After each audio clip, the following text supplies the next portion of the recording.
Good morning, everyone. Welcome to our regular meeting of council for Tuesday, September the 23rd. Starting with our land acknowledgement, in the spirit of respect, reciprocity, and truth, we honor and acknowledge the Mokitas and the traditional Treaty 7 territory and oral practices of the Blackfoot Confederacy, Siksika, Kainai, Piikani, Leaguetal Nakota Nations, Chiniki, Bearspaw, Goodstoney, and Tsuut'ina Nation. We acknowledge that this territory is home to the Métis government of the Métis Nation with Alberta District 4. And finally, we acknowledge all nations, Indigenous and non, who live, work, and play on this land and who honor and celebrate this territory. This sacred gathering place provides us with an opportunity to engage in and demonstrate leadership on reconciliation, and we are honored to have you join us on Treaty 7 territory.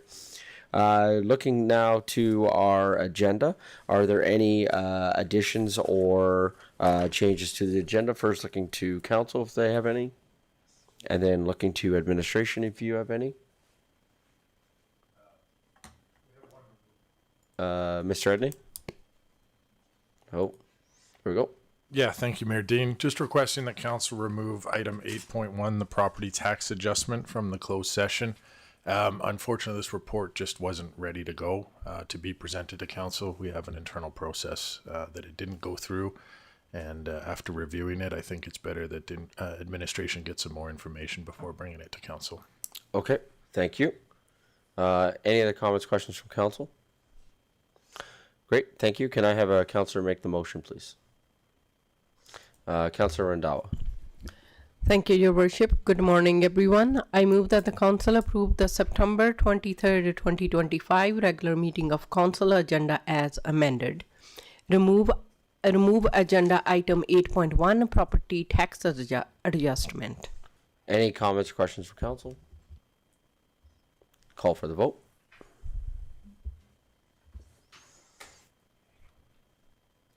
And that's carried unanimously. Thank you. Moving to our public input session, looking to legislative services, have we have anyone signed up for an item that is on the agenda this morning? Seeing shaking of heads. Okay, thank you. For a moment of reflection then, I'm going to turn this over to Councillor Sambo. Thank you, Your Worship, and good morning. We wanted to congratulate a longtime resident of Chestermere, Mr. George Hampton, who is turning 100 on October 17th. It looks like you can read more about George's story actually in an upcoming edition of The Wave and also at chestermerehistoricalfoundation.org, but 100 is pretty amazing, so happy birthday to Mr. Hampton. Awesome. Thank you for that, Councillor Sambo. With that then, we'll move to the approval of the minutes. This is for the regular meeting of council for September the 9th. Can I have a councillor make the following motion, please? Councillor Schindler. I move that council approve the September 9th, 2025 regular meeting of council minutes as presented. Great. Comments, questions from council? Call for the vote. That's carried unanimously. Thank you. We have a public presentation that is coming, but this is a virtual presentation starting at 10 a.m. Is that correct, Mr. Edney? Yeah. Okay. So we'll move to item 7.1, which is the October 14, 2025 regular meeting of council presented by Mr. Kent Edney.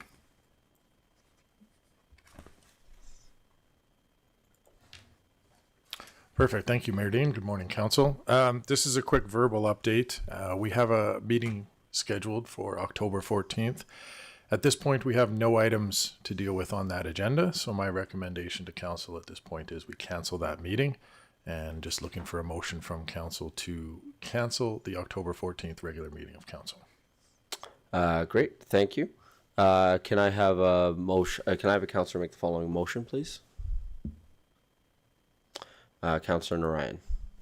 Yes, good morning. I move that council cancel the October 14th, 2025 regular meeting of council and direct administration to communicate the change to the public. Great, thank you. Any comments, questions from council? Thank you. I'll make one just kind of on behalf of all of us in that this then, should this motion pass, will be could be our final council meeting together. as a council. And so I just wanted to, just on behalf of all of us, I just want to say what an incredible pleasure and honor it is to serve beside all 6 of you. I look forward to every opportunity that we have to meet and gather, especially our council meetings on Tuesdays, and hopeful that this group can continue to move forward after the upcoming election. But it has been, it's an absolute honor and pleasure to serve with all 6 of you. So with that, we'll call for the vote. And that's carried unanimously. Thank you. Item 7.1.2, request for decision capital budget adjustment. This is being presented by Mr. Kent Edney.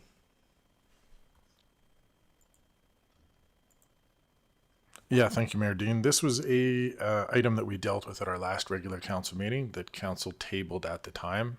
I'd request that council lift this motion from the table, and then we go into closed session to discuss some of the information that was asked by council at that previous meeting. Okay, thank you.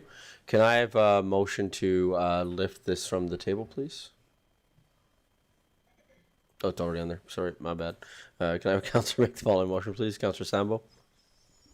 Thank you, Your Worship. I move that council lift from the table the September 9th, 2025 agenda item 8.3.2, being the request for decision capital budget adjustment report. Thank you. Call for the vote. That's carried unanimously. Thank you. And then are you wishing to have that motion to go in camera right now? Thank you. Can I have the motion, please, to go in camera?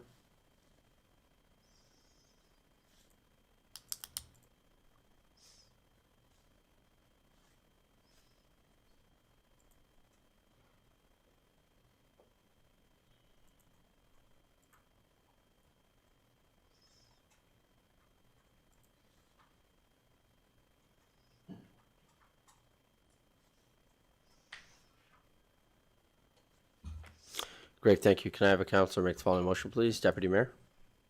Thank you, Mayor. I move council move into closed session at 9:09 a.m. to discuss capital budget adjustment, ATIA, Section 29, advice from officials. Great, thank you. Call for the vote.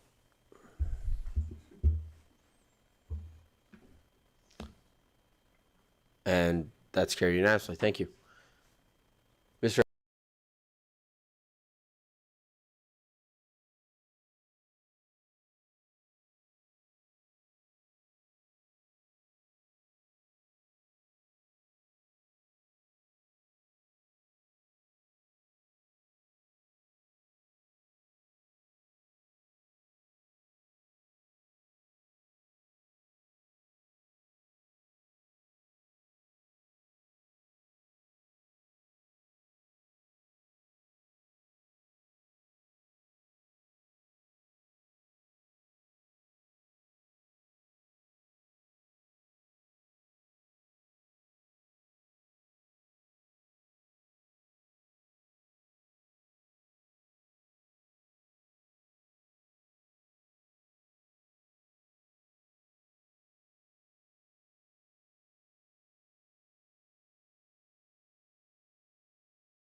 Good morning, everyone.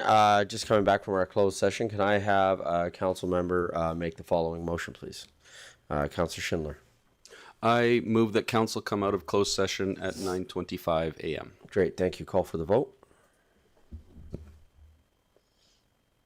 And that's carried. Thank you. We'll give people an opportunity to come back to the room. So we'll take a quick 5-minute break and come back at 9:30. Thanks, everyone.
Good morning, everyone. Now that we're out of in camera and coming back from our break, we're now going to continue on with item 7.1.2, and I'll turn this back over to Mr. Edney.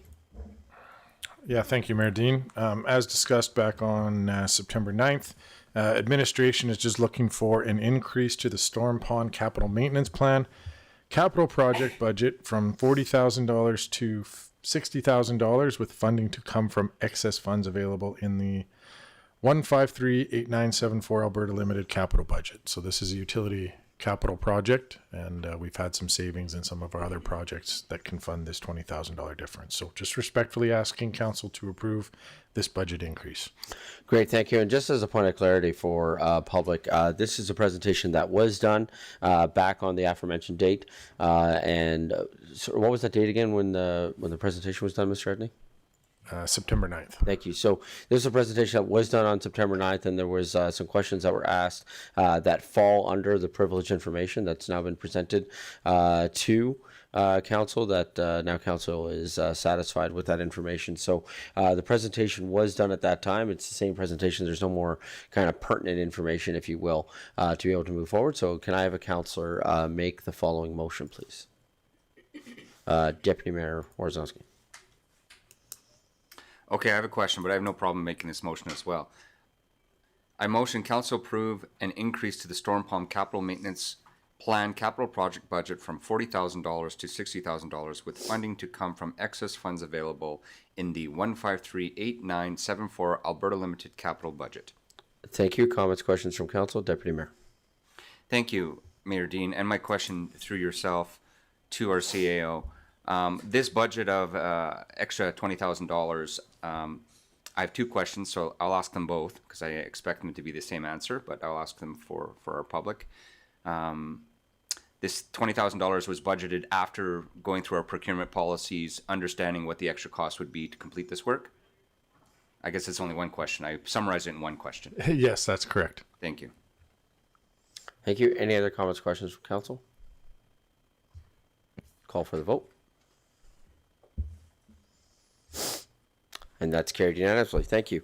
Now moving to item 7.1.3, request for decision, committee fund allocation. This is also being presented by Mr. Kent Edney, our CAO, as well as Nimish Patel, our Manager of Economic Development.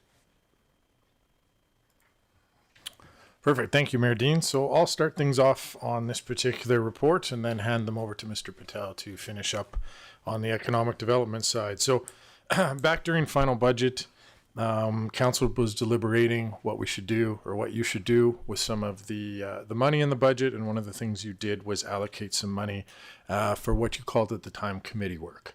So today we've got a presentation from I've got a presentation from Lake and Watershed Advisory Committee, and then the Chestermere Economic Development Committee also came up with a couple of proposals on ways to spend that money. So the Lake and Watershed Committee came on July 29th and presented a report to the GAP, the Governance and Priorities Committee, just requesting that the committee recommend to council that council complete a Lake and Watershed management report. There's a little bit of detail in the presentation that's attached to this report, just talking about doing a phase one of that report. Obviously it's a longer process, but this money would be allocated to complete phase one of that project. So right now, the recommendation to council, and this is for you to decide how you would like to allocate this money, would be to undertake phase one of a Lake and Watershed management report. On the economic development side, to undertake a market growth analysis, a retail gap analysis, and develop a strategic economic development and action plan. So the requested budget is $50,000 for the Lake and Watershed Management Report, $50,000 for the market growth analysis, $50,000 for the retail gap analysis, and $75,000 for the strategic economic development plan. So these totals from the committees add up to about $225,000. There's $160,000 that was explicitly in discussions allocated for this type of work, but there is actually $250,000 in that budget category in council's budget for this type of work. Up to this point this year, you haven't had anything else that council has directed that's been outside of our regular budget process. So there is another $90,000 available. So the long story short would be you could complete all 4 of these reports if council so chose to do so underneath the existing council budget for this type of work. I think I've talked a little bit about the lake and watershed. You probably all remember that was July 29th. They came in and presented. The key is to, again, complete this first stage to evaluate basically where the lake is at, where our lake and watershed is at right now, to formulate plans to move forward on how do we maintain it, how do we care for it, and how do we grow it sustainably. So the request from that committee is $50,000 to complete that report. On the economic development side, that's Mr. Patel's expertise, so I'll turn it over to him to talk about the other 3 reports that came out of the Economic Development Committee. Great, thank you. Mr. Patel. All right, so the economic development studies, has a little bit of a background. The city has experienced shifts in the economic landscape in recent years, including population growth, changing business needs, and evolving regional trends. In response to these changes, there is a growing need for a data-informed and community-driven strategy to guide economic development efforts. These proposed initiatives are critical to identifying gaps, opportunities, and strategic priorities that will support business retention, expansion, and investment attraction in the short and the long term. The 3 initiatives proposed form a foundational basis for informed economic planning. Market growth analysis. I'll try to condense as much as I can on each one of these studies, but market growth analysis will identify viable industrial and commercial sectors based on demographic trends, regional demand, infrastructure, and logistics. This will support targeted investment attraction and land use planning. Retail gap analysis will determine current leakage of consumer spending to support areas and identify opportunities to enhance a local retail offering. This supports business attraction and community satisfaction. Strategic economic development and action plan will synthesize findings from the above analysis and provide a clear, actionable roadmap for municipal economic development over the next 5 to 10 years. The plan will include goals, strategies, timelines, and performance indicators. Administration will also apply, along with the funding that Mr. Edney just mentioned, will also apply to the NRED grant, the Northern Region Economic Grant. And one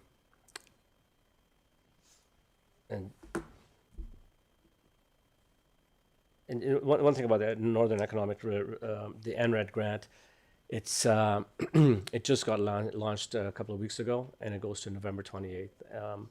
It's a total of $3 million, and all the municipalities in the province and the counties and various other interest groups, economic development interest groups, have access to this. So that's 344 municipalities and 6 counties and various other special interests. So it's not a guarantee. It's the likelihood, the probability is very low, but we'll undertake that initiatives. Alignment with strategic priorities. We feel that the initiative supports Council's strategic goals, promoting sustainable economic growth, enhancing business investment and job creation, and strengthening the city's competitive position.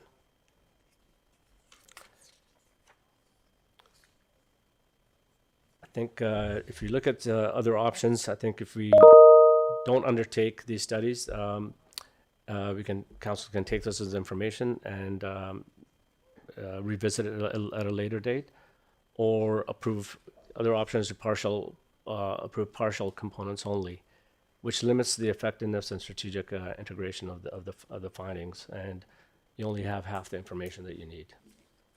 So that again, from the economic development perspective, administration recommends a market growth analysis to assess industrial and commercial development opportunities, and a retail gap analysis to identify unmet commercial demand and business attraction potential within approximate, and the development of a strategic economic development and an action plan to guide the long-term economic growth, which would be a living document. Great, thank you. Starting with questions, I think.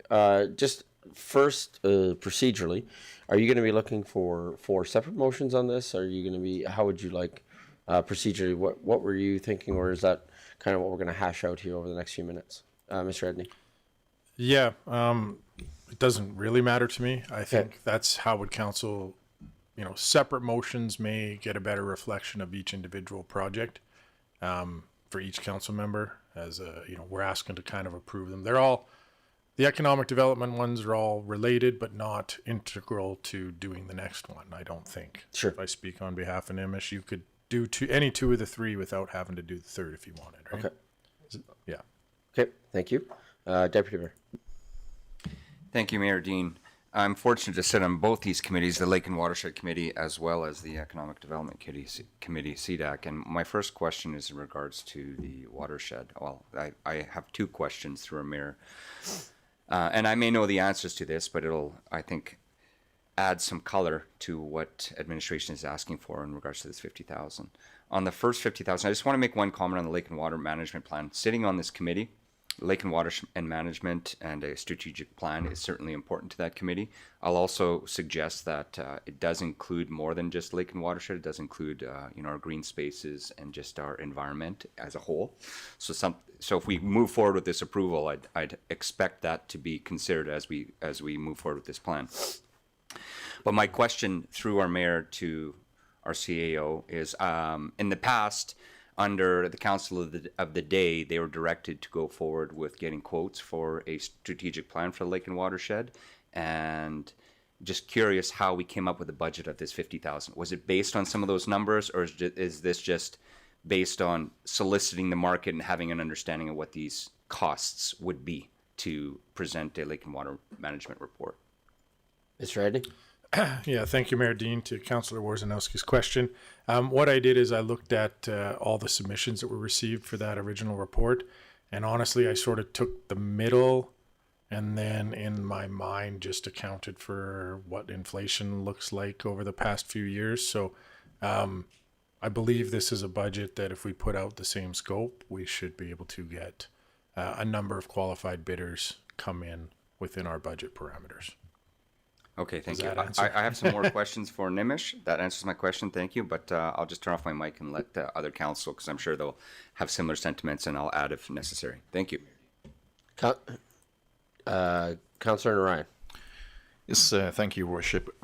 Through you to Mr. Edney. Now, the things that are being proposed by Nimish with respect to the retail gap analysis, market analysis, and then the strategic economic development and action plan, how is this not, well, I guess it is still under the scope of economic development. So am I thinking this correctly, that this work will be contracted out as opposed to being done by our economic development? And if that's the case, then is it a capacity issue that we're not doing it in-house? Mr. Edney? Yeah, thank you, Councillor Narayan. A little bit of his capacity issue. The biggest thing is scouring through the data, and there are firms that do this type of work for us. It is intended to be contracted out to get that sort of independent third-party look at the state, and something for council to then a state of current economic development in Chestermere, and then give council potentially a little bit of an unbiased look towards what the city's strengths are and what our weaknesses are, and where we can make some improvements. So with that type of report, my personal preference is sometimes that third party can, again, bring that sort of unbiased look to it. It is being brought forward as committee work, but I would suggest, especially on the strategic economic development plan, that that's something we should be working on administratively anyways, out of the administrative budget. We would have put it in for next year's budget for council to consider, but as there's some funds through the committee, the ask is at this time. Nimish may have a little more insight into your question about capacity. Yeah, through the mayor, Councillor Narayan, it's really it comes down to skill set. You're contracting out to specialists that understand data, understand the region, especially when I look at potential proponents, I want to see their experience in the area from a data perspective, right? They know how to go through, and in this day of so much data, they know how to go through, so how to compile information, the right information, how to engage with public, and I'll be honest, as an economic development professional, I'm not a research person, so we need to have that skill set. Okay. And I'd say 95, 99% of the municipalities and regions and counties take this route as well. That's fair. Thank you so much. Councillor Grant. Thank you, Mayor Dean. Through the chair to administration and council, really. So I've made this challenge previously to council about matching our words about ECDEV with our actions, and I think it's really important that we start investing in these studies and in this information. And I agree with Councilor Ryan that yes, it'd be great if we could do this in house, but sitting on the ECDEV committee and chairing it, I'm quickly understanding our limitations in only having one person in that department and what we can accomplish. So this is seeking outside help. This is seeking expertise, specialties, and it is important. So these studies are more of a roadmap than anything. What we're not trying to do these studies to, and I'm going to subtle a little bit here for you in a minute. We're not trying to do these studies to build another liquor store or a gas station. These studies are trying to find the gaps. They're trying to find the information. They're finding the data. We need the data so that we can go to those big box stores that everybody says they want and say, this is Chestermere. And we sell ourselves and we say, this is why this is a great location for you to build a Canadian Tire, a Home Depot, etc. So I'm not 100% confident that these studies are going to give us the exact information we need. We need to start gathering information so we can understand what is this the information we don't need, then we need to understand the information that we do need to get after that. But it comes hand in hand. So as mentioned, I don't know if these are all the right ones, but I think this is a good investment. It's a good investment in ECDEV. It's a good investment in trying to change Chestermere's economic development strategy here. So I think we should take this step and we should invest and see where it gets us. Thank you. Councillor Schindler. Yeah, good morning. Through the chair to administration and Mr. Patel, I just had a quick question about, or I had a couple questions, but on the documentation that we have, I see under the heading project description and need that's on the first page, I think it's page 40 of our agenda package, point 2, there's just a little missing information, and I'm not quite understanding this. Light industrial. It says light industrial and commercial market and competitiveness analysis are the first steps in reviewing the city's commercial needs. These studies will be the basis to formulate a 5 to 10 year. And I don't know what's next. Could you fill that part in? Because I feel like it just sort of stops.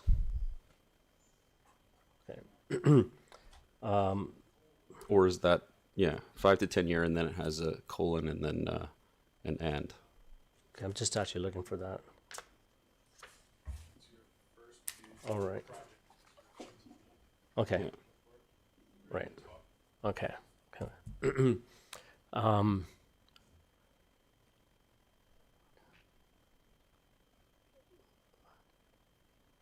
I guess I was just trying to.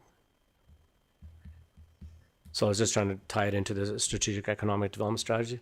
Oh, okay. Typically, a strategic economic development is a 5 to year plan. Okay. Right, and the action plan. Okay, I wasn't sure because there was an and there, Yeah, so I was just expected there to be something Yeah. for that. Okay, so I'm looking at this and I might know the answer to this question, but will this be ready? Will these reports be ready for the organizational meeting after the election? No. So then I'm just going to get into a little bit of my frustration is we've had our Ag Dev committee going for about a year, and I feel like these reports should have been done quite early on in that committee. I'm wondering what the lag is in this and why we're doing them so late in our last week in term or our last month in term. If anyone can answer. I think through the mayor to Councillor Schindler, initially, you're right. The economic development slow to get going. At the same time, we weren't from an economic development perspective, we weren't sure really what budget we had to go towards these, right? And I think as the administration started to get its legs, we started to understand where the different pockets of pools of funds were. Mm-hmm. And at the same time, in my job,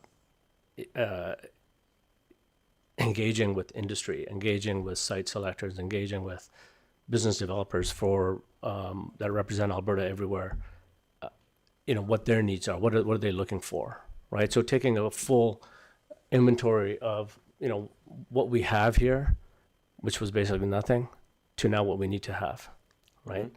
So we got started slow, but now we're on the right path.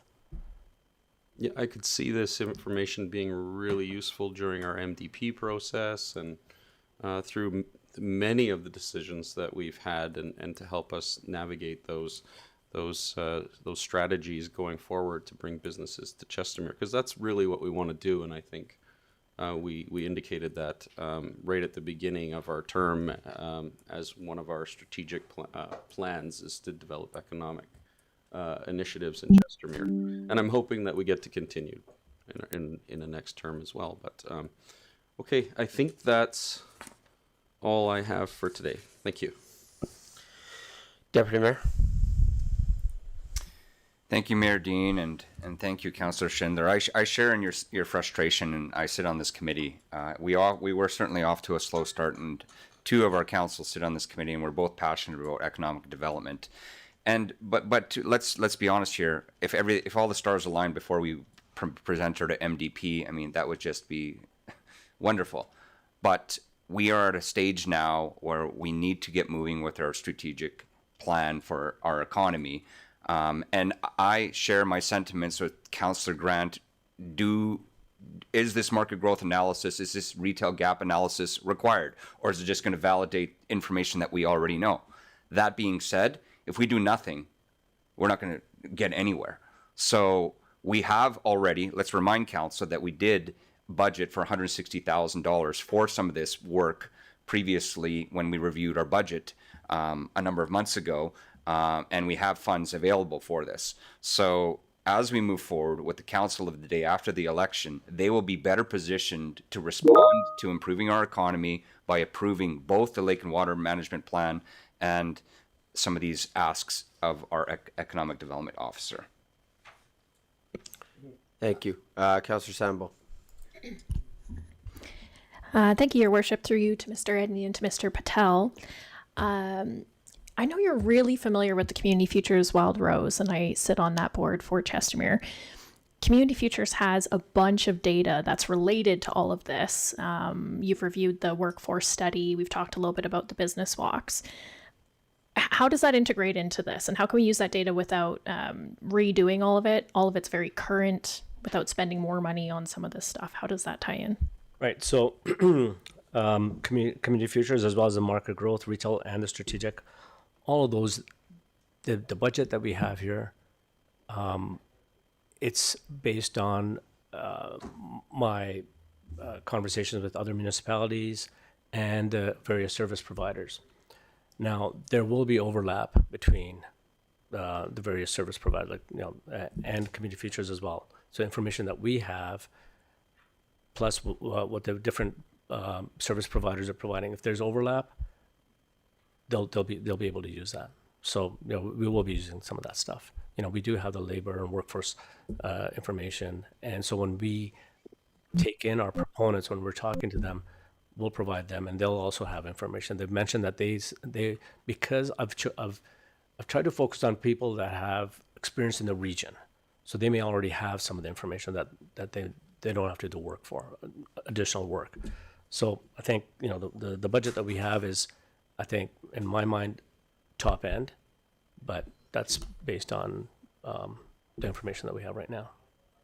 So we will be using community features and whatever other information that we have, studies that we can get, and studies that we can get from my involvement with IGC and Calgary Economic Development as well. Councillor Sambo? Thank you, Your Worship, and through you. That's great to hear that it will be required reading for whatever is happening, because there's so much good macroeconomic and regional information, as well as Chestermere specific information in that workforce study. But also in my report on October 7th, if we are still doing that, yes, we are. It was the 14th. So in my report on October 7th, I'll be bringing some of the information that came back from the business walks. You were on some of those. I was on some of those. And there's really good information there about the struggles that our current businesses are experiencing, which leads me to a different question.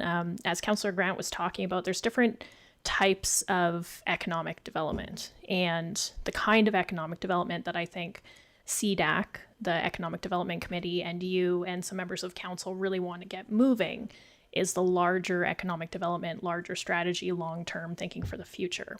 That's extremely important. I'm also concerned about business retention and expansion, which is mentioned in this report. And I'm wondering how exactly this, like the BRNE is going to be supported, because a gap analysis talks about what we don't have, not what we do. Do you know what I mean? Yeah. Yeah. No, and so part of that, having spoken to the various service providers, I've tried to condense as much as I could, but part of that is the business retention and expansion, and especially the retention part in this. And, I think my observation, especially going from the walks, I recognize that we need to really focus on retention. So the part of that retail gap analysis, that report will have a large component of the BRE. The strategic economic development plan will also have a large component of the BRE. Councillor Grant? Thank you, Mayor. I just wanted to comment to a few of my councillors' questions / comments they made. First, Councillor Schindler's question about why is this coming so late? And I agree that it would have been nice to have this recommendation earlier. The ECDEV committee did have struggles with getting our framework up and running and agreeing with how we should move forward. As Councillor Sambo mentioned, ECDEV it's a lot of things. It's as I'm learning the ECDEV world, it's a real lot of things. So it's not easy to agree upon what the right direction is to start, but we need to start. So I think that handles that point. The second point was, Councillor Schindler, you mentioned again why this didn't come earlier, and the money that's allocated here only shook out after our budget variance conversations, where we figured we had some money that we could allocate to have this work done. So really, in my opinion, we're probably ahead of time of what we budgeted for originally. So I think we did good. I think we've really pushed, and yes, it is at an odd time, but it's at an odd time because we pushed it. We're pushing it to get it earlier than we probably would have. So I hope you can understand that. And then Councillor Sambo's comment about the BRE, I completely agree with it. We're not touching it here. We're not focusing on it yet. I think we do. I think we all have an innate understanding of what the issues are of our local businesses. I mean, they'll say it to your face if you go ask them. I think it's not a secret that the rent is really high out here. So I think if we're going to focus on something, that could be what we can focus on and how to achieve that for them. That will attract more retail people. So I agree that it needs to be done. And then with that comment about the BRE, I do believe that it is something that is a specialty to Chestermere, and that is something that our own ECDEV department should be focusing on as we are the experts in our community. So I hope that answers the questions you had. Deputy Mayor. Thank you, Mayor Dean. I share in my peers' commentary. I wanted to add a little bit more color to what Councillor Sandbo had mentioned about the Community Futures Wild Rose. She said something on that committee, and I'm glad we have a councillor such as her on that committee. I also sit on the Economic Development Committee, but I also have a seat at the table. While I don't have a voting, I do sit with the Calgary Chamber of Commerce, and intentionally also on the intermunicipal committees between Rockview County and the City of Calgary. And I can give you one word to describe the relationship. It's fragmented between all of them. So while I appreciate Councillor Sandbo's ask about ensuring that the Community Futures Wild Rose information is shared, how do we ensure that it is? Because I can tell you, being a councillor for the last 16 months, all of those are not talking to each other, and we need them to be. If this information is available, why would we be spending $50,000 for a neighbor to tell us what we already know? I'm not necessarily saying I'm opposed to approving this, but we need to remove the fragmentation, and I'd like to see some initiative from administration to remove the fragmentation such that all those partners, all those stakeholders are talking to each other, so we can build our economy together, not compete, but collaborate. Councillor Sambo? Thank you, Your Worship, through you to Deputy Mayor Warzanowski.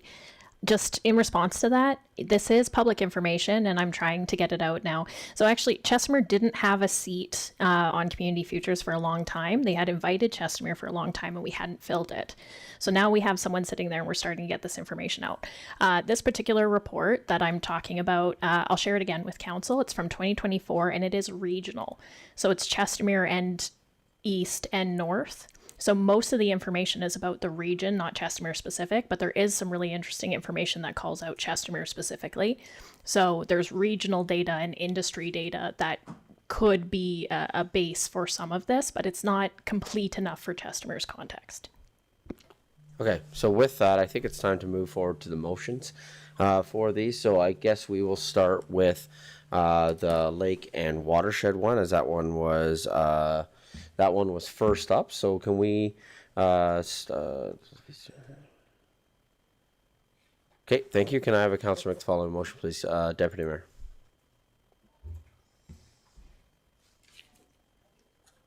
Yes, thank you. I just wanted to review this motion that's being presented and ensure that I agree with it.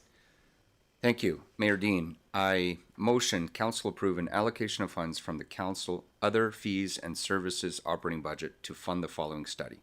Phase 1 of the Lake and Watershed Management Report to evaluate the current state of Chestermere's lake and watershed. Thank you. Just a question on the motion. Should it not have the dollar amount in it? Okay, can we have that added, please?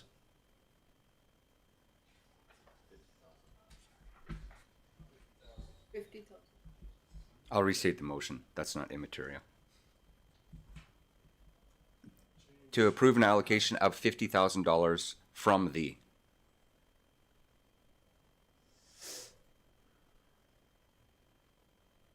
You can remove in funds. Okay, can we restate the motion, please? Thank you.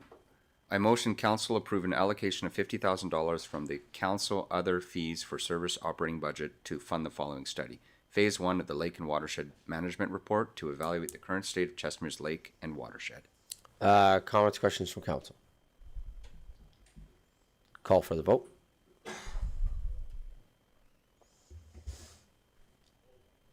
And that's carried unanimously. Thank you. Can I have the second motion, please? Same thing. Can we just get the of funds taken out and the dollar amounts added, please?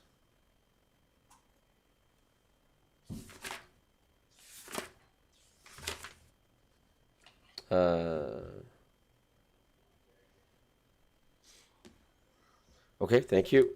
Councillor Grant. Thank you, Mayor.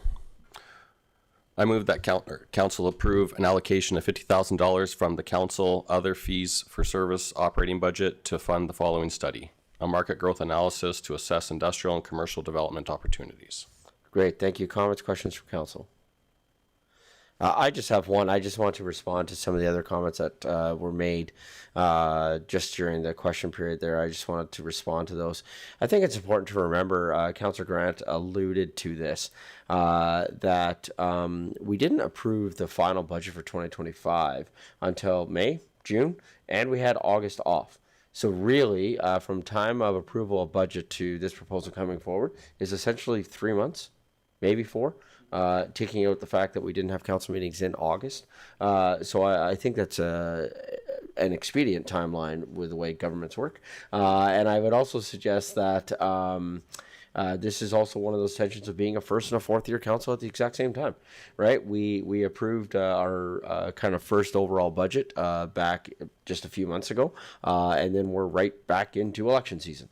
And so I think that this is tension within that. And the third thing that I would point out is that I think that all 3 of these actually, especially with regards to the final one, actually are outlined in our MDP. In our MDP, we outlined there's a marker in our MDP that we will develop economic development retention strategy, and that will be reviewed every 5 years. And so this is us then staying. I will be voting in support of these because, in my opinion, these then reflect what we put into our MDP.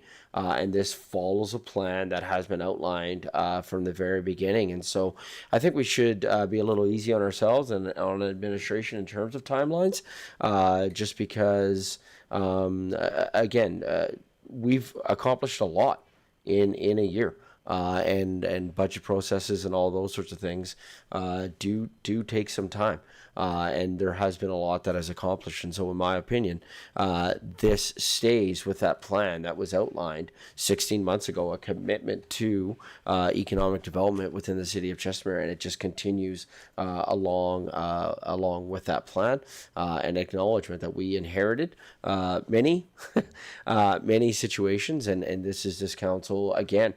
Committed to addressing issues that we had inherited. Councillor Schindler.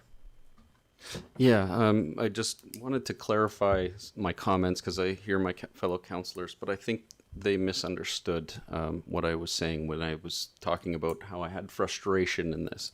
I think that not only had we identified economic development as one of our key factors in our strategic plan. We've addressed it in the municipal development plan, which is fantastic. My frustration is that we're doing this so late in our term when economic development should have been much more of a focus in Chestermere for a long time. It shouldn't have been just in the last 14 months. It should have been in the last 20 years.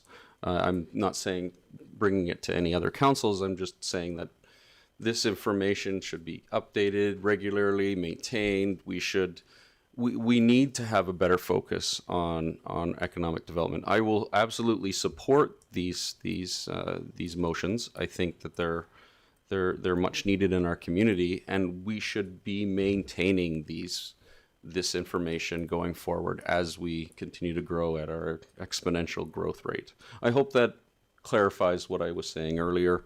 Yeah, thank you. Thank you. Final comments, questions? Call for the vote.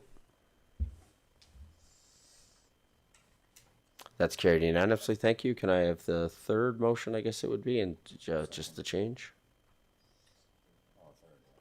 Second for economic development. Third, yeah. Can I have a councillor make the following motion, please? Councillor Sambo.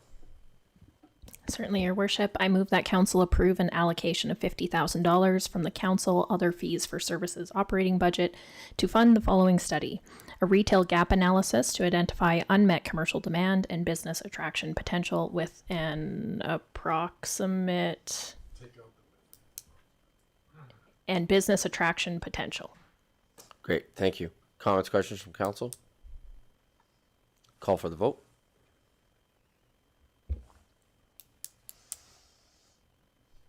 And that's carried unanimously. Thank you. And finally, can I have councillor make the following motion, please, Deputy Mayor? Thank you, Mayor Dean. I motion council approve an allocation of $75,000 from the council other fees for service operating budget to fund the following study: the development of a strategic economic development and action plan to guide long-term economic growth. Great, thank you. Comments, questions from council? Councillor Grant?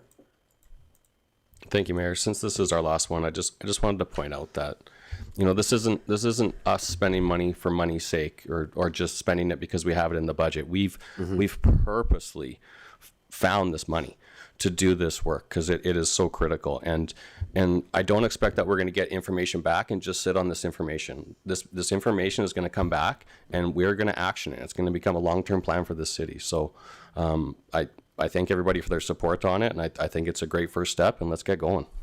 Great. Thank you, Deputy Mayor. Thank you, Mayor Dean. You know, further to the commentary from Councillor Grant, you can see that we're both certainly passionate about the economy here in our city. My only question through Mayor Dean, our administration to you, Mr. Patel, is are these linear or are these all concurrent? Because that $75,000, do we want to review that budget after we get the analysis back for the market growth and the retail gap, or is there more of an advantage to approve this all now such that we can get to work as Councillor Grant suggests? Mayor, to Councillor Wozinski, the first two studies will be concurrent, and that's a plan, and then the strategic development, strategic economic development and action plan will be staggered. But I do want to make sure that we engage with the proponents of the strategic economic development plan, because they will be working with the two other parties while they're going through their. And they could very well be the same parties. It could very well be. Okay. But the goal here is for, you know, if it's two or three parties all working together, and that's where, you know, what I mentioned earlier, that there could be potential cost savings as well. Yeah. So to Councillor Schindler's point, we are where we are, and to Councillor Grant's point, let's get going. So I'll be voting in favor of this, though of course I stated the motion. Thank you. Great. Thank you. Any final comments, questions, Council? Call for the vote. And that's carried unanimously. Thank you. I believe that fulfills all with 7.1.3. So with that, we'll take a quick 10-minute break to get our presenters all teed up and for our next presentation. So we will come back at 10:25.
Good morning, everyone. Just coming back from our break, we now have a presentation here this morning from a delegation request, Food Cycle Science, being presented by Maddie from Food Cycler. Good morning.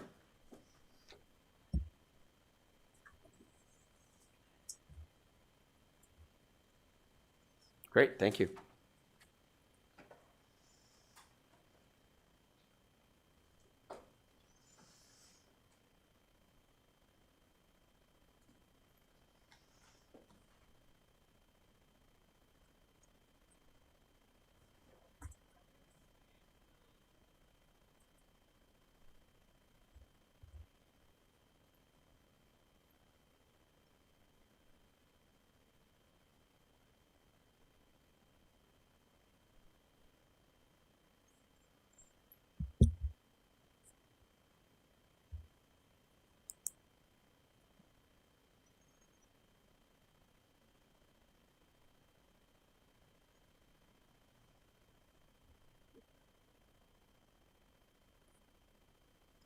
Really engaging.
However,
Great, thank you so much. Any questions from council with regards to the presentation? Councillor Sambo. Thank you, Your Worship, through you to Mr. Edney and to Ms. From. Thank you for the presentation. Appreciate that. My question was about the other communities in Alberta that you mentioned who are working with this program, and correct me if I'm wrong, but I believe you said Drayton Valley, Lacombe County, and Cold Lake. Those other communities, do they manage their own landfills, or do they send that elsewhere?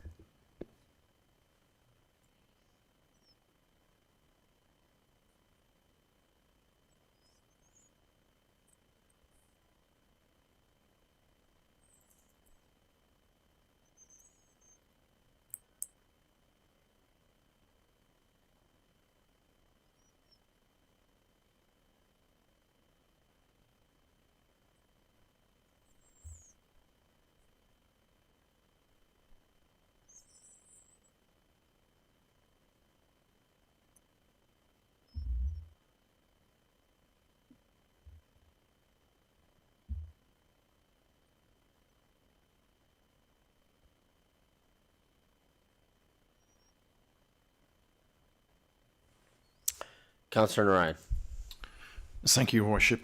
Through you to Mr. Adney and Ms. Mediform. Thanks for the presentation. I guess my question is with respect to the municipal subsidy part. Are you aware of any provincial or federal grants that municipalities can tap into in order to mitigate that?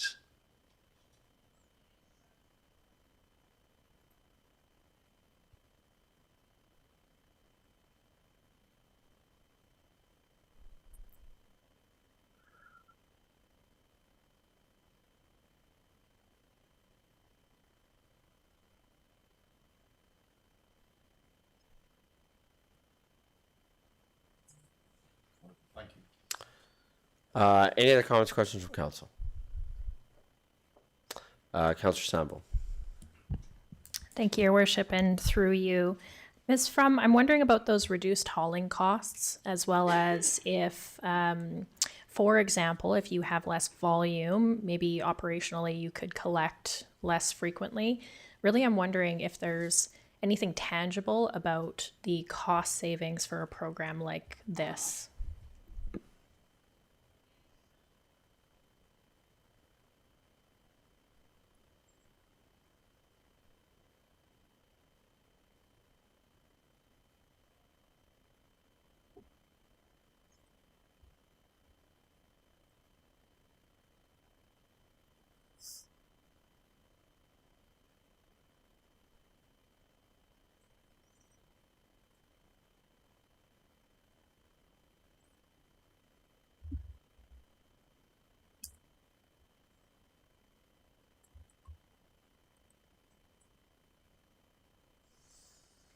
Councillor Schindler. Yeah, thank you. Thank you for the presentation. I just had a question through the chair to administration. When we collect our green bins, do we pay for disposal based on weight, or do we pay for disposal based on another metric? Mr. Edney.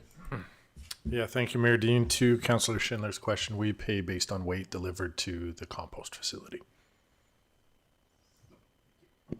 Councillor Randhawa. Thank you, Your Worship, through you. My question is, which one is that pot is electrical, right? In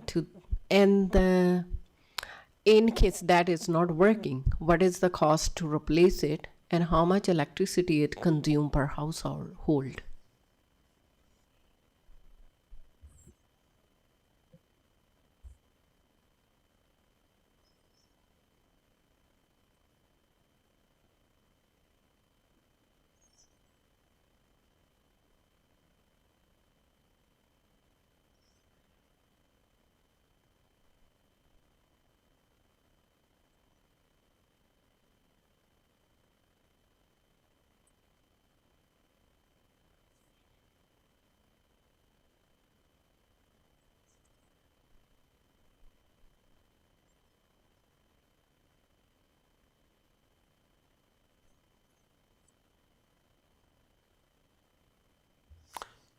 Deputy Mayor.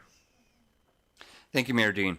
And through yourself, administration, to our presenter, Ms. From, are you aware that we have a relationship with the City of Calgary in regards to their compost facility?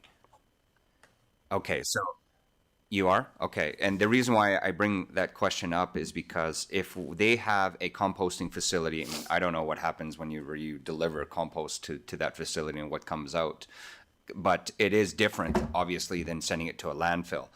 Would this be complementing that or be redundant to a compost facility such of that nature, this massive factory that they have in the eastern part of town that we partner them with, as our CAO alluded to?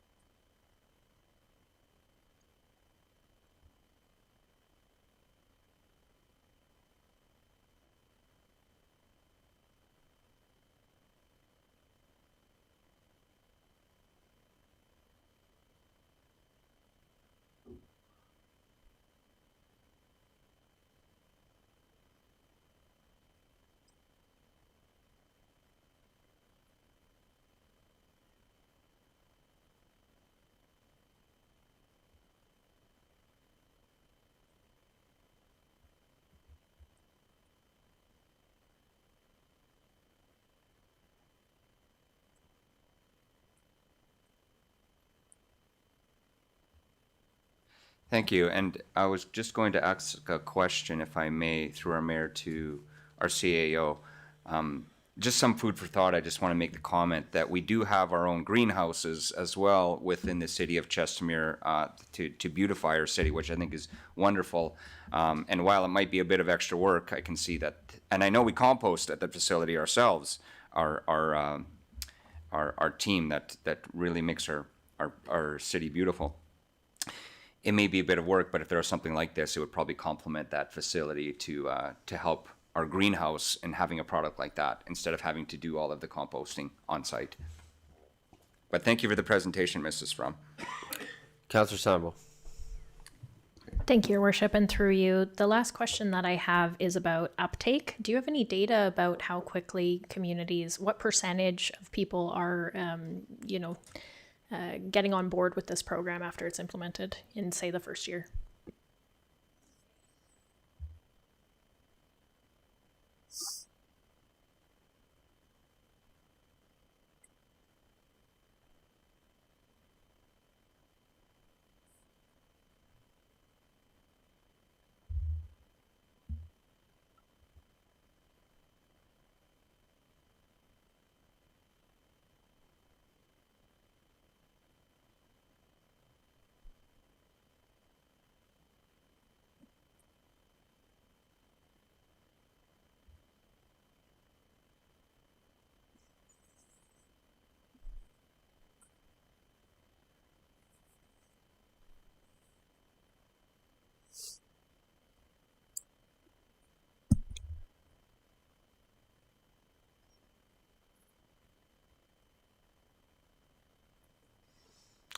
Councillor Schindler.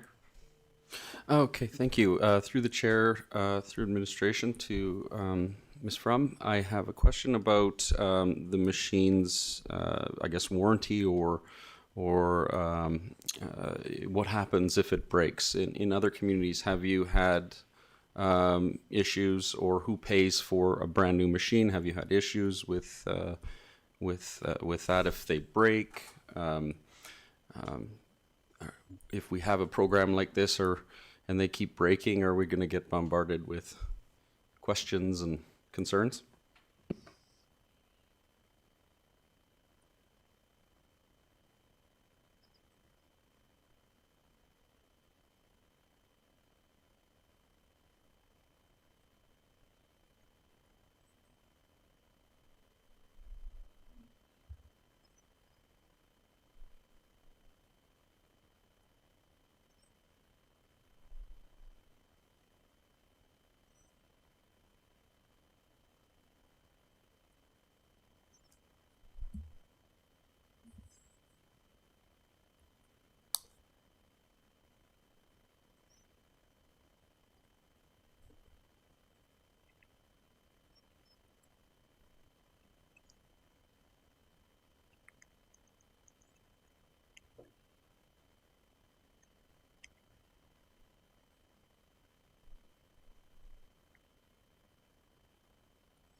Okay, great, thank you. I think then the go forward right now would be that we'd be accepting this for information. I don't think we're at a point where we'd want to direct administration on this right now, because I think this is something that the next council would want to bring back if they wanted to pick this up. So I think for today, we're simply seeking a motion to accept for information.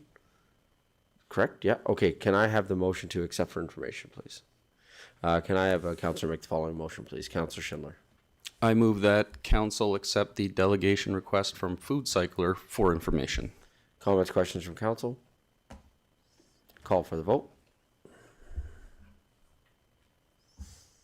And that's carried unanimously. Thank you. Thank you, Ms. Rum, for the presentation. Greatly appreciate it, and enjoy the rest of your day. Awesome. Thank you. Okay, with that, we're now back to, we're now going to move to 7.1.4, which is the famous 5 Maquette Trailblazers Tour of Alberta, presented by Josh from Legislative Services.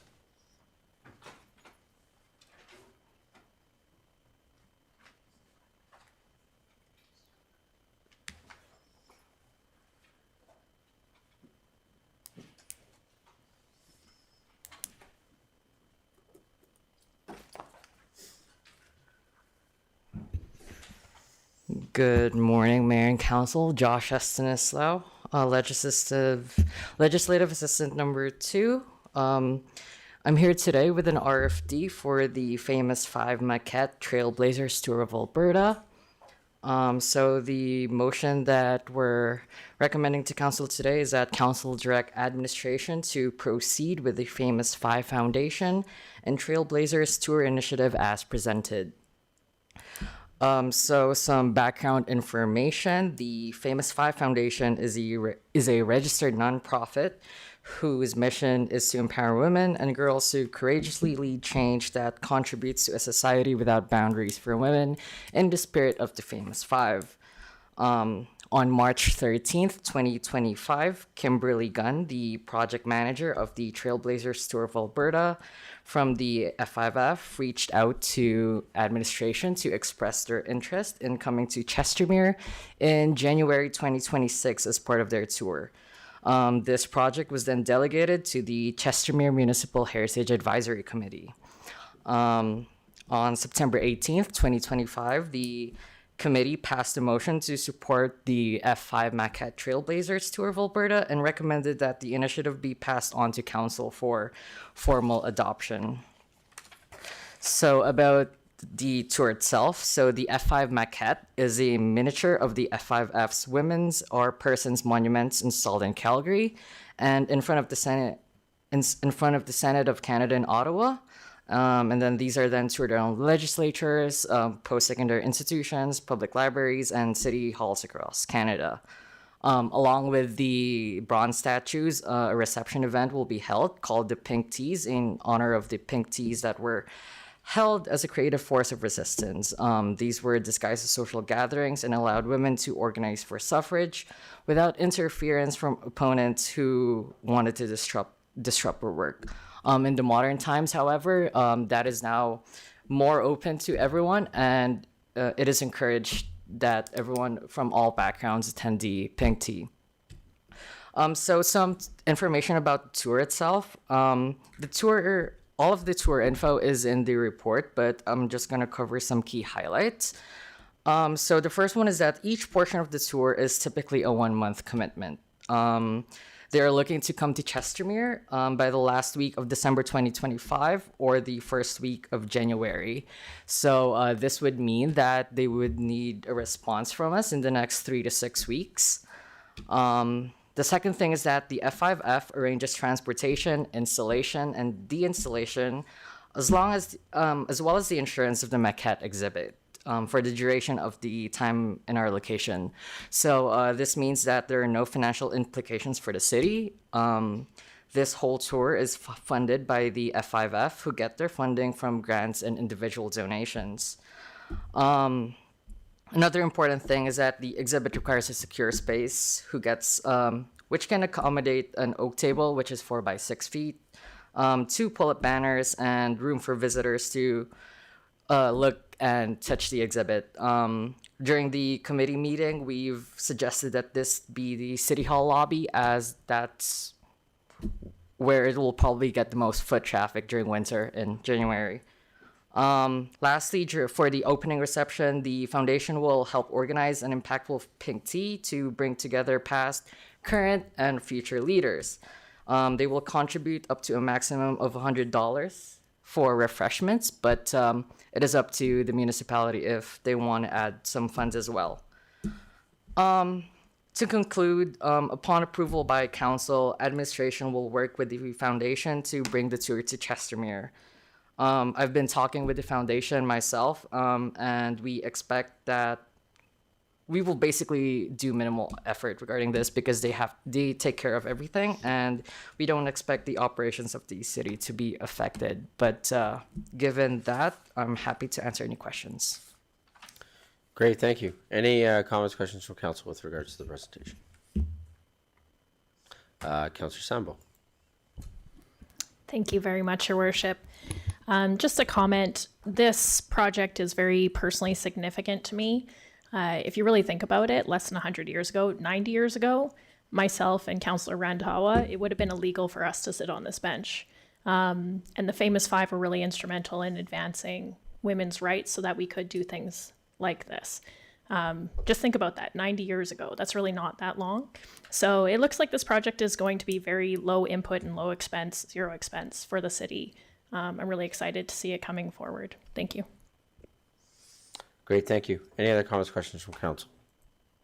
Councillor Grant. Thank you, Mayor.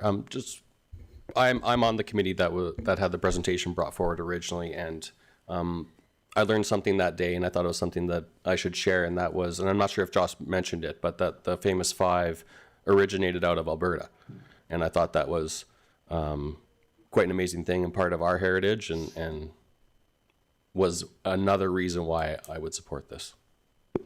Great, thank you. Councillor Schindler. I want to say that this is really cool, and I think it'll look really great in our lobby, and I'm super excited to have pink tea with all the people in Chestermere. Thank you. Great, thank you. Councillor Randhawa. Thank you, Your Worship. I will definitely support this because as a woman, want to support this project for sure. Yeah. Great, thank you. Any final comments, questions? I do have one, sorry. Yeah.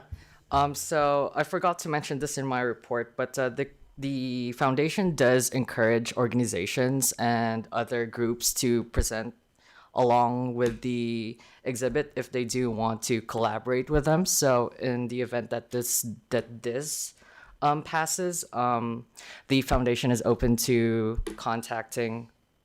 being contacted by groups to collaborate to like bring their classrooms or like do guided tours and stuff like that. So that's my final comment. Thanks. Great, thank you. Okay, with that, I believe that we can move to the motion. Can I have a councillor make the following motion, please? Councillor Sample. Thank you, Your Worship. I move that council direct administration to proceed with the Famous Five Foundation and Trailblazers Tour initiative as presented. Final comments, questions from council? Call for the vote. And that's carried unanimously. Thank you very much. Now moving to item 7.2.1, which is a report for information, secondary suite presentation presented by Such Chattahoochee, Director of Community Growth and Infrastructure, and Josh David, Planner 1.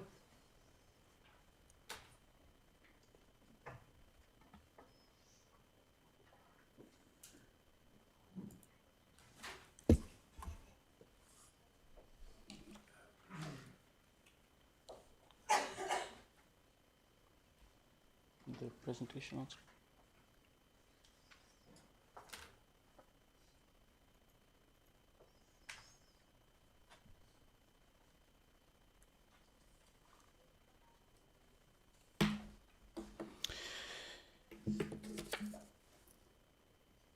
Good morning, Mayor Dean, members of council and administration. For the record, my name is Sach Chandiok, Director of Community Growth and Infrastructure. Joining me today is Josh David, Planner 1 with our division. We are here to present options developed to date for managing secondary suites and shared accommodations in the city of Chestermere. This is an important conversation as we work together to balance housing diversity with community expectations around density and livability. This slide outlines the topics we'll be covering today: the motion from Governance and Priorities Committee, relevant policy direction from recently approved Municipal Development Plan, clarification on differences between basement suites and basement development, a review of options developed so far, including their implications and risks, and finally, we'll open the floor to questions and your feedback. On July 29, 2025, the Governance and Priorities Committee directed administration to bring forward amending options to a regular meeting of council by October 1st, 2025, to address density concerns related to the discretionary use of secondary suites and shared accommodations in the land use bylaw.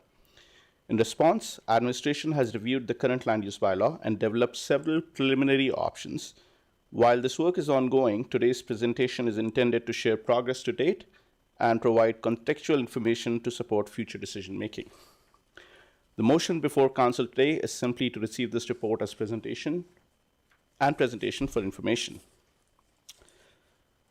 Before diving into specifics of secondary suites and basement development, we want to highlight key policies from recently approved Municipal Development Plan.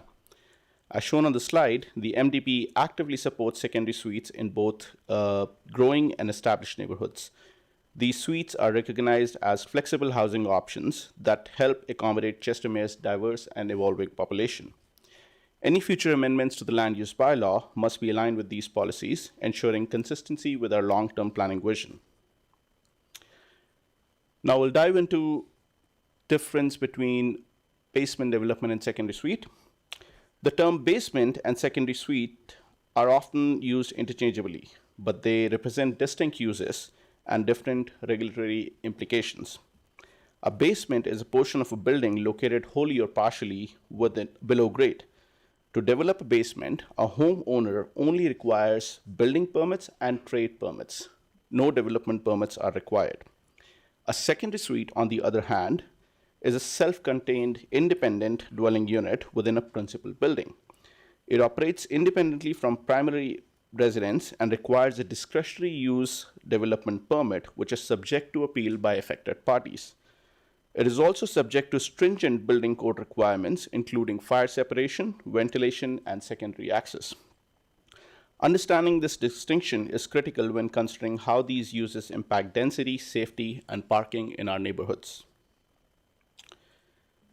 This slide compares functional components of a basement and a secondary suite. Both a basement and a secondary suite can include a kitchen, a living room, bedrooms, washrooms, separate entrances. This makes basements nearly as functional and rentable as secondary suites. However, secondary suites require unit separation by way of dual lock mechanisms between principal and secondary suite and smoke barriers. It also requires independent heating and ventilation systems and one additional on-site parking stall. These requirements make secondary suites more regulated, safer, and expensive, whereas basements may be used similarly but remain unregulated and operate as illegal suites. Bring it down a little bit. Yeah, thank you. This slide illustrates a density comparison between a house with a basement and a house with a secondary suite.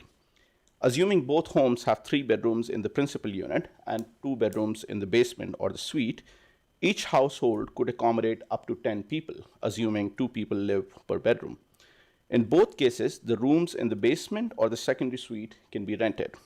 However, a home with a secondary suite must meet additional parking requirements and enhanced safety standards. My apologies. Whereas a home with a basement would have no oversight or safeguards. This highlights a key concern. Unregulated density through an illegal basement may pose risks than regulated secondary suites.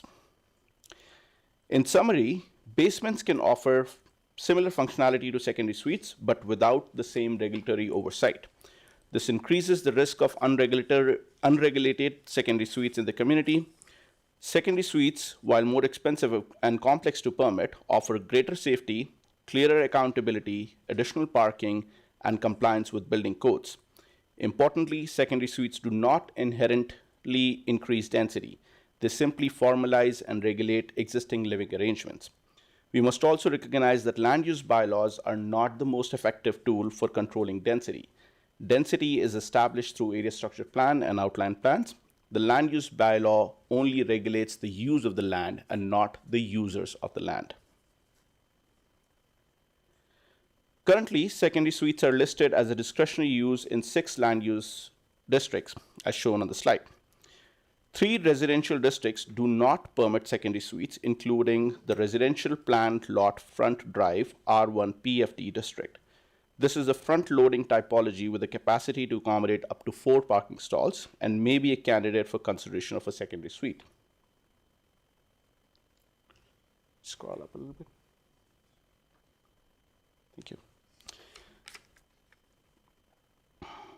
The land use bylaw requires 2 on-site parking stalls for the principal unit and 1 additional parking stall for the secondary suite.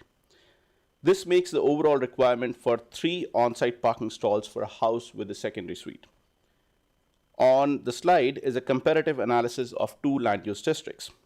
The residential planned lot rear lane R1 PRL, as shown on the left side of the slide, at its minimum width, this typology can accommodate a maximum of 3 parking stalls at the rear of the lot, and the land use bylaw allows secondary suites as a discretionary use in this district. On the other hand, the residential planned lot front drive R1 PFD lot, available on the right side of the slide, can accommodate 4 parking stalls, making it a suitable candidate for secondary suite, and yet secondary suites are not permitted in this district. This inconsistency presents an opportunity to re-evaluate regulations and consider allowing secondary suites in R1 PFD, where parking capacity exceeds the current requirements. Considering everything discussed so far, administration has developed 6 options to address the motion from Governance and Priorities Committee regarding density concerns related to discretionary uses of secondary suites and shared accommodations. The first option is to allow secondary suites in the residential planned lot front drive district. As shown earlier, this lot typology can accommodate at least 4 on-site parking stalls, making it a strong candidate for supporting secondary suites. Allowing secondary suites in R1 PFD would promote compliant and regulate development. It'll enhance housing affordability, support diversification of housing types, and enable city to track and manage legal secondary suites. This option also aligns with MDP's direction and leverages existing lot capacity to support responsible growth. The second option is to continue case-by-case review by administration. This option allows administration to continue rendering decisions on secondary suite applications based on the merits of each application. Secondary suites were introduced in Chester Mayor's land use bylaw in 2016, and since then, 287 secondary suites applications have been processed, and only 9 have been appealed. Of these 9 appeal applications, only 2 were upheld, reflecting a 99.3% success rate and demonstrating that the current processes are effective and fair. Continuing this approach will promote safe and regulated development. It will support housing affordability and discourage the proliferation of illegal suites. Option 3 is to restrict secondary suites on smaller or narrower lots. This option proposes restricting secondary suites on lots smaller than the minimum R1 standard lot, which has a minimum frontage of 13.75 meters. On average, this lot typology can accommodate about 6 parking stalls. While this may create perception of reduced density, it risks encouraging illegal suites on smaller lots and undermines housing affordability, especially for middle-income households who rely on rental income from secondary suites to afford their mortgage. This option may intentionally penalize residents who need flexible housing solutions the most. The fourth option is to prohibit secondary suites entirely. This is essentially a ban on secondary suites citywide. While this may appear to reduce density, it would likely increase unregulated basement suites, worsen off-street parking solutions, and contradict the municipal development plan, which encourages secondary suites in both new and established neighborhoods. This option could also reduce cities' ability to manage housing safely and effectively. In addition to the options presented so far, there are two more options that administration has worked on to address off-street parking and shared accommodations. The first option is to increase parking requirements for secondary suites. Currently, secondary suites require one on-site parking stall, regardless of the number of bedrooms in the secondary suite. This option proposes requiring one parking stall per bedroom in the secondary suite. So if you have a house or a secondary suite with one bedroom, you would require one additional parking stall. If you have a secondary suite with two bedrooms, you'll require two stalls, and so on. This approach will regulate density indirectly by limiting the number of bedrooms in the secondary suite through parking availability on the lot. It will also ensure that suite size is aligned with the lot capacity and will reduce pressures on street parking. The sixth option is introducing a use called boarding house. This option proposes adding a new use, boarding house, to the land use bylaw. A boarding house use would apply to homes with 3 or more tenants functioning as a shared accommodation. It will only be permitted in low density districts such as R1 or above, and would require one parking stall per bedroom in the house. This would provide a clear regulatory framework for shared housing, improving oversight and reducing ambiguity in the enforcement. Now, each of the options presented so far have potential implications. Restricting secondary suites may lead to more illegal suites, reducing city's ability to ensure safety and compliance. It could negatively impact housing affordability, especially for residents relying on rental income from secondary suites. And third, key stakeholders such as home builders, developers may raise concerns about flexibility of housing types in the market. It is important to weigh these risks carefully before considering any changes to the land use bylaw. In conclusion, options 1 and 2, which were about regulating secondary suites, they promote more on-site parking and maintaining housing flexibility. Option 3 and 4 seek to address density and traffic concerns, but may fail and lead to unintended consequences. Options 5 and 6 offer complementary tools to strengthen regulations surrounding parking and shared accommodations. Administration will continue refining these options and bring forward formal recommendations for council consideration at a future date. This concludes our presentation. Thank you for your time and attention. We welcome your questions, comments, and feedback. Great, thank you very much. Comments, questions from council. Deputy Mayor. Thank you, Mayor Dean. I'm just reviewing this RFI and through yourself, through administration, and to our presenters. Currently, the land use bylaw specifically outlines the discretionary use in a number of different areas. And we recently approved, on behalf of the R1L lots, a no short-term rental bylaws. To represent that community as well, they have a restrictive covenant against use of secondary suites, proverbially secondary suites or short-term rentals. When you are bringing this RFI to us, was there consideration in that expectation from the lakefront owners with land use designated as R1L? Through the chair to Deputy Mayor Warzanowski. I'm still getting used to the name. You'll get used to it. It was a consideration. We haven't really gone into details about it, and that's why the proposal in front of you is not concrete. Something to understand is that the restricted covenant, as I understand, I haven't personally seen it, was put on the titles of those properties by the housing association. So city cannot necessarily enforce it. It is a restricted covenant that has to be enforced by the housing association of that lake lot frontage district. Now, as for us, from a short-term rental perspective, short-term rentals and secondary suites are two different concepts. Secondary suites are not necessarily intended to be used as short-term rentals, but that is definitely something that we will be considering when we are finalizing our concrete proposals to be brought forward to council at a future date. So that's a consideration, yes.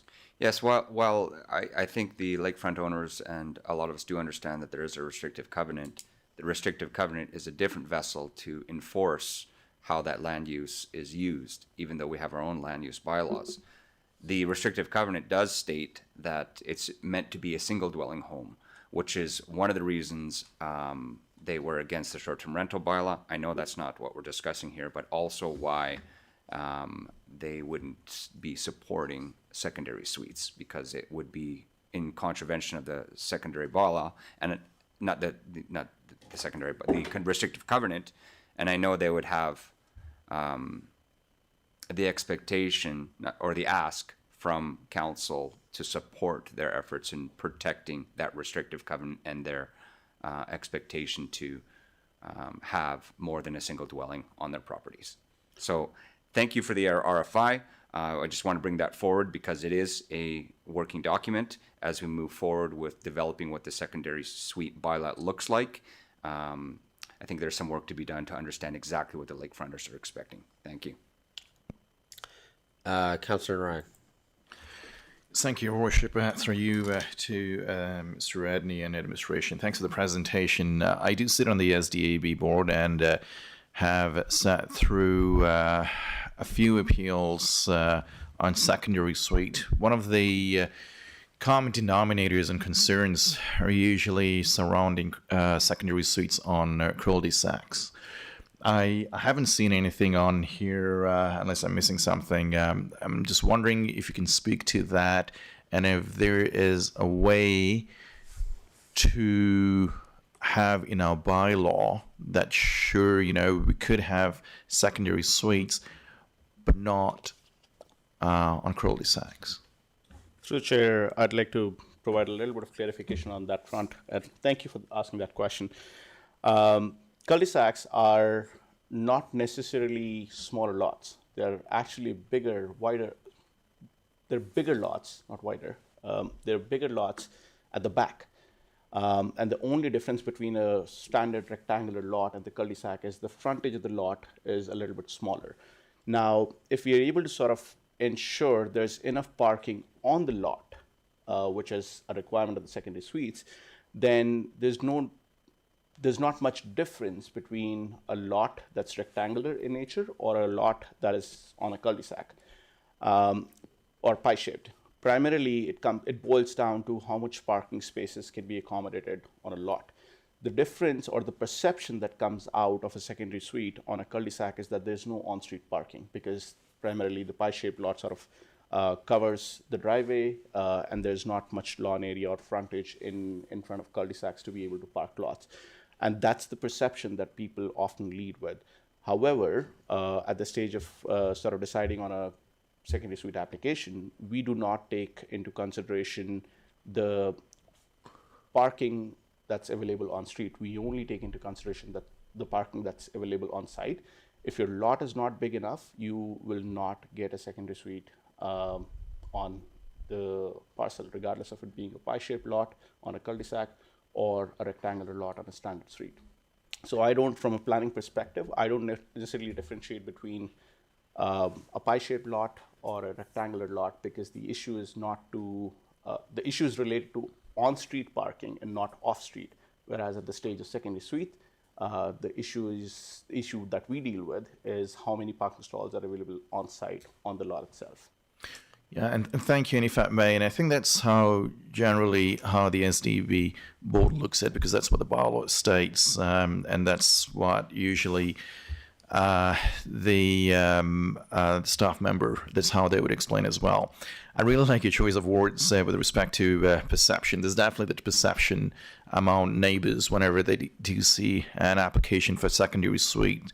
The perception being that parking will be an issue. We have had a number of residents, neighbors come in opposition for secondary suites, and you rightfully said that only a few have been upheld by the SDAB boards, because again, how we count parking is what you've just stated. But there's clearly that perception. I understand there's that functionality, and those lot size are pie-shaped and in some regards larger, but there is that discontent and distaste in the community because they view secondary suites as more parking and something that takes away from the quality of life in that neighborhood. I'm going to come back to that word of perception. So the perception is there, and it's clear, and we hear of it during the SDAB every time this is a matter before us. I've had as recently as just last week when a member of the board, the chair asked me, where council was with respect to secondary suites, because I think the members are a little frustrated hearing, the same thing over and over again, only for the board not to uphold the decisions, because again we go by the bylaws. So again, any relaxation, any other ideas that you can come back with respect to cul-de-sacs would be welcome. Thank you. So, Chair, to Councillor Narayan, thank you again for bringing to our attention, my attention. Something that I'd also like to clarify is you don't necessarily need secondary suites to be able to rent out your basement. If you have 2 bedrooms in a basement, both of those bedrooms can be rented out independently as it stands right now.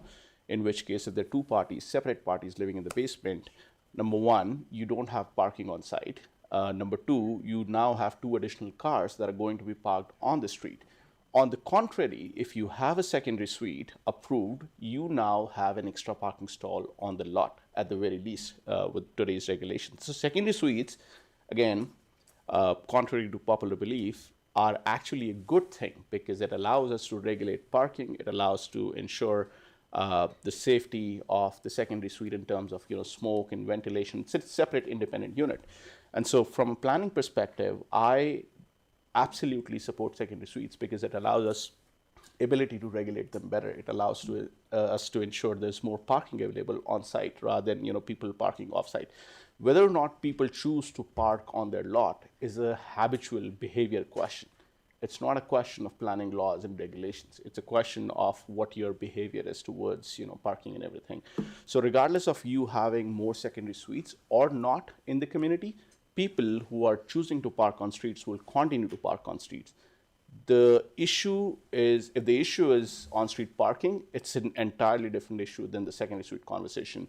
And us, by sort of overcomplicating the idea of secondary suites and trying to regulate off-street parking by virtue of addressing secondary suites is just complicating it even more. So just wanted to share that with council. I know you probably already understand it, but it's important for residents and council to sort of have this background. Just before going to Councillor Grant, I just want to wrap up this comment here very quickly. Specifically, because I'm not sure I've heard it specifically. Could we put in the bylaw that you can't have secondary suites in a cul-de-sac?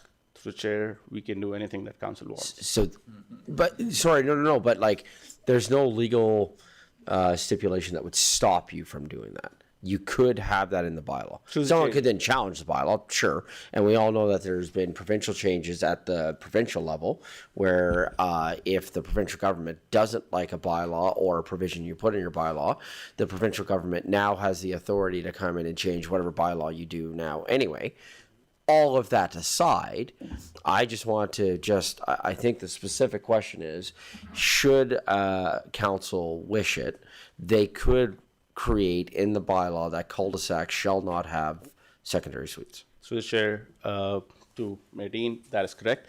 Our option number 3, which was surrounding not allowing secondary suites on lots less than 13.7 meters in width, was surrounding that. Okay. So cul-de-sacs typically would not be at the front of it, would not be 14 meters wide. Right. That would allow, or that would exclude cul-de-sacs from having secondary suites. So option number 3 sort of indirectly speaks to that. Okay, thank you.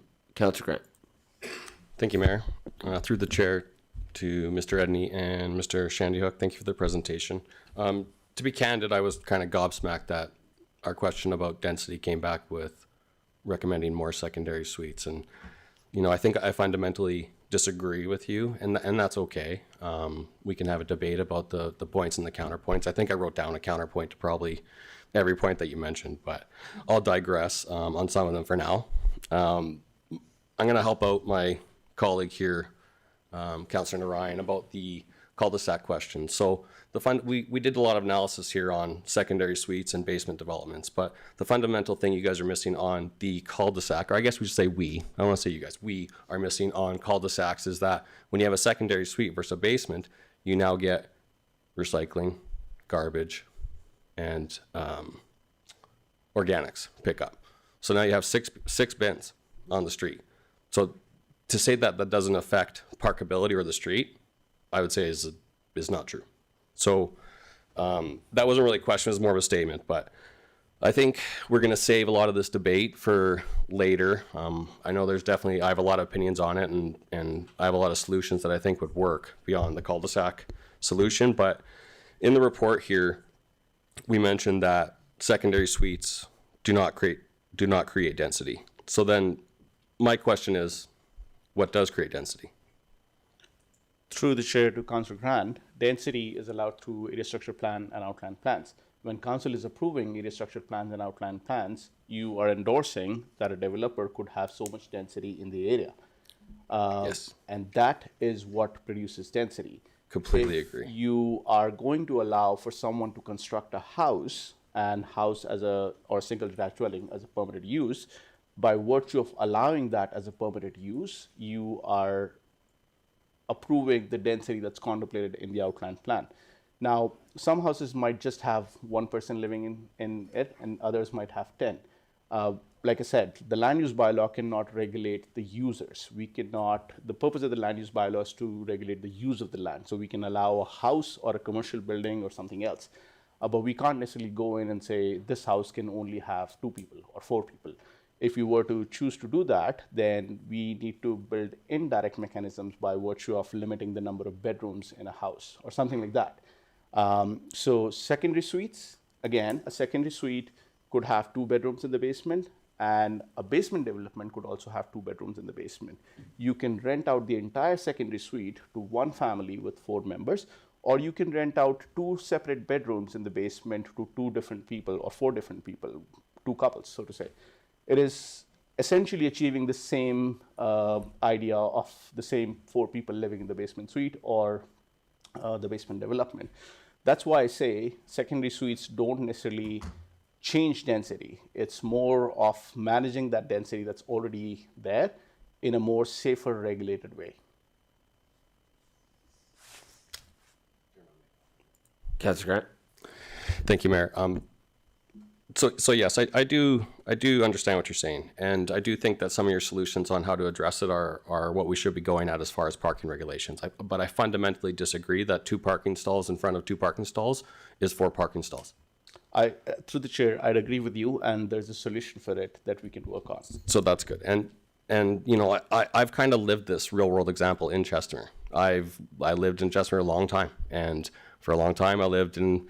There was no single or secondary suites allowed in Chestermere, right? So it was all just single families, and then that changed. And then my neighbor got in a secondary suite. He actually built an illegal secondary suite, but then he had it legalized. So the real world example from that, though, is that my neighbor did not park in his garage. He parked on the street. So it increased the density on the street. So if everybody does what he did, which is allowable, the density of the street increases. So again, we'll save a lot of this for later, and I'll digress. But I did want to point out that I do agree with you that density is decided at ASP. What is not happening at our ASP applications is that the maximum real world density is not being presented to us. We're being presented that this is 8 units per acre when it's potentially 16. And we're approving stuff saying, oh, this is 8, but then really it's not, because they build at 8 and then we let them develop it to 16. And we wonder why people are mad about density. So like, if we're gonna go down this road, then okay, you're right. It is at the ASP where it's decided, but we should make the developers put the maximum density in their ASP applications and not let them hide it. I'd agree with you 100%. Perfect, thank you. Mr. Ardney? Thank you, Mayor Dean. Appreciate you coming to me. I have a lot of kind of comments based on a number of the conversations that's going on here. I've been actively involved in this because we've been struggling with this idea, right? And I think I'll maybe work backwards just on some insight, right? Units per acre doesn't equal people per acre necessarily, right? If I look at my cul-de-sac, every house is roughly the same size. I think my neighbor has somewhere between 10 and 20 people living in his house, and we have 2. Yet we have the same density on our lot. So one of the challenges that administration is facing with this request is a lot of the problems aren't actually our land use bylaw. They're not secondary suites. It's people's behavior. And that's what we've been struggling to try to deal with, is people's behavior. I'm with you, Councillor Grant. I lived in South Shore originally when I came here, and across the street, everybody had a double garage. So in Mr. Chandiok's example, that's 4 parking stalls. Well, what they do in their garage is they put a bunch of boxes on one side and a TV and a couch on the other side, and then they park their vehicles on the street.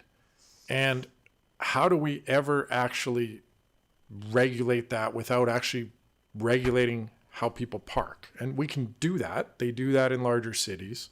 Question is, does Chestermere want to go down that road, right?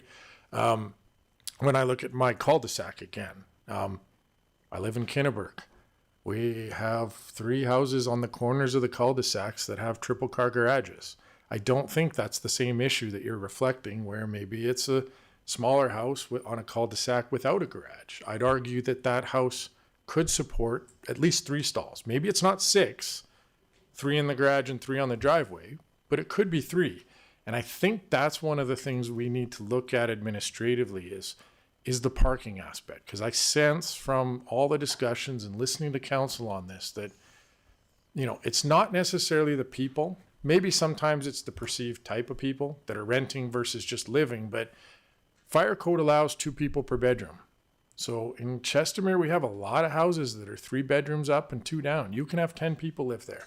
And it doesn't matter if it's a basement development, a secondary suite. The term illegal is not necessarily the right term. No one's going to jail for having an illegal suite.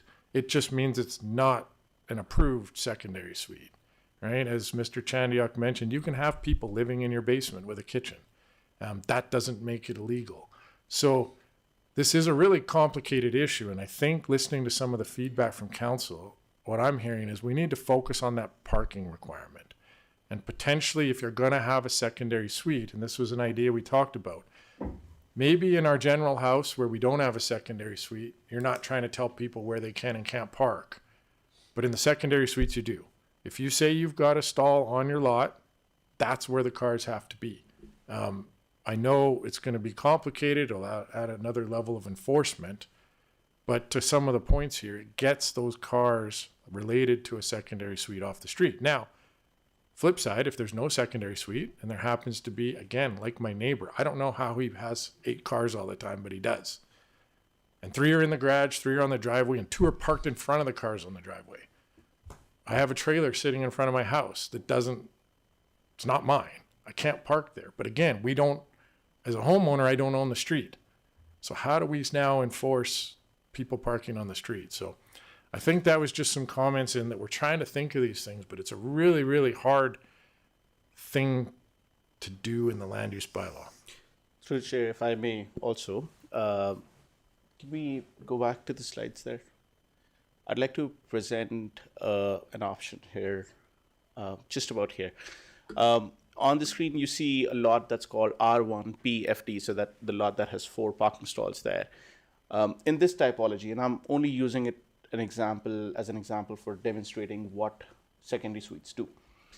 In this typology, R1PFT, secondary suites are currently not allowed, which means you can only have a basement development. Now imagine a situation where, and the requirement for a single detached dwelling in terms of parking is just 2 stalls. So someone comes in for a development permit or a building permit and says, I'm going to be using stalls 1 and 2 in the front for parking, and the garage, I'm just going to turn it into a man cave. And there's no requirement for us to ask them to sort of park in the garage because they are meeting the requirements of, the land use bylaw. Now, if the same house, if there was secondary suite permitted in the house, on this house, and if you had regulations surrounding one parking stall per bedroom, and if you were to permit a 2-bedroom basement suite there, the space in the garage is now required to be used for parking, which means it gives us the ability, if we approve the basement suite or secondary suite, it gives us the ability to go out and inspect to ensure that the garage is being used for the purposes of parking. It's not turned into a man cave. Whether or not would we do it is a question of enforcement. But in the absence of a secondary suite, again, they can legally sort of use the garage for the purposes of not parking. But in the presence of a secondary suite, they're required to be doing that. So that's the benefit of having secondary suites. It ensures more ability for us as a city to go out and enforce some of the rules and regulations. In the absence of secondary suite, again, they're achieving the same density. 2 people can still live in the basement despite or not having a secondary suite. And those 2 cars will be on the street. So that's an example that I want to share with council to be able to demonstrate what is the benefit of actually having secondary suites. Again, like I said, whether or not you choose to park in your garage is more of a behavioral question than the question of law. Deputy Mayor Warzanowski.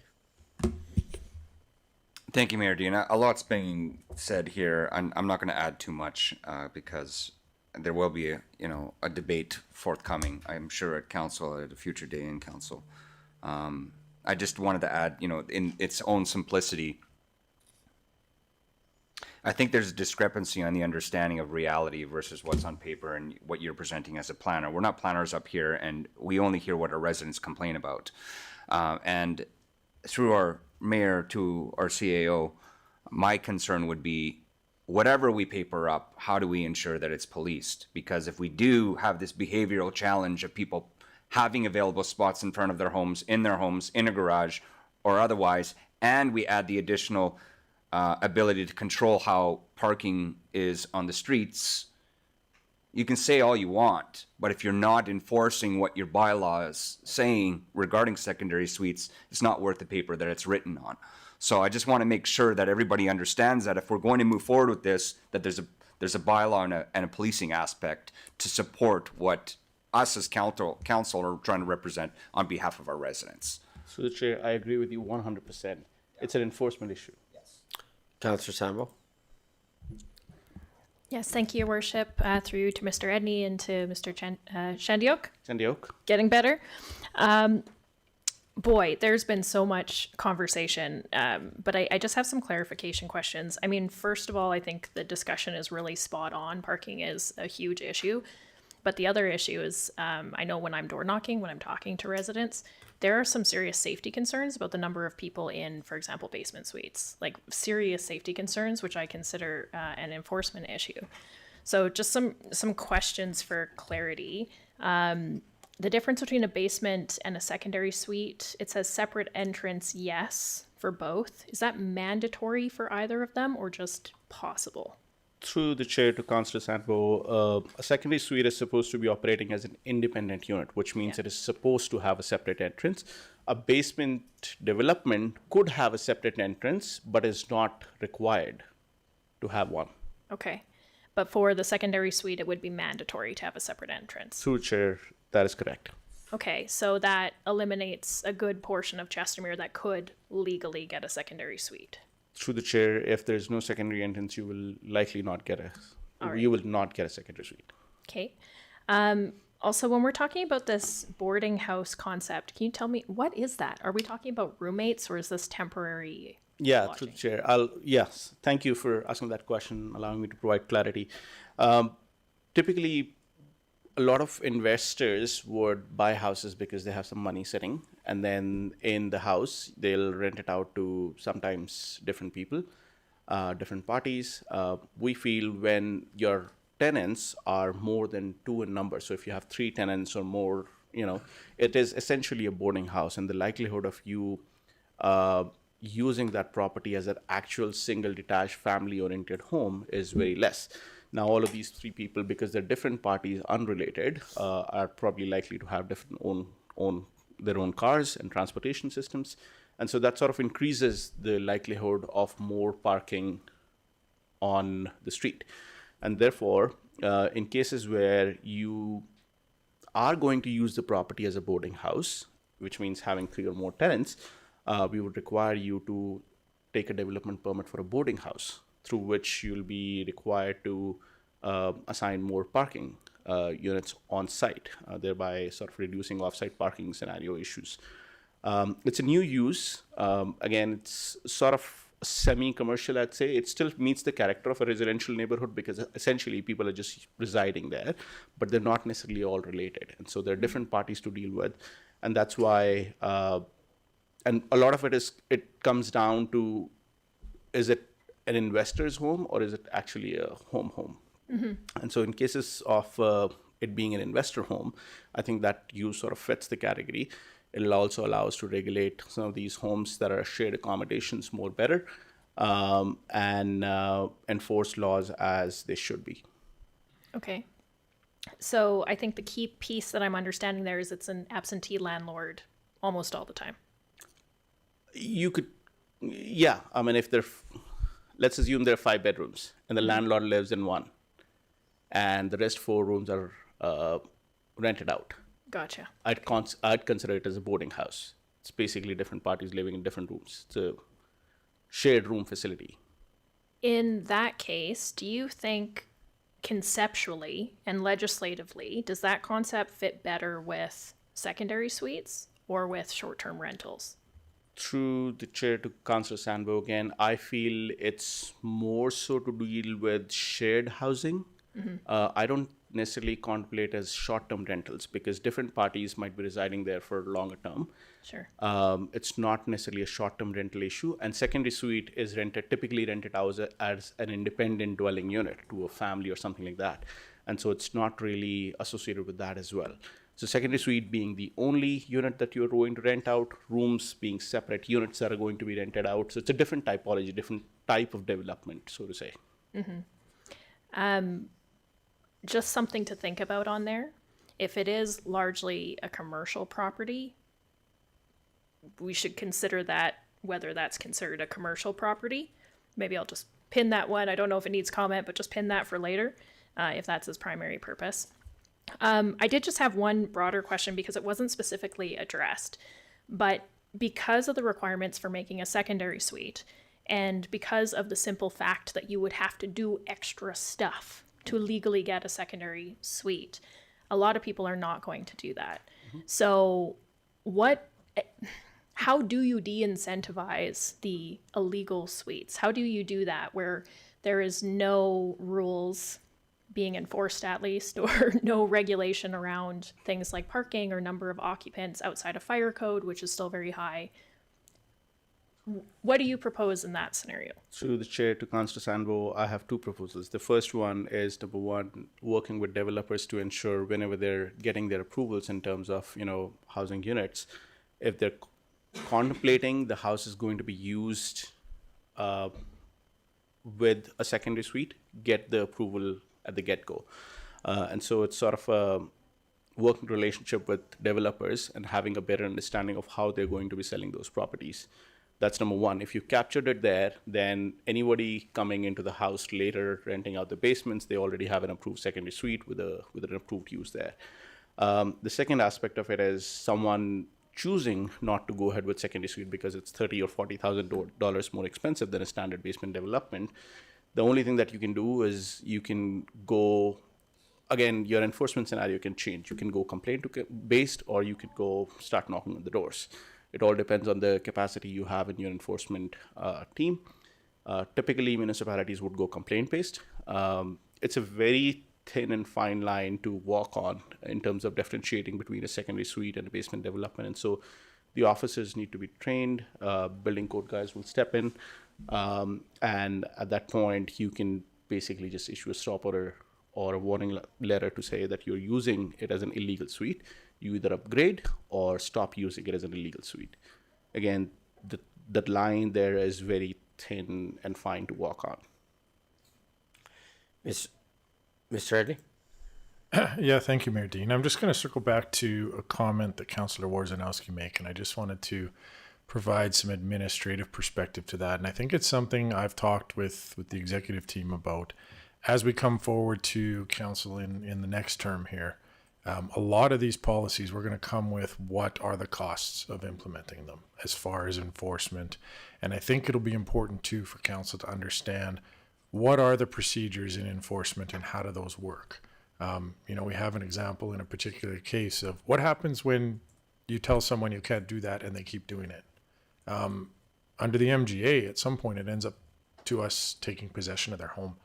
And the question is, again, making sure council's aware of some of those things and making sure council's aware of what our capacity is as administration to actually go enforce some of this. And the answer right now is we don't even remotely have it. So we'll come with those solutions as well when we come with some recommendations for budget consideration around implementing policies and actually doing something about them.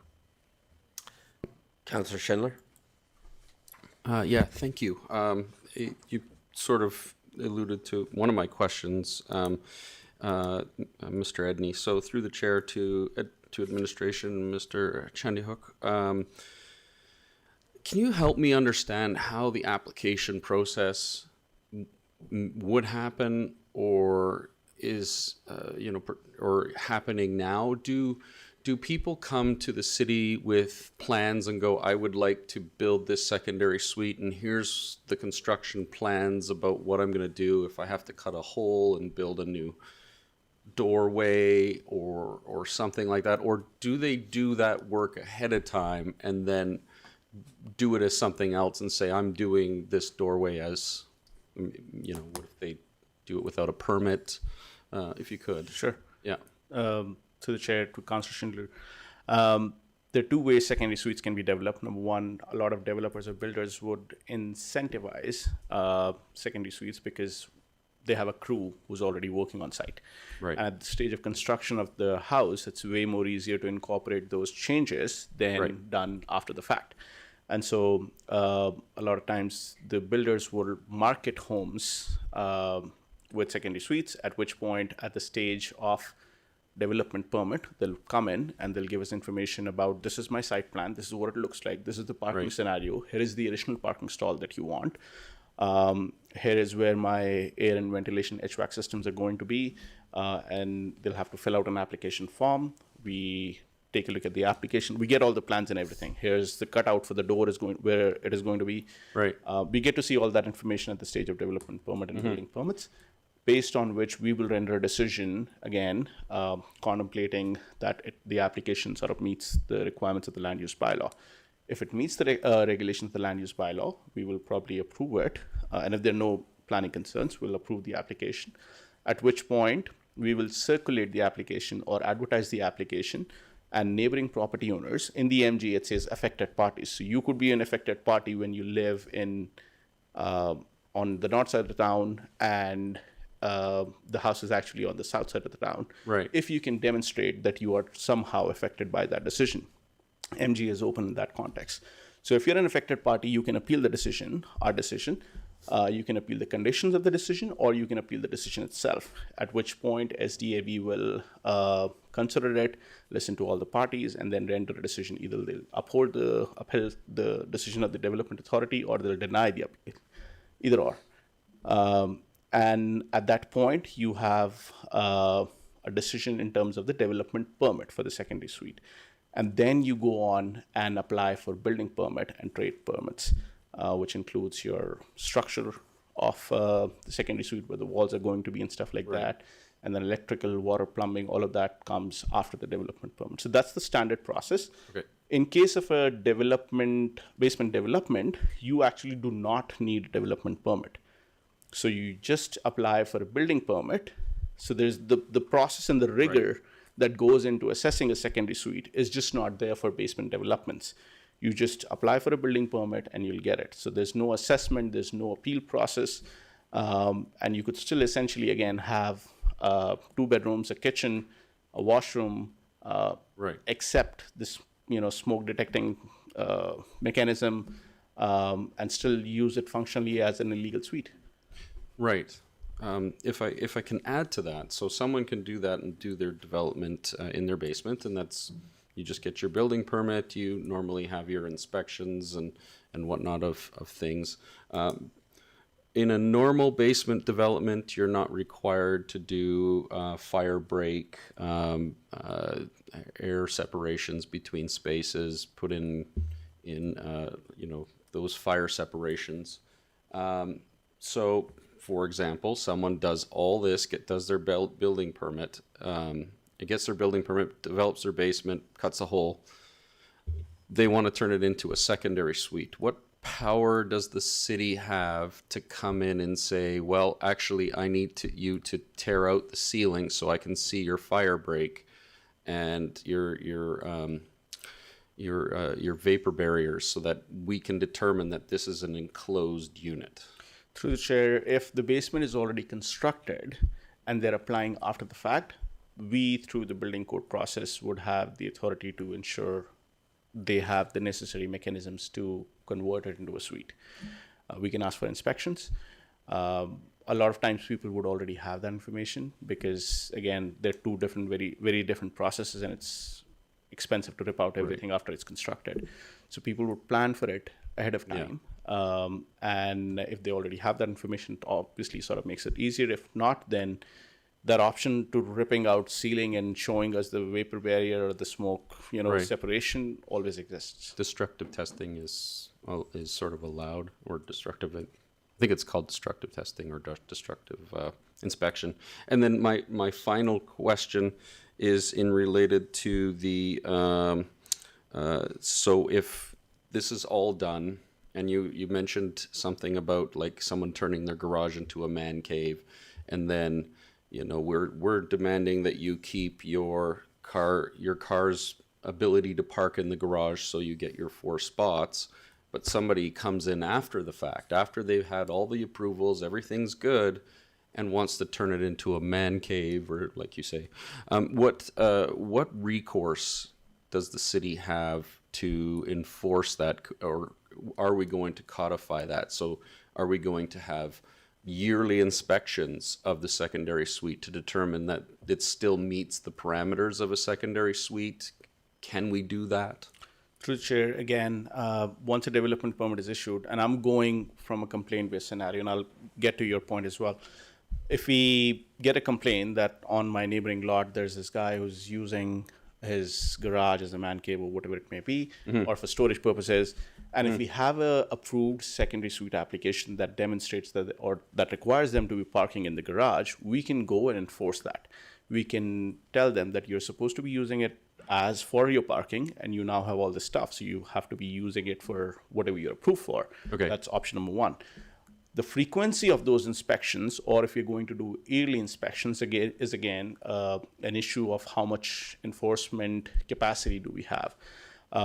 If the city wants to do that, absolutely, but there are budget implications on it, which now means we're going to be knocking on 287, Correct. odd secondary suites every year to ensure that they're operating as they should. Again, doing inspections one day a year may not be the most effective way to deal with it. Correct. And it goes into how much do we actually want to regulate and how much do we get into enforcement. So everything has its pros and cons. And council just has to be aware about how much enforcement regulatory framework do we want to sort of enforce at what point. Thank you for your answer. Councillor Randall. Thank you, Your Worship. I won't take long. My question is through administration to you. When we approved for the secondary suite or development basement, especially secondary suite, we are talking, even the cul-de-sac or other residents have a quality life living and neighbor is applying for that. The secondary suite, did how we contact to the immediate neighbor, like this person is building through the letter, how we contacting them like they are building the secondary suite? So the chair, after a decision is rendered on an application for discretionary use, typically municipality would advertise. Now for advertising, different municipalities take different approaches. Some municipalities would just advertise it on their website. Some would send specific letters to neighboring property owners. That's what we do. That's correct. Sorry? Okay. So in our case, we send letters to neighboring property owners within a specific radius, informing them that this use has been approved in your neighborhood. And if you have any questions, concerns, if you have a real idea of being the affected party, then you can appeal the decision of the development authority. So we send the letter after approved? Through the chair, yes, that's the process through the MGA, yes. Okay. And then in case somebody oppose the neighbor, so what step do we take to consider? So once a decision is rendered, they can appeal our decision. So if I approved a basement suite, the affected party can take my decision and go to SDAB, the Subdivision and Development Appeals Board. And at that point, SDAB will hear the concerns of the neighbor. SDAB will also allow me to present my case, which is why I rendered that decision. And based on all of that hearing, SDAB will render a decision whether my decision was okay or whether it is actual affected party and it's affecting their ability to enjoy their property the way they should. And they'll render a decision based on that. So it's out of administration's hand at that point. SDAB makes the decision. Okay, thank you. Okay. Great conversation, great questions. Thank you. Great. Any final comments, questions from council with regards to this? Okay, so again, we've highlighted a few times that tension of first and fourth, and I think that this falls well within that, and so I think that this has been a great conversation, setting up some conversations moving forward on final decisions being made. So I believe the motion today for this is to accept for information. Great, thank you. Can I have a Councillor Grant? Thank you, Mayor. I would like to make sure that this comes back relatively quick after the election for the new council to make some decisions and share some opinions on this important topic. So then you could make a motion that states that. Okay, do you just want me to add it? Is there a certain date? Sorry. I don't want you to add it to this motion. I think it should be a separate motion. Sounds good. I think that we should let's accept for information and then make that, and then let's organically make that motion right after. I can make this motion. Okay, thank you. I move that council accept the options in this report for information and allow administration to continue exploring options to address density concerns with secondary suites and shared accommodations. Comments, questions from council? Call for the vote. And that's carried unanimously. Thank you. I think, Councillor Grant, then to your point, I think we would be looking for a motion, Josh, along the lines of council directs administration to bring back the secondary suite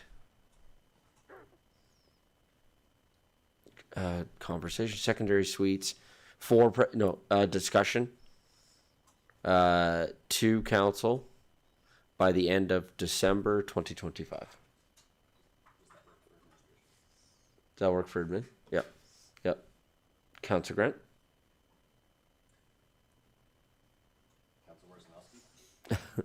Well, sorry, Deputy Mayor Warzanowski? Thank you, Mayor Dean. Thank you, Councillor Grant. While I think I agree with the intention of this motion before you present it, I would just like to suggest, instead of the word discussion, like you want some action here. A discussion isn't action. So amending options. Do we want them to present us with a secondary suite bylaw by this time, instead of just having a discussion? I feel like we're probably there. I'm just... But the new council may not be. Yeah. They may not be. That's true.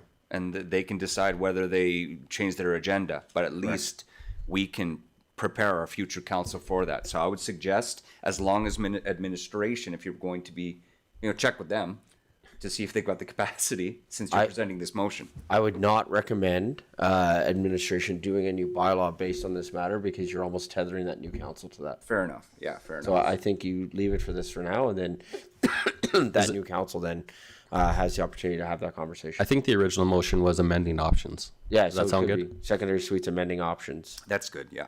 Okay, thank you. And administration has capacity to bring this back by then, Mr. Edney? Yeah, he was nodding at me. He's nodding at you? Yeah. Okay. Okay, Councillor Grant. Verbal nod? Perfect. Thank you. I'll restate. Or I didn't do this one, sorry yet. I move that council direct administration to bring back the secondary suite amending options to council by the end of December 2025. Thank you. Comments, questions from council? Call for the vote. and that's carried unanimously. I think that wraps up then this matter. So with that, I'm going to suggest we go for our lunch break here. And because we do have a presentation that is coming at 1 o'clock, I'm going to suggest that we come back at 12:55, please. Thank you.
Good afternoon, everyone. We are just coming back now from our lunch break. And just with regards to the agenda, we do have a couple of items that were existing on our agenda, but we don't want to, we want to make sure that we're utilizing staff time and everyone's time properly. So what we're going to do agenda-wise here is we are going to go into in-camera here for 8.2, legal advice, as we... for that presentation, and then we will come out of in camera after that presentation, and we will do the items under 7.3, possibly start 7.4 with then wrapping up our day. So just moving some things around, but just to be clear, we're just going to do item 8.1, sorry, 8.2. I apologize for doing 8. Which now become 8.1. We're just going to do the legal advice for now. So could I have a counselor make the following motion, please? Sorry.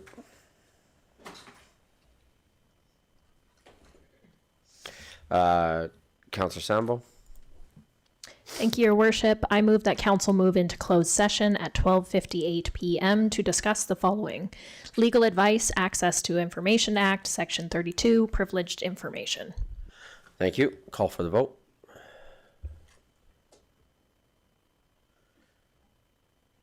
And that's carried unanimously. Thank you.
Good afternoon, everyone. We're just coming back from our in-camera session. Can I have a councillor make the following motion, please? Councillor Schindler. Beat you. I'm sorry. I move that council come out of closed session at 1:41 p.m. Thank you. Call for the vote. Thank you. It's carried unanimously. We'll give ourselves a quick break to let everybody come back and get settled and come back at 1:45. Thanks, everyone.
Good afternoon, everybody. I think coming out of our in-camera session, we just had the one motion.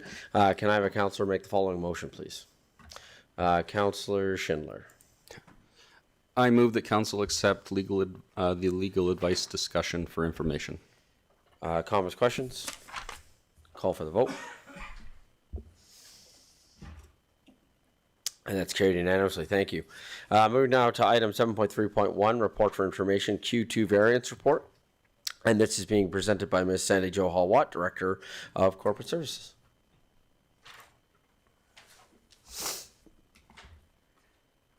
Nope, don't push the button. Nope, don't push the button. There we go.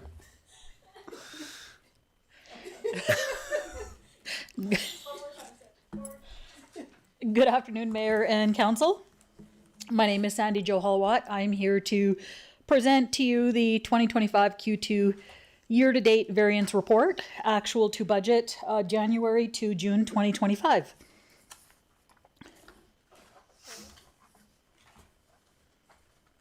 So I'm just going to dive right into the report. I'm not going to read the report line by line, but I'm going to touch on various highlights and noteworthy items that are presented in this report. And if Mayor or Council has any questions, I can stop and address them at that point in time. So the purpose of this report is to provide year-to-date 2025 financial variance information related to activities for the second quarter of 2025. So we have our agenda, and we will just follow the agenda as indicated. So our highlights and remarks. Budget numbers were based on the 2025 approved budget in May this spring.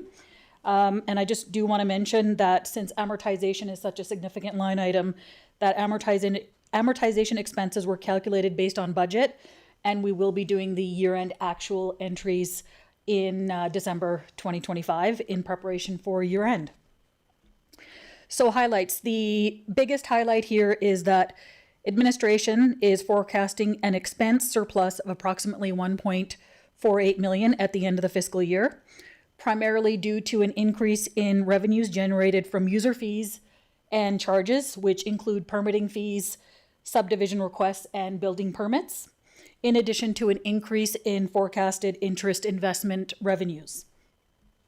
Secondly, expenses decreased due to lower than anticipated spending on salary and wages and the accounts associated with salary and wages such as CPP, EI, and LAPP.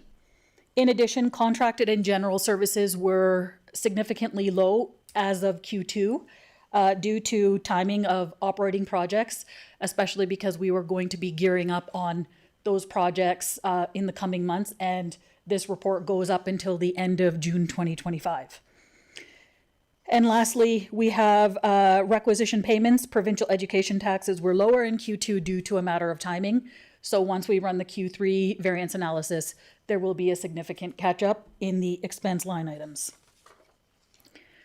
So the first chart is the summary revenues by department. So I'm just going to highlight the items with projected year-end variances, which is the blue column on your right. So we have CGI revenue, additional projected year-end variance of 1.035 million, as previously indicated, mostly due to revenues from building permits, subdivision requests, and the impact of tariffs that we had accounted for has been minimal to date. So we could see potential changes in the coming months as we continue our reporting. Commercial development has also increased by 28% year over year. I felt that this was a statistic that's important for Mayor, Council, and the public to know, because they are obviously seeing an uptick of commercial projects in and around Chestermere. And popularity of the multifamily product has increased within the city of Chestermere by 47%. I'm just going to touch on the community operations revenues. The community safety department is comprised of the following: fire services, community peace officers, and RCMP. And so I mentioned that with intent because there are specific revenue line items for community peace officers and RCMP. So the revenue sources within this unit that have been budgeted in the revenue line items include community peace officer CPOs and the RCMP. So we are seeing a significant decrease in year-to-date fine revenue, especially in the line item from the RCMP, due to the timing of payments and the impact of staffing in regards to the RCMP. I do want to mention that the community peace officers, the CPOs, we are seeing two budget revenues due to staffing and the increase in enforcement. And I've got Sergeant Vlad here if you have any questions at the end of the presentation to address any specific questions about revenues. So the next chart is the summary of expenses by department. So again, I will just touch on the high level expenses that are indicated in the blue column. We have CGI expenses, a projected year-end variance of $658,000. This reduction in CGI expenses is primarily due to salary and wages from vacancies across the department. And again, administration is working diligently to address these vacancies. And so hopefully there will be a decrease in that variance in the coming months. And a secondary driver to the lower to year-to-date actual versus budget is due to other contracted services. And this line item captures the engagement of external consultants that are hired to address specific capital or operating projects within CGI. And this is forecasted at this point in time to be lower due to timing. Again, because we have our uptick in expenses during the summer months. So there will be a reduced variance in the Q3. Corporate services expenses. We have a projected year-end variance of $326,000. This is, again, primarily due to salary and wages. We're lower than forecasted due to vacancies. In addition, census and election costs. They will be booked in the coming months because, as we're all readily aware, the election is coming and we will have an uptick in expenses associated with that said date in October, in addition to census costs being incurred and booked in our ERP system. Training and development costs were also under budget in Q2. With the fall months ahead, most of the staff are going to be taking courses in the fall semester. So we will see an uptick in this expense line item in Q3. And lastly, the communications department, since the wave has gone from a monthly publication to a quarterly publication, we've experienced a significant reduction in our advertising and promotion budget line item, because now, since we're only printing the wave in color copies quarterly versus monthly, we've seen a drop in that line item. And lastly, in the community services department, the Rocky View handy bus requisition hasn't been paid as of the end of June. That will be paid approximately end of September, which is coming up quickly. So you will see a reduction in that variance for the Q3 report.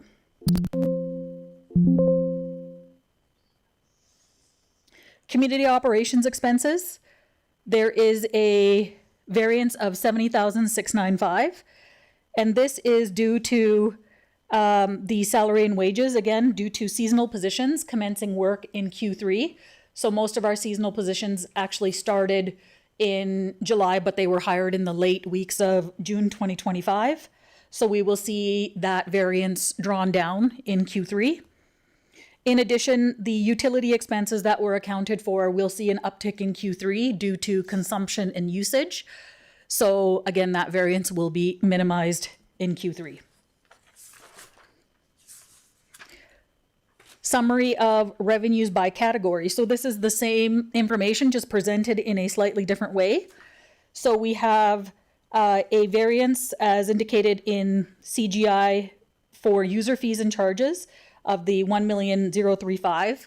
Again, mostly due to permitting, building subdivision permits, due to increase in development, the commercial and multifamily development that had increased year over year. And in addition, We have a reduction of $635,000 in fines, penalties, and licenses due to the reduction in budgeted to actual fine revenue generated by the RCMP and CPO. So again, I want to state that the CPOs are coming very close to their budget. It's just due to timing when you write the ticket versus when you get the cash in the account from the provincial government. But the variance is significantly notable in the RCMP line item. Summary of expenses by category. So the information here is presented just by GL buckets. So the projected year-end variance, as you can see, Mayor and Council, the majority of the variance is in personnel expense for 1.050 million due to timing and vacancies. So when we undertook our budgeting process, some of our positions were budgeted for full year, but it took us a couple of months to find the perfect candidate. So that position was hired, say, in April. So there was the 3 months, for example, of variance for the position. So there still are some positions that are vacant, and we're doing our best to fill those positions with the best candidates. We have rentals and leases, just for that small balance of 46,424. That is directly correlated with the community services capital project for the space across the street. So that is the projected lease payment for that space. So since we have moved that capital budget, or rather capital project, to possibly the further next year, that rent payment came out of the budget, creating a variance. Contracted and general services, projected year-end variance of 191,000. So again, this is based on external consultants that are hired externally as subject matter experts for operating projects. So the conversations I've had with various managers is that as the summer months progress, those experts are called in to address various operating projects. So we will see possibly a reduction in this variance in the coming months. And utilities, a projected year-end variance of 138,000, again, strictly due to consumption and usage. But as the summer months progress, and now we're past these summer months, we're going to see a reduction in that variance because of increase in usage as the seasonal crews work in and around the city.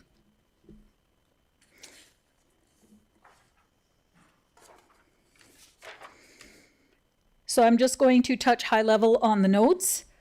Revenues exceed the 2025 budget due to an increase in permitting fees, subdivision requests, and building permits.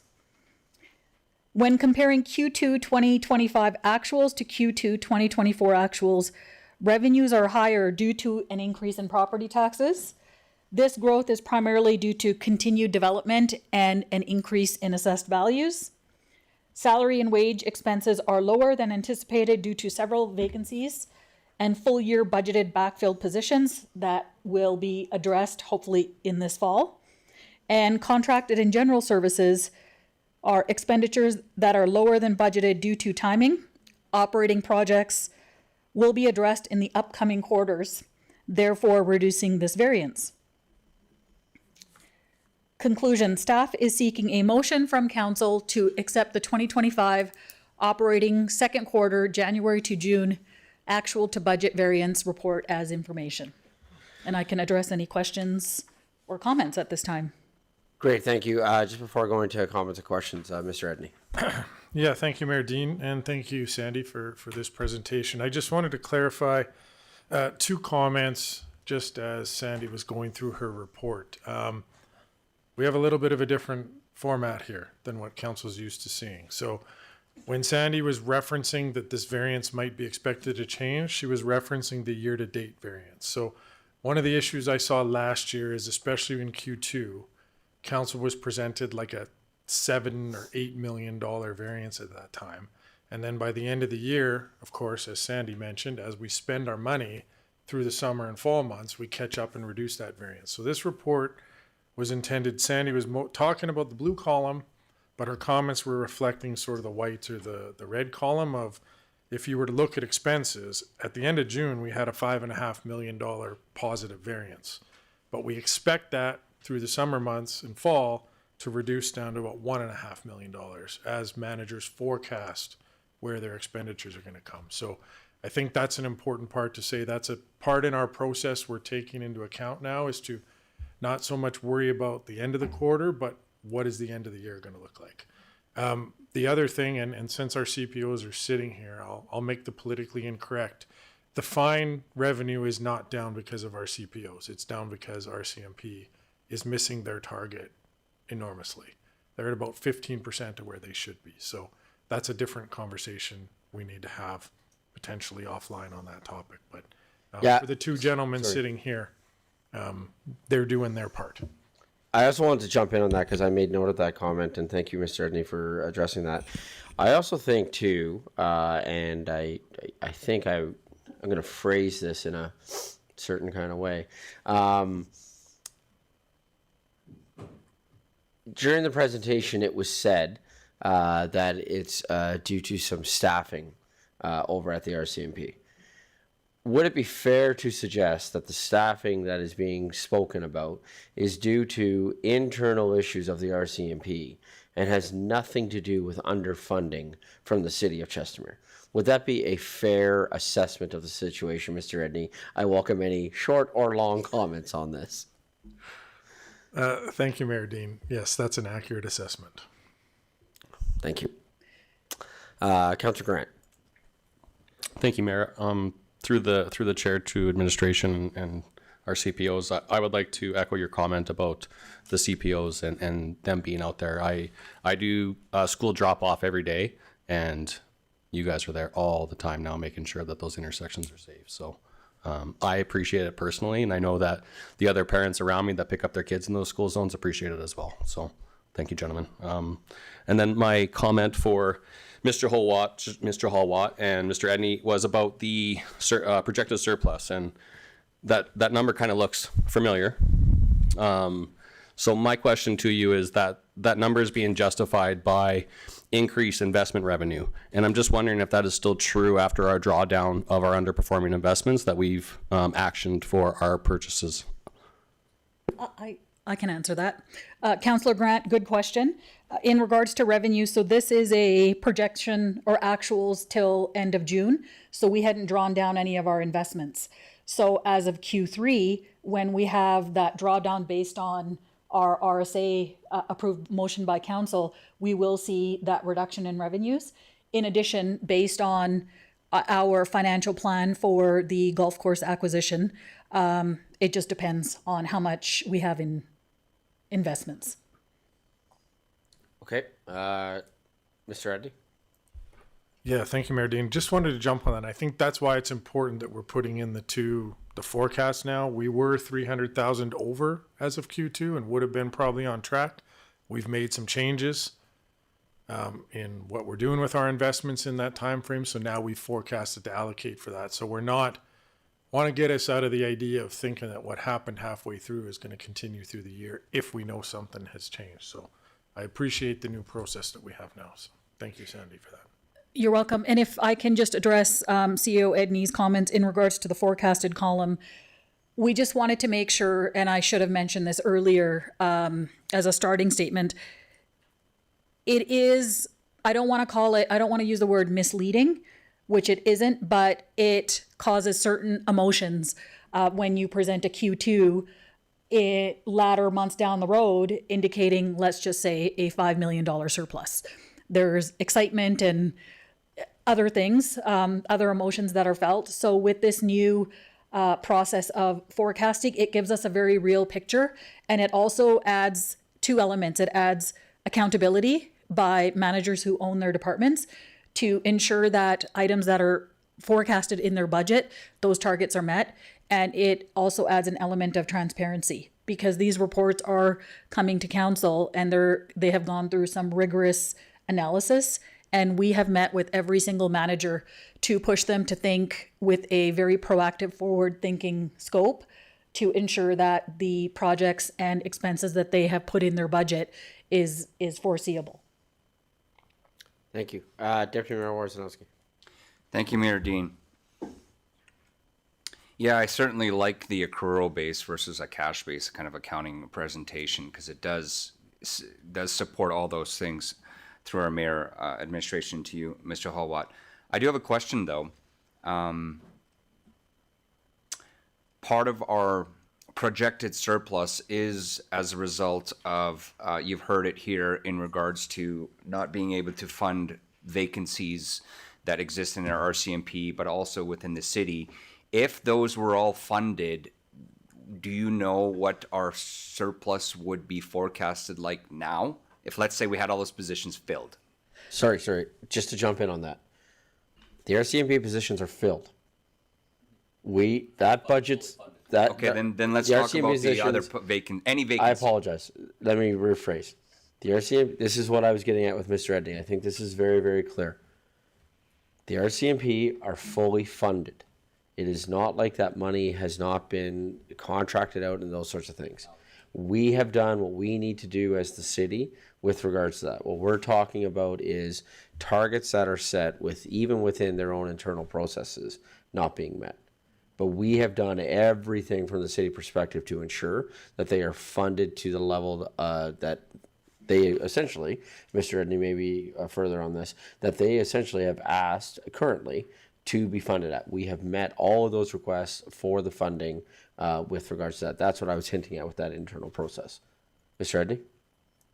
Yeah, thank you, Mayor Dean. I'll speak to two things there. Yes, for the RCMP, there is no variance because we have a contract that we pay them in their quarterly installments.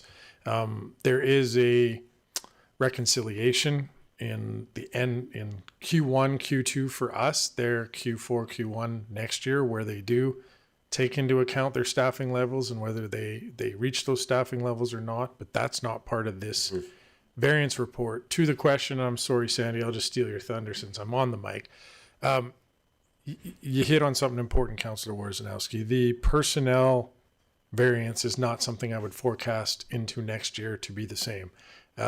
Through this year, and we've talked a lot about this, we've had some key positions to fill with some key positions underneath those positions. So now that, for example, Such is here, he can start actively tackling some of the vacant positions in CGI, now knowing that he's the leader of that department going forward and starting to find some of the right people. So as Sandy mentioned, a lot of it is most of our new positions, the new positions we budgeted to start in April. Sometimes they didn't start till June. Sometimes they don't start till September.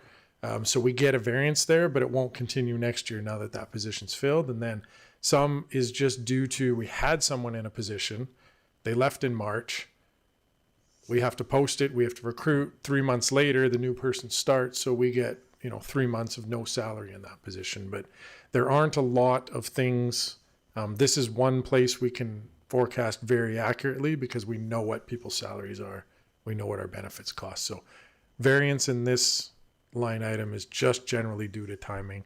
And there'll always be some timing variance every year as people leave the organization and join the organization. Sorry, Deputy Mayor, back to you.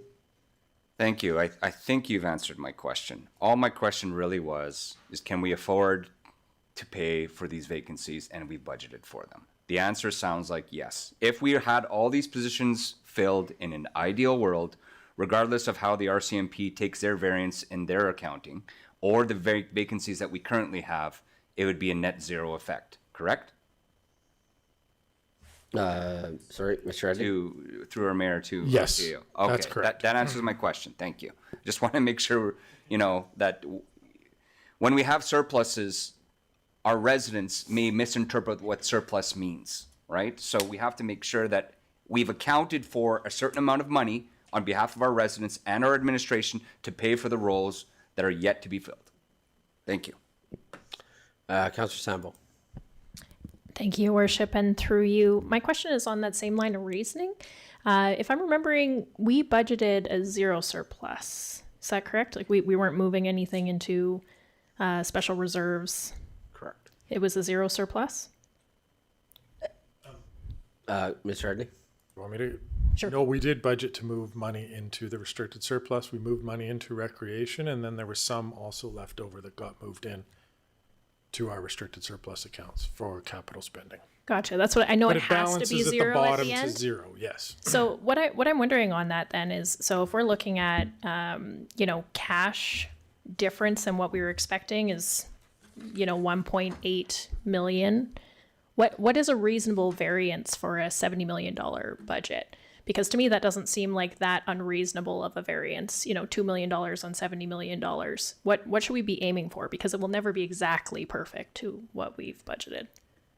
Good question, Councillor Sandbo. It's a little bit of looking into a crystal ball in regards to the various factors that come into play. So as per the MGA, as you're probably quite aware, we can't budget for a deficit and we can't budget for a surplus. So we look at a variety of factors, growth, development, and as indicated by the wonderful folks in CGI, we have an increase 48% in multifamily, commercial development is up. Those are all things that we did our best to capture those trends. But I would hate to mislead mayor and council and provide maybe CEO Edney has a percentage that's favorable. I'm just not comfortable putting on record a number and then come by the end of December, it's out by said dollars. Mr. Edney? Yeah, thank you, Mayor Dean. So to Councillor Sandbo's question, I think it becomes more a philosophical discussion, right? Often 5% is something that's used as a reasonable variance amount. Right now, we're projecting 2.3% is what this is. So, that would be sort of my ideal goal, to be able to get us under 2%, because a lot of our costs are, to the previous line of questioning, if we had all of our personnel filled on January 1st, no one left, and we didn't add anybody, we've just lost $1 million of the variance. And now we're down to like 0.5% or less, because a lot of our expenses are fixed in that. So I think if we can stay around 2 or under 2, knowing that we always have that flux, last year especially, and going into this or into 2025, given the state of the organization, I'd expect some of that to be higher. But as we not revamp isn't the right, fine tune our budgeting and forecasting process, I'd expect us to be able to get that variance down even lower and lower. And one of the reasons I still like to see a variance is there's still a challenge of, hey, back in November, you budgeted $10,000 for something, do your best to do it for $9,500. So that's the kind of variance, I'm still hoping to see going forward, as we can beat our budget numbers by a little bit. I don't want us beating our budget numbers by 10%, because to me that implies we over budgeted. But if we can stay in that less than 5, I think then you're doing a good job of budgeting and proactively managing. But that's just my opinion. And if I can just add a little bit of color for Councillor Sandbo, I'm just looking at the actuals for 2024. So our revenues are less than 2024 values, but we're still over what our 2025 budgeted projections for growth is. So we're still ahead. Plus we have the increase in assessments and additional rooftops. So that's a delicate balance to ensure that we are forecasting accordingly, looking at the trends, and again, looking into that crystal ball, because at the end of the day, if development slows down and tariffs have a higher implication that we have a tough time forecasting, our budget is going to have a direct impact negatively. So we do our best. The orders to managers have been very, very clear that we're looking at historical trends, and we have to account for inflation as well. That's a very real situation for not only municipalities, but how we run our personal and private budgets as well. So we're looking at all of those factors and making sure that we incorporate this into the 2026 and beyond operating and capital budgets. Yeah, I think it should go without saying, but sometimes it doesn't. That just like for my own personal vehicle, when I go and I put gas in that vehicle to drive from A to B to C to D or whatever the case may be, that gas might cost a little bit more. the city doesn't have some sort of special discounted rate that we end up getting, right? Like it also then costs us for the vehicles that we have out on the road, as other costs that you see every day within your household go up, the utilities for this building, all those sorts of things. The city also sees those sorts of things, and so I think sometimes it can be important to just as a reminder on those inflationary costs that there are real costs that we just incur, just like us. Just as a resident. So as a resident, I incur certain things, but then also we as an organization, and that just plays out across the board, if you will. And so sometimes I think that can get lost in all of our conversations, that that also plays into our budgeting process as well. Any other final comments or questions before moving to the motion from council? Okay, can I have the motion, please? Councillor Randhawa. Thank you, Your Worship. I move that the council accept the Q2 operating budget variance analysis for the second quarter of 2025 for information. Final comments, questions from council? Call for the vote. And that's carried unanimously. Thank you for that presentation. Appreciate it. And I think you have another second one coming up here right away. This is Report for Information 2025 Mayor and Council Charity Golf Tournament, also being presented by Ms. Sandy Jo Halwa, Director of Corporate Services. So I am back, Mayor and Council.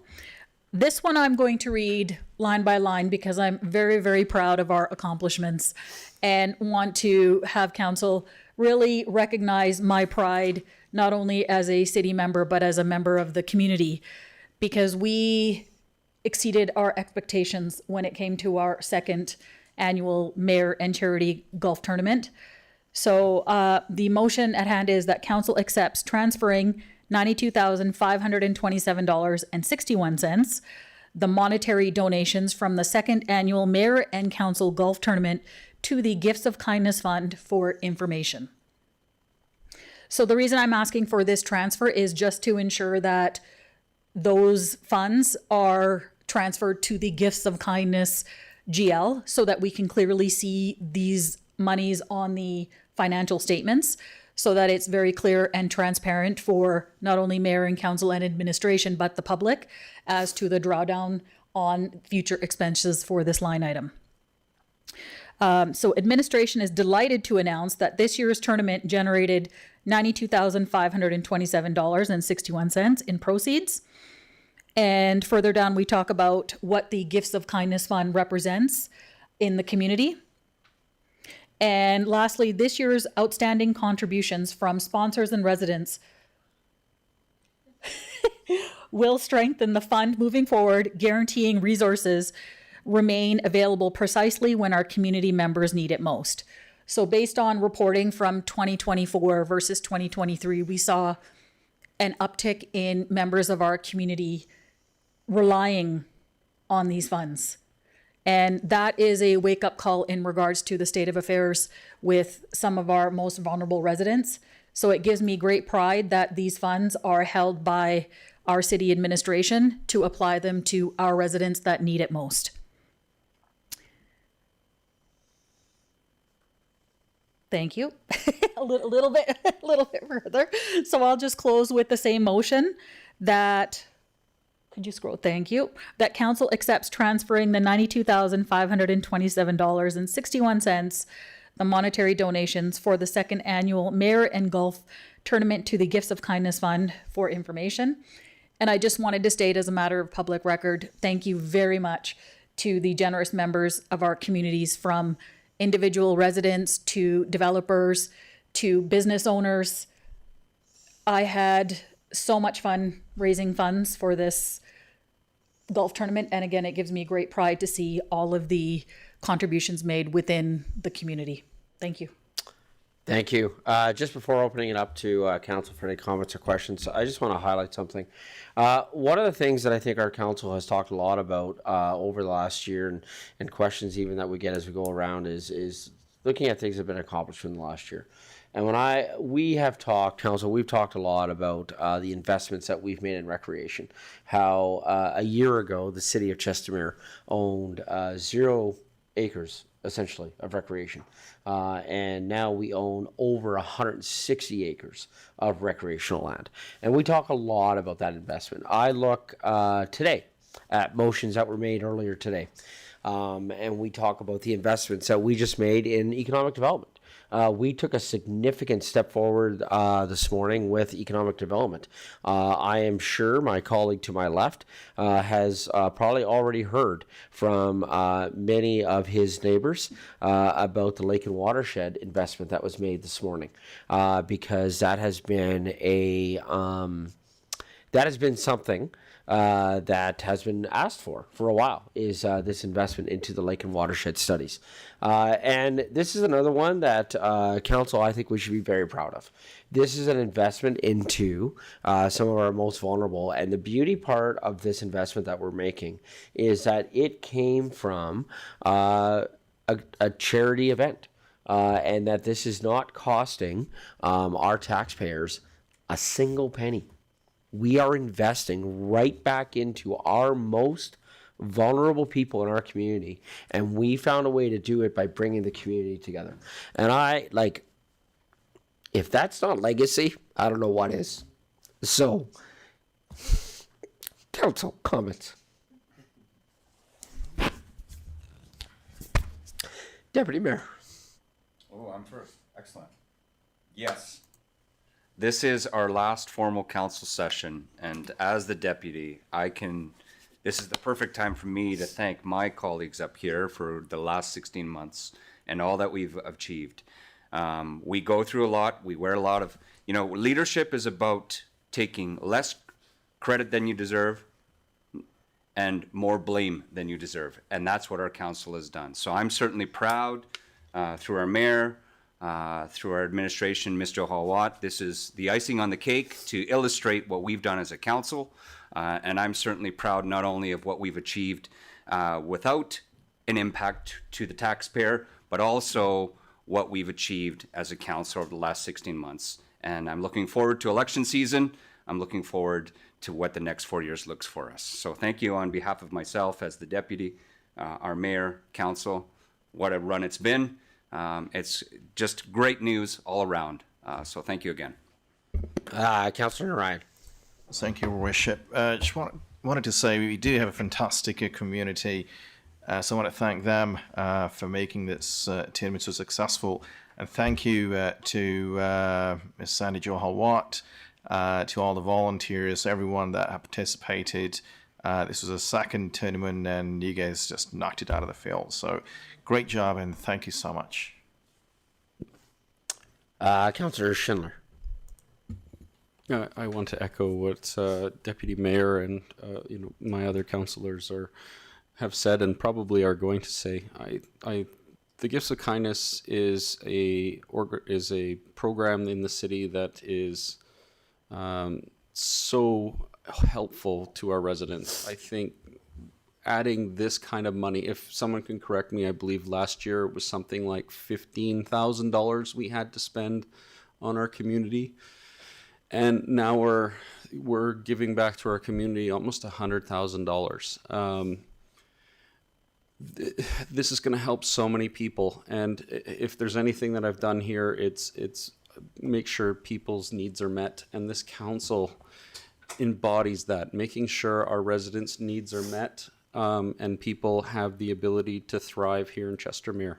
This is just one small step in our community, and I hope we can keep it going for many more golf tournaments going forward. And thank you for our administration for all their hard work. Councillor Randall. Thank you, Your Worship. Through you, thank you, Sandy. This is near and dear to our heart for this council, and all the sponsors, I thank you from the bottom of my heart who gave to raise this money for the golf tournament, and every single employees who they work behind the scene. And thank you each of my peers who actually dedicated towards the community, where we started and where now we ending. And special thanks to our only and only one, your worship. Under his leadership, this council actually really made a big U-turn to the community, to all the way to provincial and federal.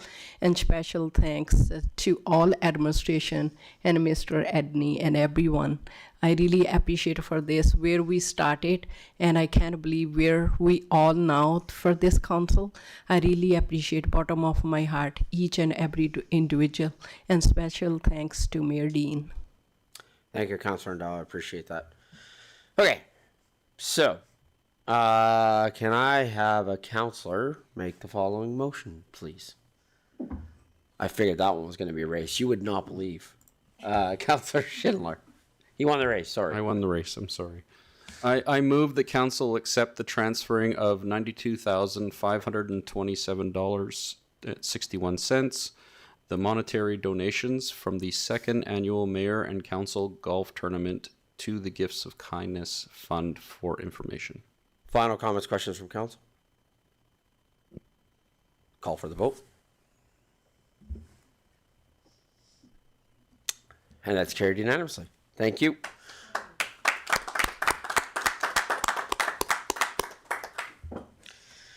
Okay, and on to just as exciting things. Municipal tag bylaw. Ooh. Yeah. Tag bylaw. Yeah. I apologize, Blair, that that's what you're following. That's so item 7.4.1. The municipal tag bylaw being presented by Blair Zinkan, Community Peace Officer 3. Sorry. To Mayor and Council, I am before you today to present the municipal tag enabling bylaw, and the recommendations from administration is that Council give first, second, move to third reading, and give third and final reading to this bylaw. I'll just sort of abbreviate the background on this. In essence, the Municipal Government Act allows us to create a subjudicial method for bylaw contraventions to be dealt with, in that ratepayers who contravene bylaws may be issued a monetary penalty, such as a parking tag, and they can deal directly with the city. What this bylaw seeks to do is broaden that out to apply that to all bylaws. So we could do it for something like an unsightly premise, long grasses, rubbish that needs to be cleaned up, or a community standards issue that's minor in nature. And it's to allow, where appropriate, the ratepayers to deal directly with the city, relieve that minor contravention from the court system if it's appropriate, and nothing will stop us from following up with a prosecution if the tag isn't satisfied. What this is designed to do is effectively give us more tools in the toolbox. So for us as peace officers, we'll be able to alleviate from the courts minor offenses, but it'll also give our practicum students, which I know council was a particularly big fan of this last season, and any potential future hires for seasonal position or permanent bylaw officers to issue those monetary penalties where they're not clogging up the courts, especially for the seasonal positions, because they're with us for such a short period of time, they may not be around to follow up with a provincial prosecution. So that is the recommendation. The implications is if we don't have this, essentially our practicum students aren't able to issue monetary penalties for all intents and purposes. Our summer students would not be able to issue those penalties for the broad range of bylaws. We'd effectively have that limited to parking tags. So this is just, again, more tools in the toolbox.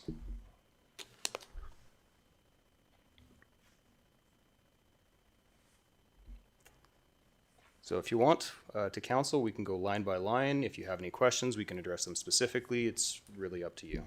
I think I would suggest, because this has been prepared beforehand, that we open up to questions and see where we land. I guess administratively, maybe to, legislatively to handle this properly. Does anybody have, because I see a couple green lights already, so does anybody have just a general question about the bylaw that isn't necessarily editing the bylaw? Is it more just a general, so I see a nod. Okay, so for the two lights that have already lit up, starting with Deputy Mayor. Thank you, Mayor Dean. I don't have a specific question regarding like the words of the bylaw. I know what you're trying to achieve here through our mayor, administration, and to you, CPO Blair. My question through those people to yourself is, do you see any level of liability with if this bylaw was read into, if we did all 3 readings, and now it was a live bylaw, is there any exposure that we would have for somebody who's not a quote-unquote CPO issuing some of these tickets, so to speak? No, not in my estimation, through the chair. The Municipal Government Act explicitly allows us to do this in Section 7. It's not commonly used broadly, as I'm proposing today.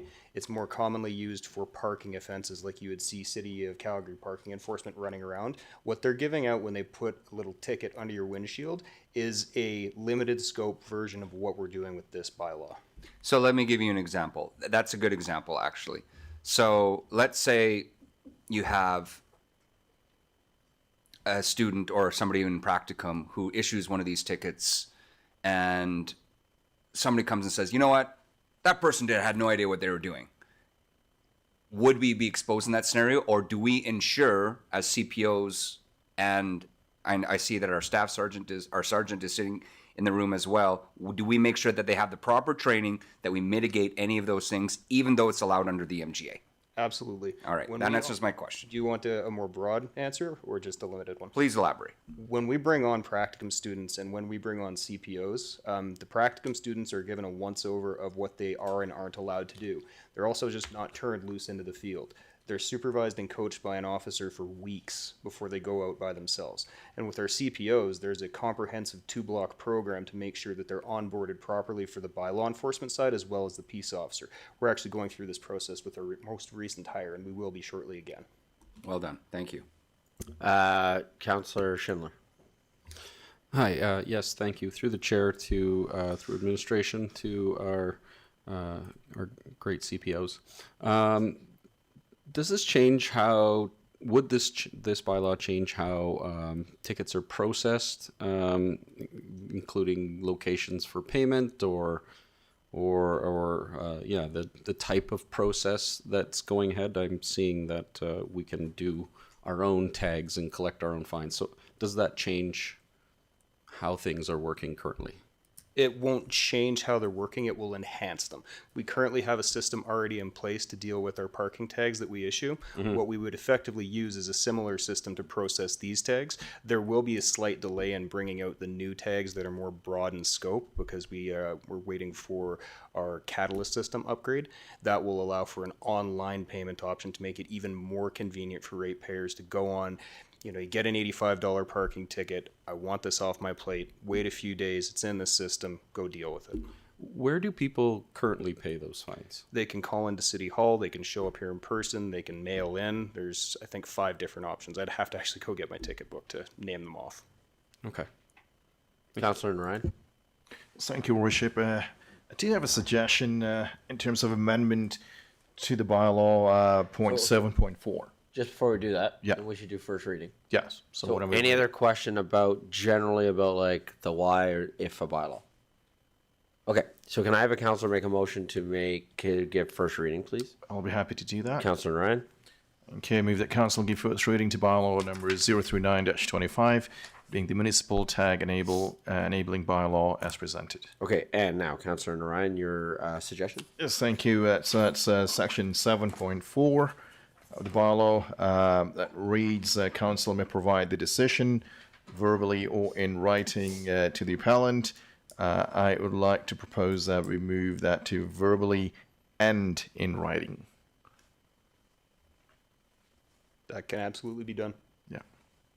Okay. I would even go one further. I am seeing an inconsistency, and I apologize that it slipped past me.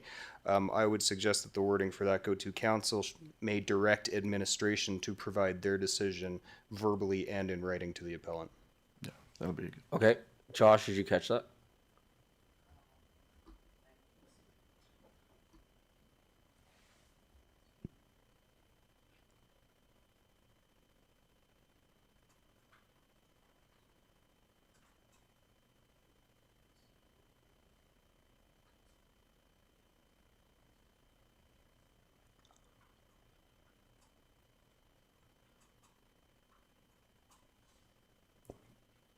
Okay. Thank you. Any other comments, questions similar to Councillor Ryan's?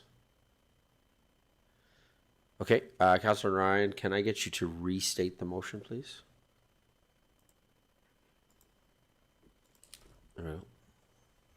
Yes, most certainly. Thank you. Council gave first reading to bylaw number 039-25, being the municipal tag enabling bylaw as amended. Amend 7.4 to read council may direct administration to provide the decision verbally and in writing to the appellant. Comments, questions from council? Councillor Sambo. Thank you, Your Worship. I actually just wanted to offer a compliment to the author of this bylaw. Whenever we get bylaws from this group, they're always really excellent. So thank you for that. Thank you. And I also just wanted to note that one thing in particular that I love about these bylaws is that they typically reference other bylaws and have the foresight to see how they'll interact with other legislation. So very good catch and good work. Thank you for that comment.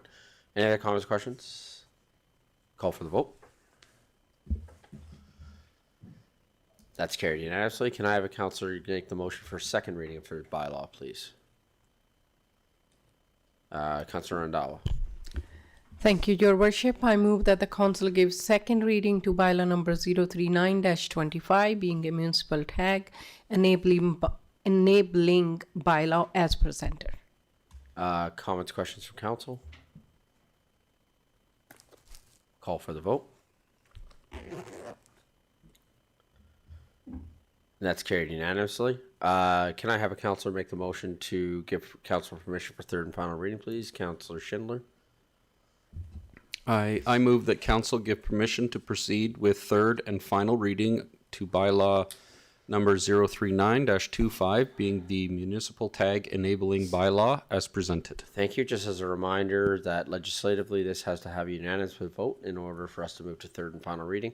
Otherwise, it would just stop it and have to come back to a different council meeting. Just a reminder legislatively on this process. Can I, any comments, questions?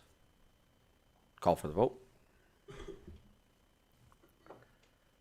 And that is carried unanimously. Thank you. And can I have a councillor give the motion for third and final reading, please? Councillor Randhawa. Thank you, Your Worship. I move that the council give third and final reading to bylaw number 039-25, being the municipal tag enabling bylaw as presented. Great. Thank you. Comments, questions from council? Call for the vote.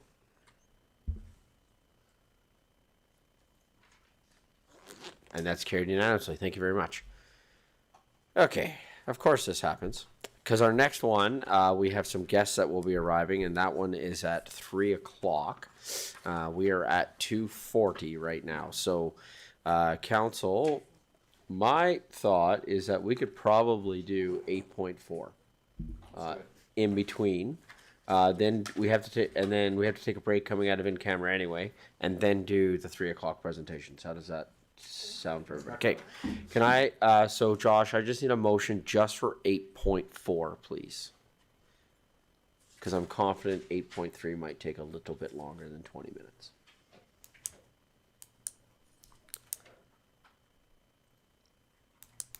Okay, can I have a councillor make the following motion, please? Councillor Schindler. I move that council move into closed session at 2:41 p.m. to discuss the following: CAO evaluation, Access to Information Act, ATIA, Section 22, confidential evaluations. Call for the vote. That's carried unanimously. Thank you.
Councillor Randhawa.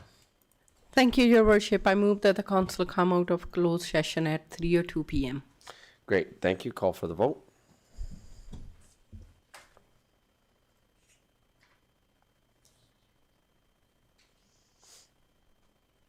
And that's carried unanimously. Thank you. Just again, with best practice, so we can get everybody come back in and get settled, take a short break, and we will start the next presentation at 3:10. Thanks, everybody.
Good afternoon, everyone.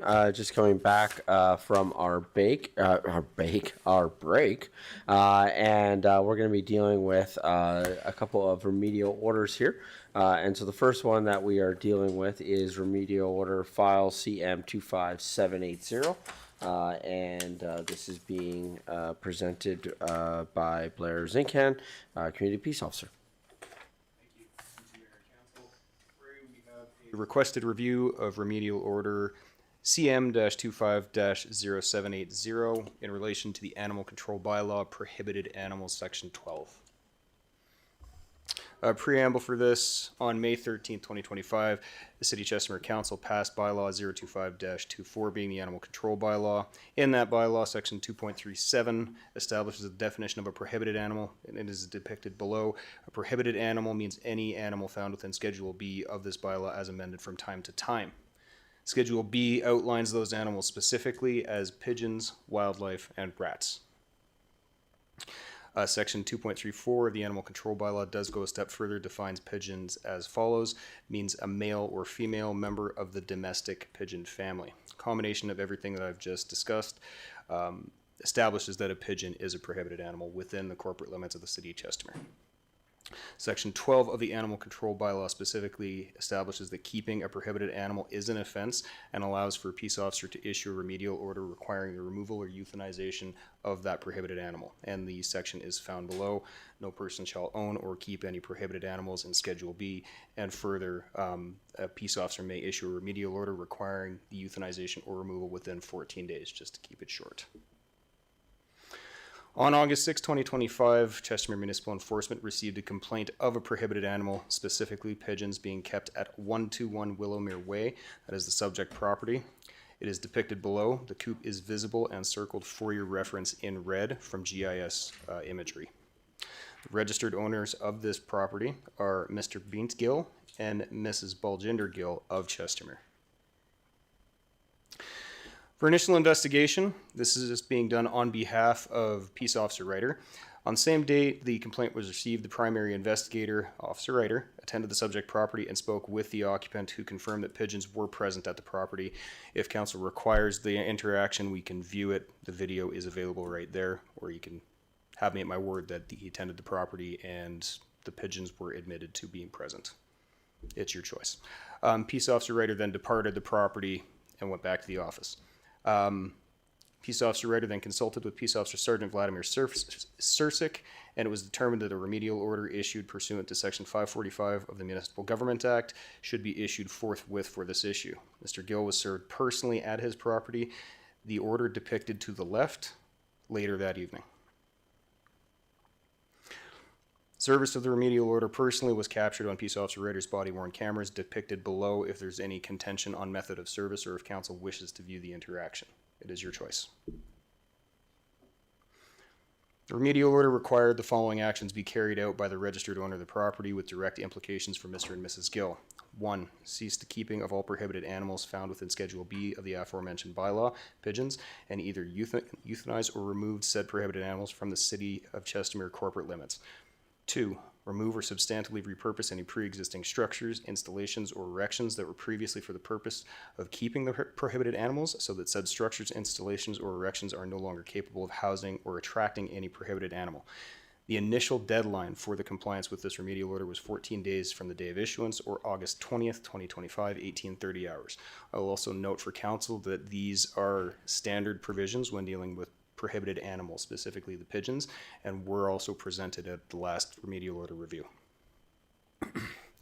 Request for review. On August 20th, 2025, after some back and forth with administration, the city received a request for remedial order from a Mr. Jovan Gill, who is the authorized agent for Mr. Gill, now being referred to as the applicant. The request for review is depicted to the left side of this slide and has triggered a stay of enforcement of remedial order CM-25-0780, meaning that we're not going out there until council decides something. I note that the request for review is silent on what relief the applicant, through his agent, is seeking from council. So as the city, we don't know what they're asking for presently in any specific terms. On August 20th at 13:10 hours, Peace Officer Ryder again attended the the subject property to determine if any action had been taken with respect to the removal of the pigeons and their coop prior to the request for review. Peace Officer Ryder noted that the pigeons and the coop remain in place at the subject property. They're depicted below. I would invite Peace Officer Ryder to the podium to describe for you what he found at that time.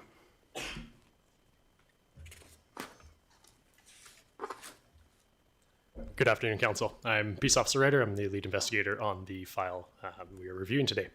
On August 20th, I did attend the subject property and conducted a voluntary inspection of the pigeon coop. I did note a large structure shown in the photos on the slide that had multiple doors and is alleged to house approximately 100 pigeons.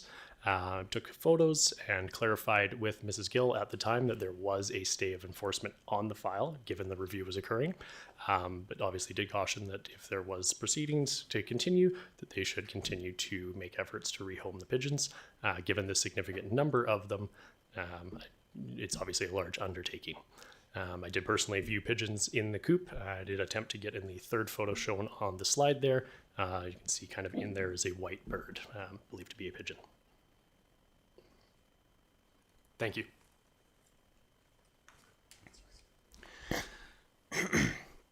In summary, Chestermere Municipal Enforcement received a complaint alleging the keeping of a prohibited animal within the city limits. We found that this complaint was neither frivolous, vexatious, or without merit. The investigation of the allegations by the primary investigator revealed that they were founded and in contravention of 12.1 of the Animal Control Bylaw. A contravention of Section 12.1 of the Animal Control Bylaw had occurred and was continuing in nature. The primary investigator properly served a remedial order to the registered owner of the subject property requiring compliance with the Animal Control Bylaw. The primary investigator also clearly outlined the actions required for the registered owner of the subject property, and those actions comply with the intent and provisions of the Animal Control Bylaw. Further to that conclusion, Chestermere Municipal Enforcement is of the position that a review of the remedial order respecting the requirement to cease the keeping of prohibited animals is moot, as the prohibition is codified in the Animal Control Bylaw and not presently before Council for consideration. Chestermere Municipal Enforcement also takes the position that the requirement to repurpose the structures, installations, and erections and the date for compliance by the registered owner are the only matters subject to review, for review today. Chestermere Municipal Enforcement is requesting that Council confirm the remedial order as served. I note that Council precedent on this matter has already been set with respect to Remedial Order CM-25-0490. Chestermere Municipal Enforcement does acknowledge that the transition may be difficult and traumatic for the applicant and his family, and as such, we are not opposed to any reasonable extension Council sees fit to grant up to 60 days from the date of decision. And as advised to Council pursuant to Section 547, Sub 2 of the Municipal Government Act, after completing this review, you may confirm, vary, substitute, or cancel this order. And that concludes my presentation to Council for any questions that you might have. Great, thank you. I think for the flow of this review, I think we've had a presenter now in support, obviously, of the remedial order. I think the next step then is to have a presentation from those that are in opposition to the remedial order. And then what will happen is we'll go back to the presenter in support and then closing statements from both sides. And then normally what would happen then is Council would then go in camera to deliberate on its decision. Council, what I would suggest is we actually have two that are about the same thing back to back. So I think we follow the same instead of going in camera, coming out, doing another one, going in camera. My suggestion, I don't think we're breaking anything legislatively. Let's hear both and then go in and debate both in camera. And I think we're legislatively on side. I see some nodding on my left and on my right, so I think we're good. With that, I'm not sure. I'm sorry, Mr. Edney? Thank you, Mayor Dean. I was just going to remind just the next presenters, there is a 5-minute time limit under our procedural bylaw, so the clock is up on the screen. Please keep the comments to that. Council can extend that if there's a request, but our bylaw does say 5 minutes. Thank you. You beat me to the punch on that one. With that then, I believe we have the presenter coming. I'm not sure who the presenter is on the other side, so have you come to the mic and introduce yourself and welcome your comments with relation to this matter. Absolutely. Good afternoon, council members. My name is Jovan Gill, and I represent Beanthi Gill in this hearing concerning Remedial Order CM 250780. I'll try to make this as fast as I can, since it's only 5 minutes. So I understand the opposing side said that the prohibition is moot, but we disagree on that fact. And it's here that Mr. Gill's position is that the Remedial Order should be set aside because the prohibition on domestic pigeons under the bylaw 25-24 is invalid. And I have 2 reasons for this. But before we get into those reasons, I want to give you a little bit of background on Mr. Beanthi Gill and the domestic pigeons he does have. Mr. Gill has been a resident of Chestermere for 18 years. And for 17 of those years, he's had domestic pigeons that he's raised.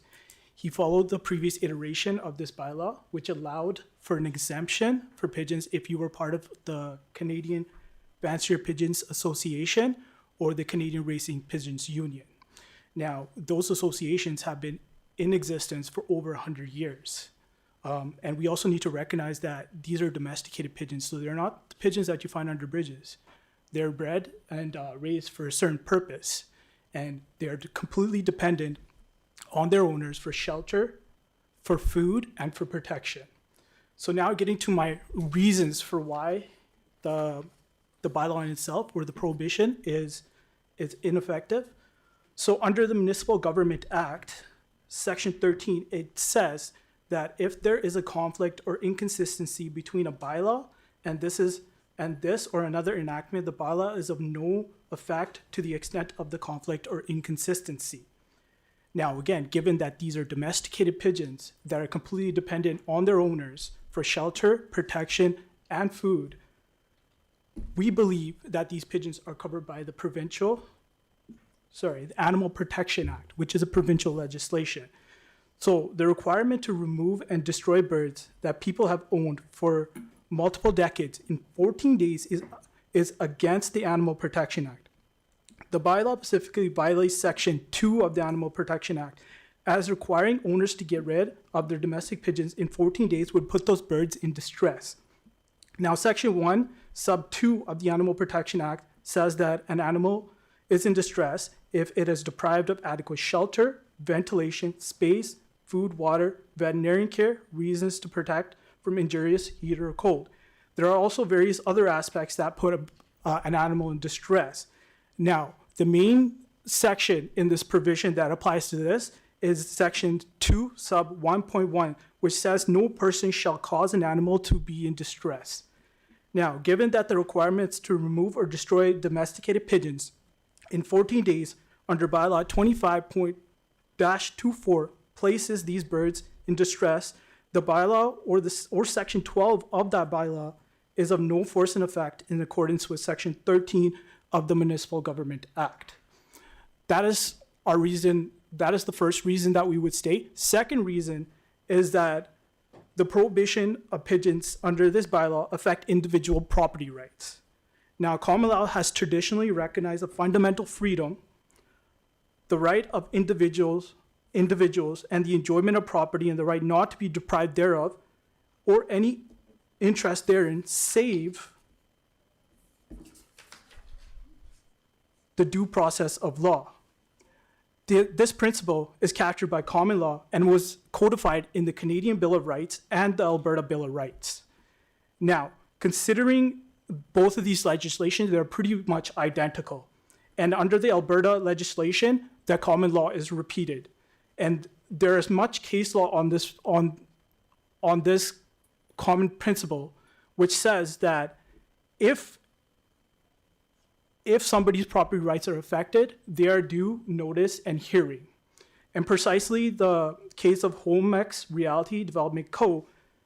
says that a public body can limit or abrogate the property rights of citizens. It must first give individuals concerned an opportunity to be heard. Now, from what I've seen, public notice was provided. However, there was no indication of a ban on pigeons. September 10th and October 8th provided drafts. In those drafts, there was a different provision, which was pretty much reiteration of what it was in the previous act. Therefore, we believe that there wasn't proper notice provided to the affected parties, and therefore, the bylaw was invalid, given that no notice was provided. Those submissions. Okay. Thank you. With that, we'll go back to closing statements from the presenter in support. Well, thank you to Mr. Gill for his presentation. Arising out of his discussion, I disagree on the point of mootness. The animal control bylaw was put to a notice of public hearing well in advance of actually being seen by council and altered by council. So he may argue that we are before you today to actually, in essence, allow for this in spite of the bylaw being present. I would argue that that is not the case. We did our due diligence. We put forward a notice of public hearing, and the onus does fall back to the public to stay on top of what governance is doing. He claims that Mr. Gill followed the previous iteration of the bylaw. I will note that the animal control bylaw, as we currently have it, did repeal the former animal control bylaw. The former animal control bylaw does not have force and effect within the city of Chestermere at this time. And that domestic pigeons are explicitly defined as being a prohibited animal, and he went so far as to define a pigeon as including the domestic pigeon family, male and female. It's an interesting comment touching on the Animal Protection Act. We aren't requiring a contravention of the Animal Protection Act in removing, and would in fact likely charge somebody who willfully or not willfully caused distress to an animal. So it's not something that we would compel Mr. Gill to do. So drawing a link between the APA and the MGA seems to be non sequitur to me. They're two separate pieces of legislation designed to do two totally separate things. I will also note that he touches on due process of law. This bylaw, having been the person who presented and was chiefly responsible for drafting it, it came to notice of public hearing, first and second reading, was taken away for a rather extended period of time, and then came back for third reading. There was ample notice to Mr. Gill if he wanted to come to council and either speak against this or request for amendments. He could have contacted any one of his elected officials at any time to discuss this with you. I will also note for council, as a standard practice for some municipalities, animal prohibitions have existed in Canada for a long time. And the Alberta Bill of Rights only requires us to not deprive a person being deprived of their property rights. We must give them due process. Council, this current council, followed that due process. There's nothing wrong with our bylaw. There's nothing wrong with the prohibitions. That's Chestermere Municipal Enforcement's place on this. Thank you. Great, thank you. And some closing statements from the presenter in opposition.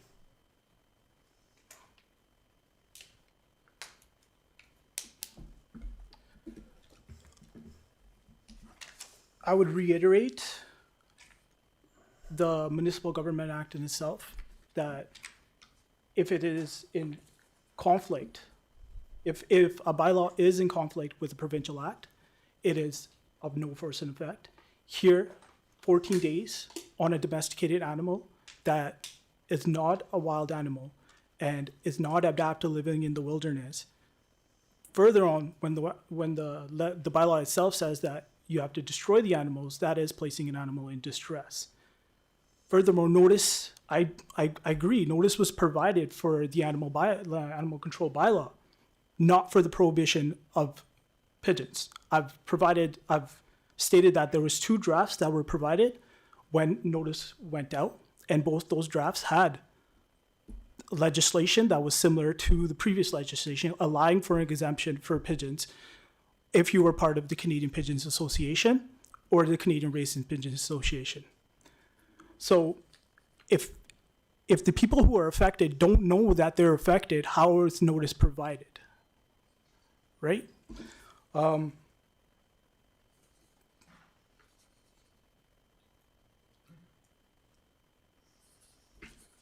Given that, just in a general note, I agree that there is prohibition in animal control acts all throughout Canada, but there's also animal protection acts. There's a reason why the municipality of Calgary and Edmonton have not prohibited pigeons despite conflict throughout the years. these organizations, people have kept pigeons for a very long time. They've been part of the fabric of Canada for a very long time. Pigeons were used by the stock market until 1966. They were used in World War I and World War II. There is a competition every year at Stampede. So instead of banning, other legislations have actually tried to control the keeping of pigeons through licensing programs. And we suggest that would have been a more fair process, and if actual notice and ability to be heard was given, that we would have suggested that at that time. That is everything, Council. Thank you. Great. Thank you. Mr. Edney. Yeah, thank you, Mayor Dean. Just considering some of the commentary around here, I think we'll discuss this in camera session, but I think there's two different issues happening here right now.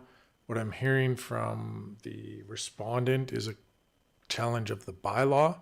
That's not what the remedial order hearing is for. That's a separate process. This process is to decide whether Chestermere Enforcement implemented the current bylaw in the appropriate manner. So there's a different question being asked here than the respondent has raised, but I do think it's a worthwhile conversation we have in closed about the bylaw itself and how it relates into these questions.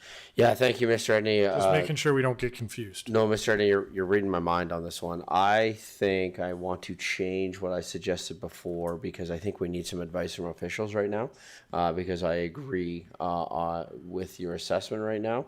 And so just I think it would be wise for council to have some advice from officials at the moment. And so I would actually like to move to in-camera right now. So can I have a counselor? So this is not going to be deliberation at this moment. This is just going to be advice from officials. Animal control, thank you. Yeah, close enough. Yep. Okay. Thank you. Can I have a counselor make the following motion, please? Counselor Sambo. Thank you, Your Worship. I'll move that council move into closed session at 3:31 p.m. to discuss the following: animal control bylaw, section 29, advice from officials. Call for the vote.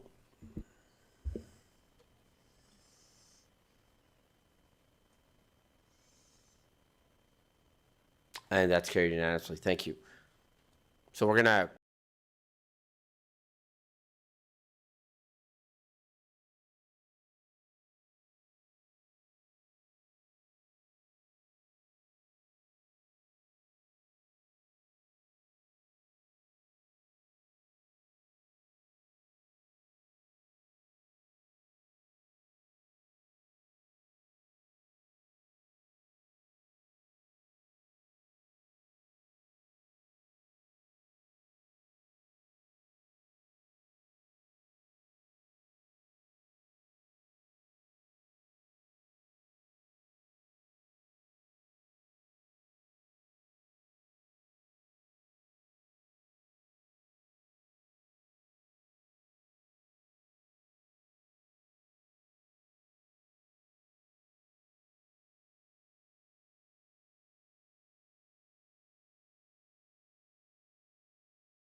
Okay, thank you. Can I have the motion come out of in camera, please? Sorry. Councilor Randawa. Thank you, Your Worship. I move that the council come out of closed session at 3:45 p.m. Thank you. Call for the vote.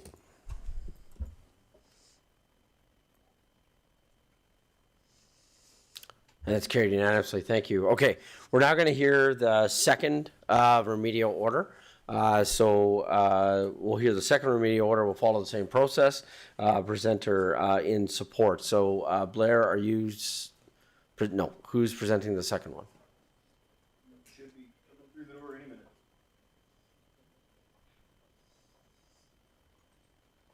Three guys walk through the door, and I can't read your. Oh, there we go. Okay, the one who's coming to the mic. All right, here we go.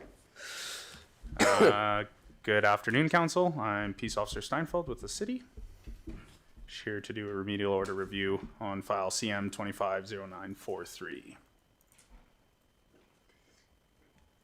So, as you guys have heard, May 13th, 2025, Chestermere City Council passed bylaw 025-24, being the animal control bylaw. Section 2.37 of the animal control bylaw establishes the definition of a prohibited animal as depicted below.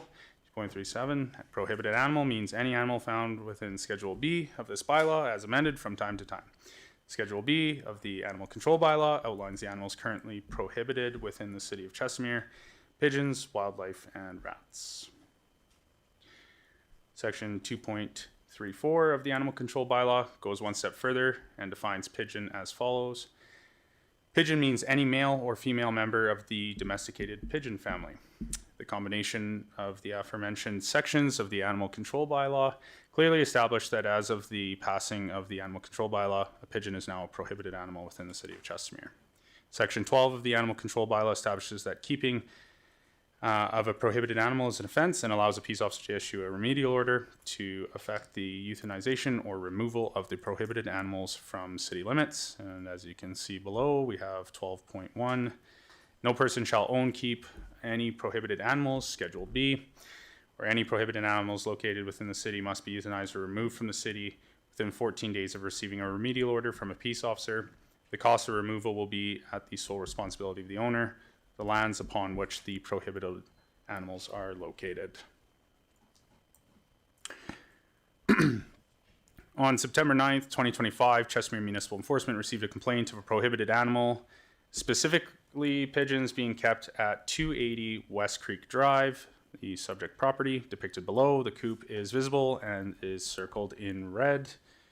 Registered owners of the subject property are a Mr. Al Salami, sorry if I mispronounce your last name, and I'm not going to try and pronounce that last name as I'm probably going to not say it correctly. Gerburi of Chestermere. On the same date the complaint was received, the primary investigator on file, myself, attended the complaint property and was not successful with speaking to anyone. The remedial order was taped to the front door of the subject property. I called the homeowner, Mr. Al Salami, and left a voicemail with instructions to call me back. He then returned my call shortly after, and I explained the remedial order to the individual and how to contest the remedial order if he wishes. I issued the remedial order immediately after receiving the complaint. The remedial order outlines the registered owner of the property has 14 days to comply with the remedial order. Posted the remedial order, like I said, to the front door of 208 West Creek Drive and sent the remedial order via registered mail on September 16th, 2025. The remedial order is on the left-hand side of the screen. And so the service of the remedial order, as you can see in the pictures below, that were taken by myself on the subject property. The remedial order required the following actions to be carried out by the registered owner of the subject property with direct implications for Mr. Al Salami and 'Cease the keeping of all prohibited animals found within Schedule B. of the bylaw, pigeons, and either euthanize or remove said prohibited animals from the City of Chestermere corporate limits, remove or substantively repurpose any pre-existing structures, installations, or erections that were previously for the purpose of keeping the prohibited animals, so that said structures, installations, or erections are no longer capable of housing or attracting any prohibited animals. The initial deadline for compliance with the remedial order was 14 days from the issuance, or September 29th, 2025 at 18:30 hours. On September 16th, 2025, administration received an email from Al Salami for a request for review on remedial order CM 250943. The request for the review is depicted to the left of the slide and has triggered a stay of enforcement on the remedial order. The presenter notes that the request for review from Al Salami would be to keep the pigeons.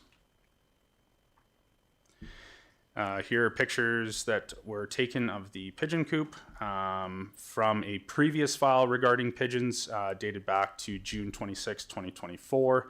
File number was 2024-000407. Chestermere Municipal Enforcement received a complaint alleging the keeping of a prohibited animal within city limits, which was neither frivolous or vexatious or without merit. Investigation of the allegations by primary investigator revealed that they were founded and a contravention of section 12.1 of the animal control bylaw had occurred and was continuing in nature. The primary investigator properly served a remedial order to the registered owner of the subject property requiring compliance with the animal control bylaw. The primary investigator clearly outlined the actions required of the registered owner of the subject property, and those actions comply with the intent and provisions of the animal control bylaw. Chestermere Municipal Enforcement is of the position that a review of the remedial order respecting the requirement to cease keeping a prohibited animal is moot, as the prohibition is codified in the animal control bylaw. Chestermere Municipal Enforcement takes the position that the requirement to repurpose structures, installations, and erections and the date for compliance by the registered owner are the only matters subject to review today. Chestermere Municipal Enforcement is requesting that council confirm the remedial order as served. The presenter notes that council precedent on the matter of prohibited animals has already been set, arising from the council review of remedial order CM 250490. Chestermere Municipal Enforcement acknowledges that this transition may be difficult and emotional, traumatic for the applicant and his family. As such, Chestermere Municipal Enforcement does not oppose any reasonable extension council sees fit to grant up to a 60-day from the date of decision, and then pursuant to section 547 sub 2 of the MGA, after completing this review, council may confirm, vary, substitute, or cancel the remedial order. And that is it for me. Any questions from council? No, thank you. I think we'll follow the same process as the first one and then hear from the person who is in opposition of the remedial order. Perfect. Thank you. Thank you.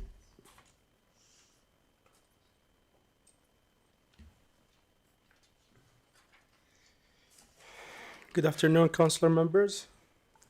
My name is Ayman As-Salami, and I've been president of Chestermere for the past 5 years, and I did own pigeons for a long time, since I was 8 years old. Actually, my story starts from my parents.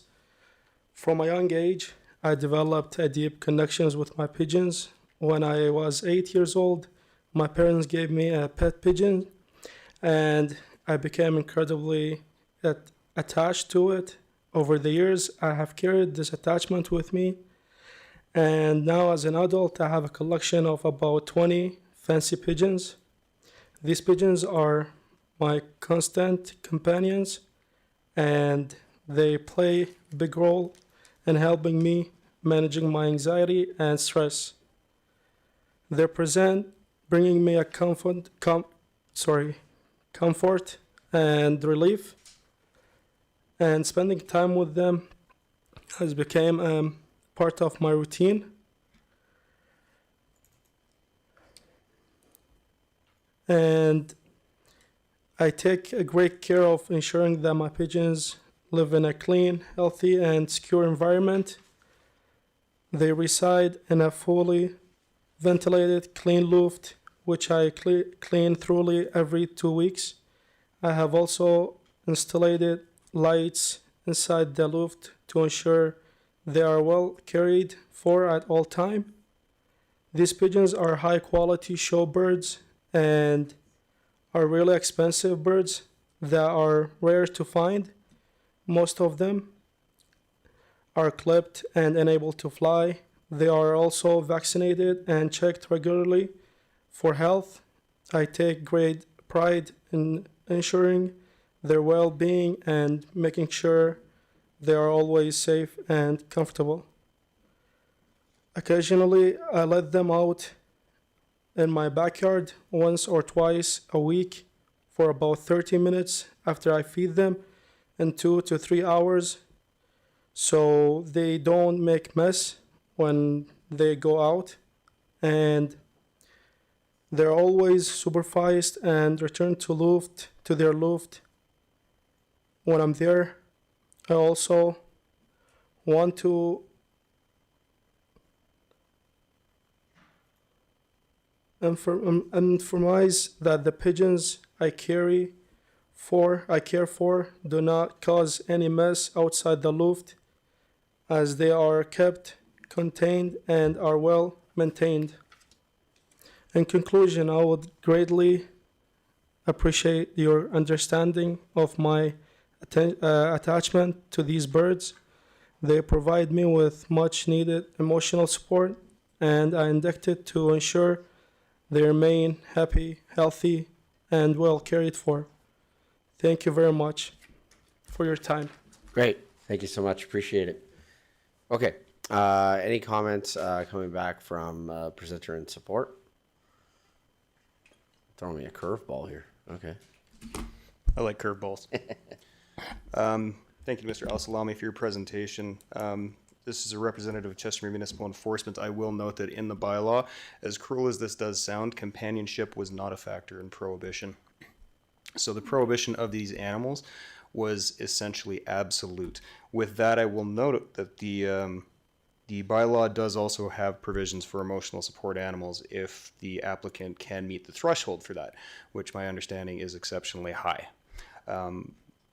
All of those conditions would be subject to the CAO's conditions imposed in his approval, and the applicant may make such an application if he chooses, but that's a separate process from this. Again, Chestermere Municipal Enforcement takes the position that the discussion around the prohibition is moot because it's already codified in bylaw and would need to come back before council if you so choose at some point and you want to change that.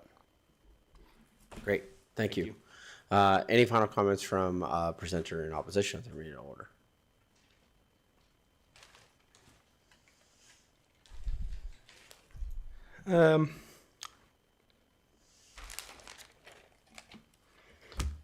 So yeah, as I said, my pigeons are like really, like I'm really attached to them, and they're fancy pigeons, high quality show birds, and I bought them for like an expensive amount of money, and I do care for them, and I can't really like rehome them or send them in a different property.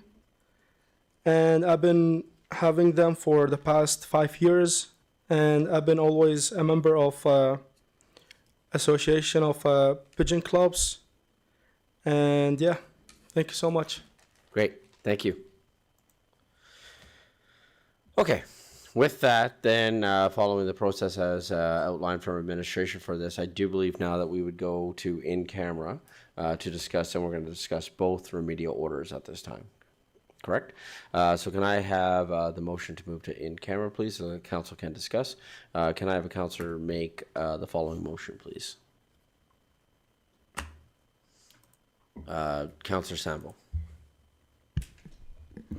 Thank you, Your Worship. I move that council move into closed session at 4 p.m. to discuss the following: Remedial Order CM 250780 deliberation, ATIA Section 29 advice from officials, Remedial Order CM 250943 deliberation, ATIA Section 29 advice from officials.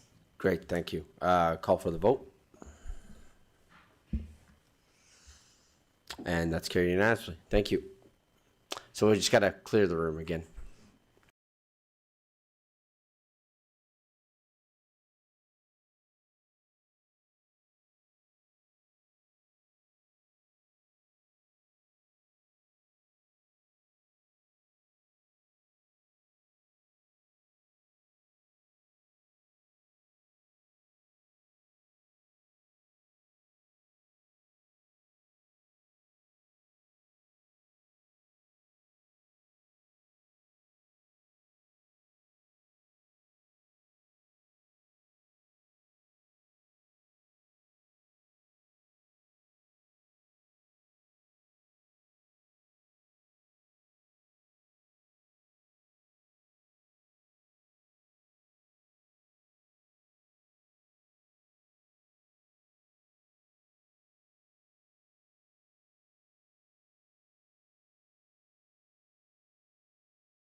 Good afternoon, everyone. Just coming back from our closed session here. Can I please have a counselor make the motion to move out of closed session, please?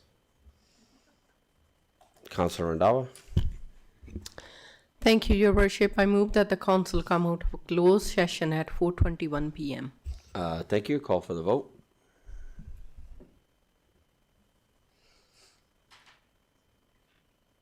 And that's carried unanimously. Thank you. We have two motions coming out of our closed session. Can I have the first motion, please?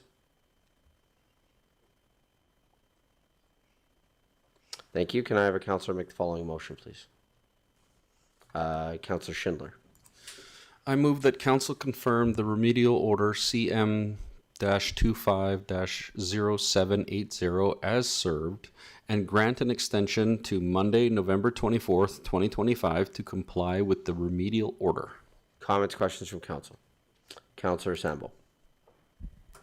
Thank you, Your Worship. I wanted to comment that I'm grateful to both applicants for the thoughtful remarks. It's always good to hear potentially new information and relevant information. And I just really want to encourage you to engage with the city's public input procedures. Great, thank you. Thank you for those comments. Any other comments from council? Great, thank you. Call for the vote.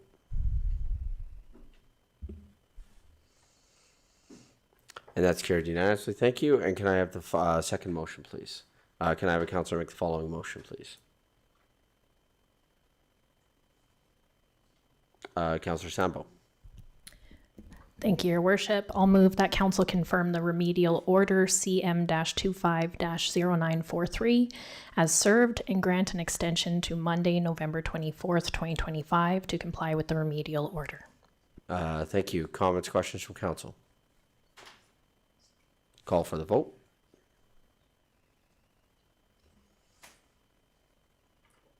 And that's carried unanimously. Thank you. With that, we'll move. We have one final item remaining on our agenda, and that is related to a closed session for the golf course. So can I have a councillor make the following motion, please?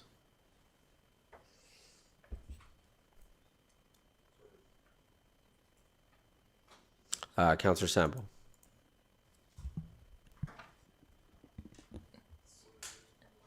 Thank you, Your Worship. I can take a crack at it.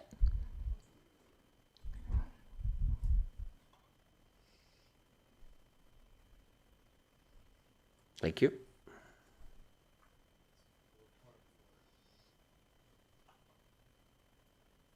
All right.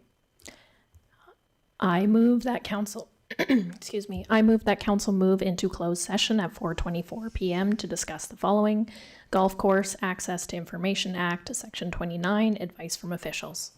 Call for the vote.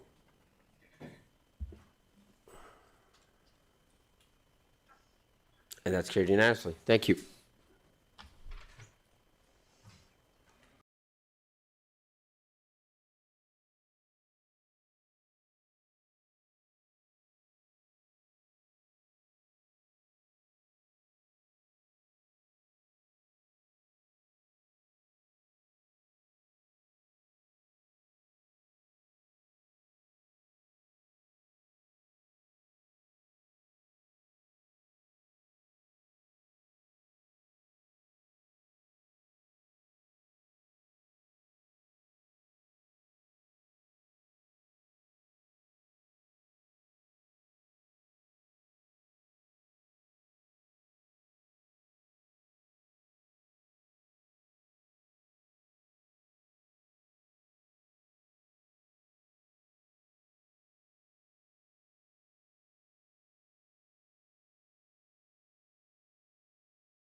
Good afternoon, everyone.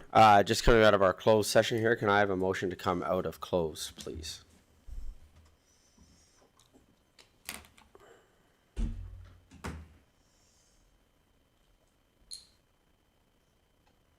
Councilor Randall. Thank you, Your Worship. I move that the council come out of closed session at 5:19 p.m. Great, thank you. We'll turn it now over to Mr. Redney.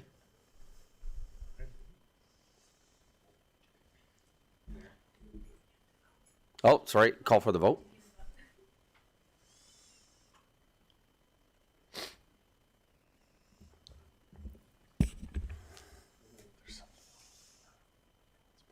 And it's carried unanimously. Thank you.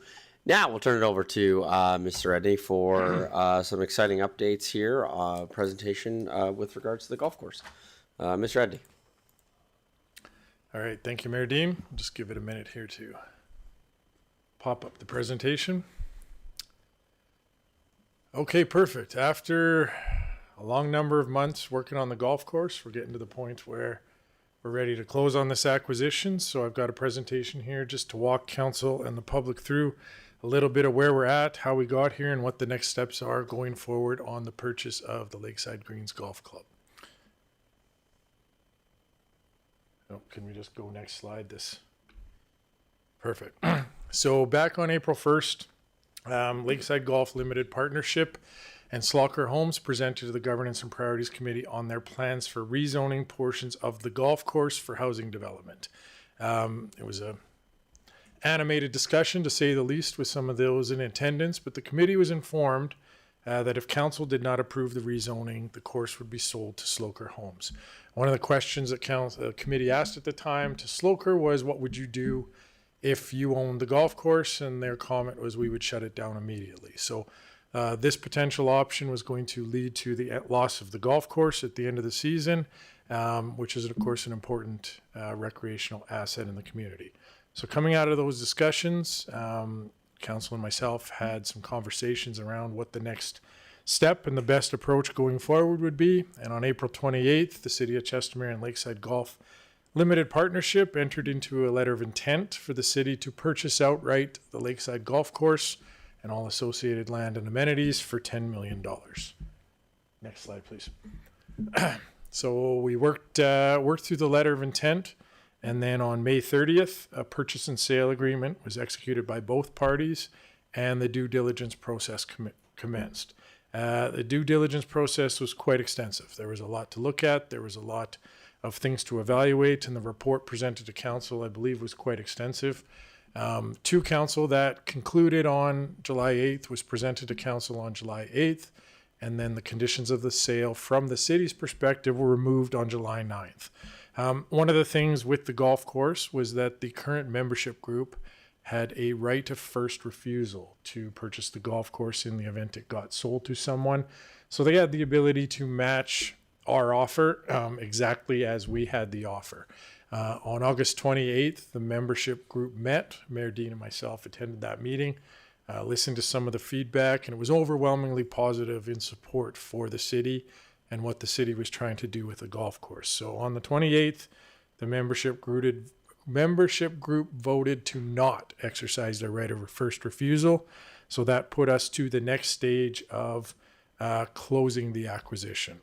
So right now, the closing of the acquisition is scheduled on October 1st, 2025. So basically middle of next week. So the next steps, what are we going to do now that we're owning the golf course on October 1st? So one of the challenges, of course, taking this over is to figure out how we're going to operate this long term. In the short term, Lakeside Limited Partnership has been contracted to operate the golf course until the end of the year. For 2026, we're expected to operate the golf course in essentially the same manner as the next three months. We'll have a different contractor than Lakeside Golf itself, but it's expected to be the majority of the same employees, essentially from the general manager downwards, all the people who look after the course, the restaurant, the pro shop day to day. One of the big things that we talked about through this whole process was the importance of jobs and what a large employer the golf course is in the community. So that's an important aspect of this going forward. I've sent a letter to all staff at the golf course letting them know that whatever process they normally go through every year for recruitment will continue into 2026. So the biggest thing coming out of this going into next year is expected essentially all the key aspects of the golf course operation will remain the same. There'll still be a men's night, there'll still be a ladies' night, there'll be member tournaments, club championships, that kind of thing. There'll be charity tournaments, there'll be outside third-party tournaments. From an access perspective, nothing's really expected to change. There'll still be a membership group, public can still pay a green fee and attend the course. One of the things we discussed a little bit earlier too, and probably now is a good opportunity to make this comment for public watching. Just because the city owns the golf course doesn't mean public has free access to anywhere on the golf course. So going forward, it's the same as now. Don't walk your dog on the golf course. Don't go fishing in the ponds. Don't trespass. It's still a separate entity that people need to stay off of. One of the things long-term that we didn't talk a lot about, but I know council's passionate about, is are there more amenities we can add around the golf course now that we own the rec center land? And that's in our possession. And are there more things we can do in the winter at the golf course? So we'll explore those operationally and report back when we have ideas and things that we can do there. But again, it's for golf, to be used for golf, and that's it at this point. So long term, we're still working on what the operations of the course look like. A couple ideas that we're exploring, and again, have been discussed with council, are this idea of a municipally controlled corporation or a not-for-profit or a combination of both. So short term, we need to keep things moving there while we figure out this longer term solution.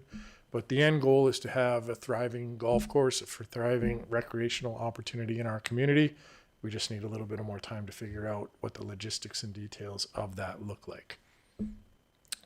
So I didn't put on the next steps, but the most important next step for us is council has to determine how are we going to pay for the golf course. For clarity, we are not just figuring this out today. This was one of the first conversations we had back in April prior to even entering into the letter of intent, but now we're at the point where council needs to make a definitive decision on this. So really there's two options. I'm calling it three here, but the third is just a combination of the first two. We can take on debt or we can use investments for this. So if we can go to the next slide. So if we look at debt financing, administration's done a bunch of work over the summer months, collaborating with major financial institutions as well as the Alberta Capital Finance Authority. That's the provincial government essentially who lends money to municipalities to find the best rates we could for debt financing. Currently, it does look like we'd actually go with a nationally recognized bank as potentially providing the best rates, but that will still be determined as we work through the next steps if council so chooses to use debt.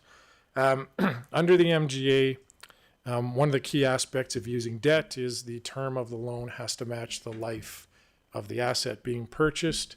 The life of the golf course is expected to be well over 30 years. Therefore, we can consider terms of 25 or 30 years. We can always go shorter than that, but again, in long-term viability of the golf course, administration looked at 25 or 30-year loans. If council chose to finance all $10 million through debt, a 25-year term would make the annual repayment about $650,000, and a 30-year term reduces that down to about $600,000. One of the key aspects related to the debt financing is that it is anticipated and expected that the payment of the debt will be made from the revenues from the golf course operations each year. The other option is also pretty straightforward. The city currently has about $16 million held in investments that could be used to fund the acquisition. Again, if the city were to use all investments for the $10 million, there are a couple of things that happen. One is there's about $400,000 a year in investment income that we forego at that point that we're currently earning. And then we would be left with $6 million would remain in the investment fund for future use. Next slide, please. So the hybrid combination is, I guess, an option to look at any mix of the two, use of investments or debt. So again, we have $16 million. If we use $5 million, for example, we forego only $200,000 of investment income and we leave $11 million. I apologize, it says 11, but 11 million is what it should say, would be remaining for future use. If you looked at a $5 million loan, it cuts the terms I've just rounded, not perfectly in half, but pretty close. 25-year term would be $325,000 a year, and a 30-year term would be a $300,000 payment each year. So as we've worked through these different options, next slide, please. Administration is recommending that council chooses the third option, a hybrid model, where we use part cash and part debt to finance the acquisition. Administration is suggesting an even split, $5 million of investments and $5 million of debt financing.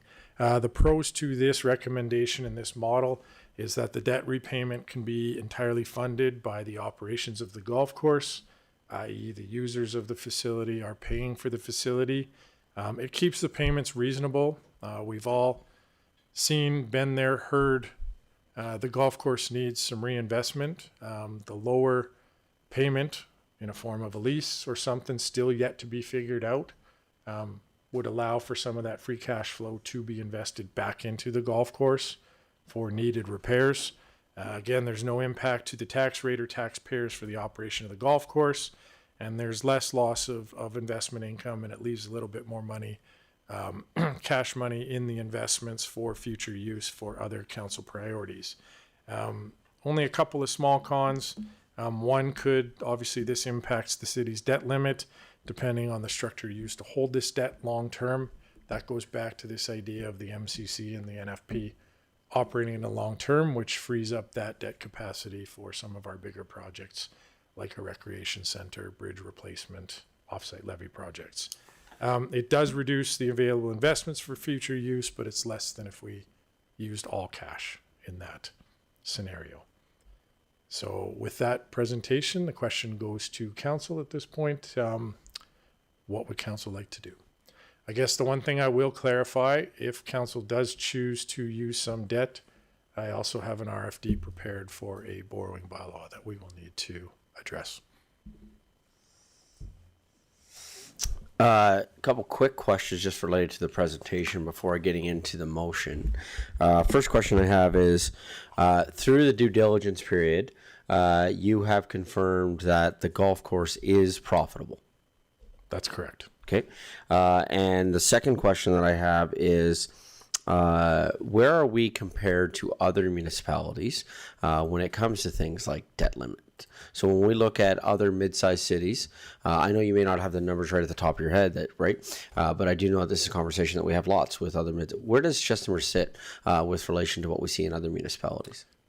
So related to other municipalities, we're in the best position of any of them. I believe our internally restricted debt limit is about $54 million. I'm just looking at Sandy here on this one, and we only hold about $1.7 million of debt against that. So we have just over $52 million of debt capacity available at this point to us. Right. Thank you. Any other questions with relation to the presentation before moving to the motion and debate and comment? Councillor Sandbo.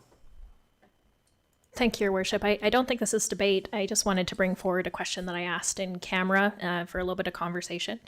So hearing that, of course, the golf course is profitable and there's revenues coming from that.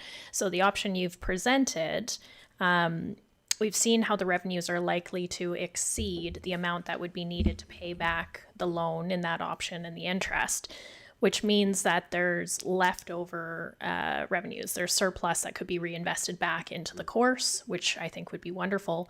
But it's quite a lot of surplus. And so eventually we'll get to a point where we don't need hundreds of thousands of dollars every year to go back into the course. So what are you, how are you imagining that might go, or what questions still need to be answered around that situation?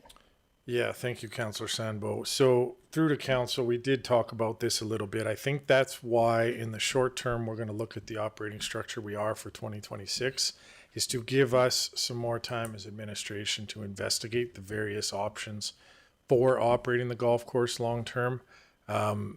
You're right, it needs to be structured thoughtfully so that the city benefits from, so the golf course can benefit in the short term by getting some reinvestment in, but when that reinvestment does exceed the needed requirements, that the city gets some of that back into the city for city use. I think one of the first thoughts is a structure that allows us to direct some of that revenue into our other recreation opportunities, whether that be the CRC land, which we closed last week on our ownership there, or into a new rec center going forward with some more amenities. So we've got some thoughts on it, but it still needs to be refined at this point. The focus over the past 6 months has been really to get the acquisition under our belt and into the city, and then work on the next steps. But you make a very valid point on that one. And that focus also had a lot to do with the presentation that we saw in April. Correct. In that there was a real concern, and that this is about us protecting the future of the golf course and the green space that it is. Correct. Councillor Ryan. So thank you, Worship. Through you to Mr. Edney, and thank you for asking the question with respect to debt capacity, because I do understand that some residents do cringe at the idea of borrowing money. On that same token, can you, share with council and the residents how much money, we have been spending on recreation in the past number of years, or where, does Chestermere fall in terms when compared to other municipalities when it comes to spending on recreation?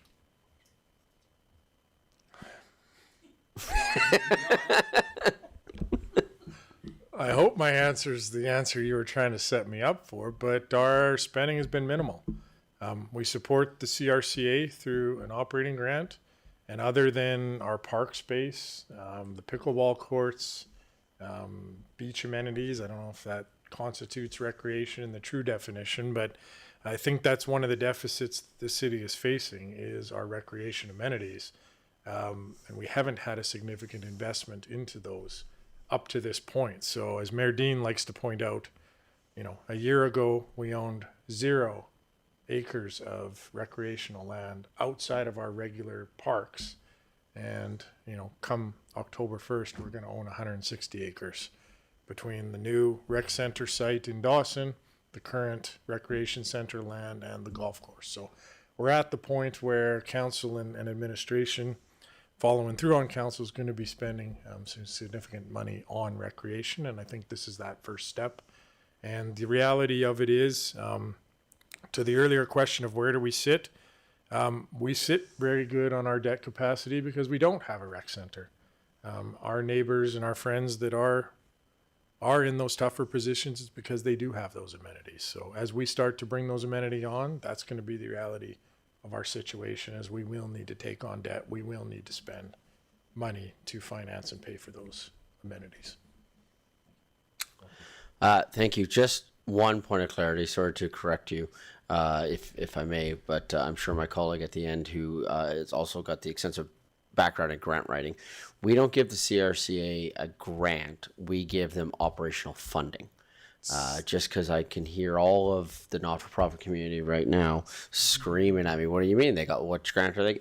We give them operational funding. There's not an application. We don't give them a grant. Those are two very different things that we do with regards to the CRCA.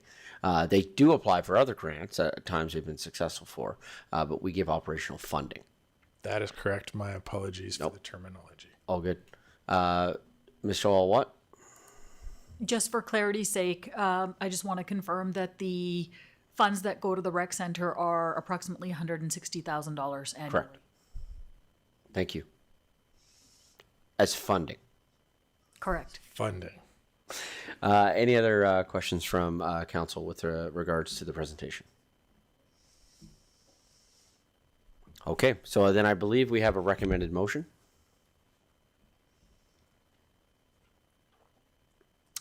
Okay, Councillor Narayan.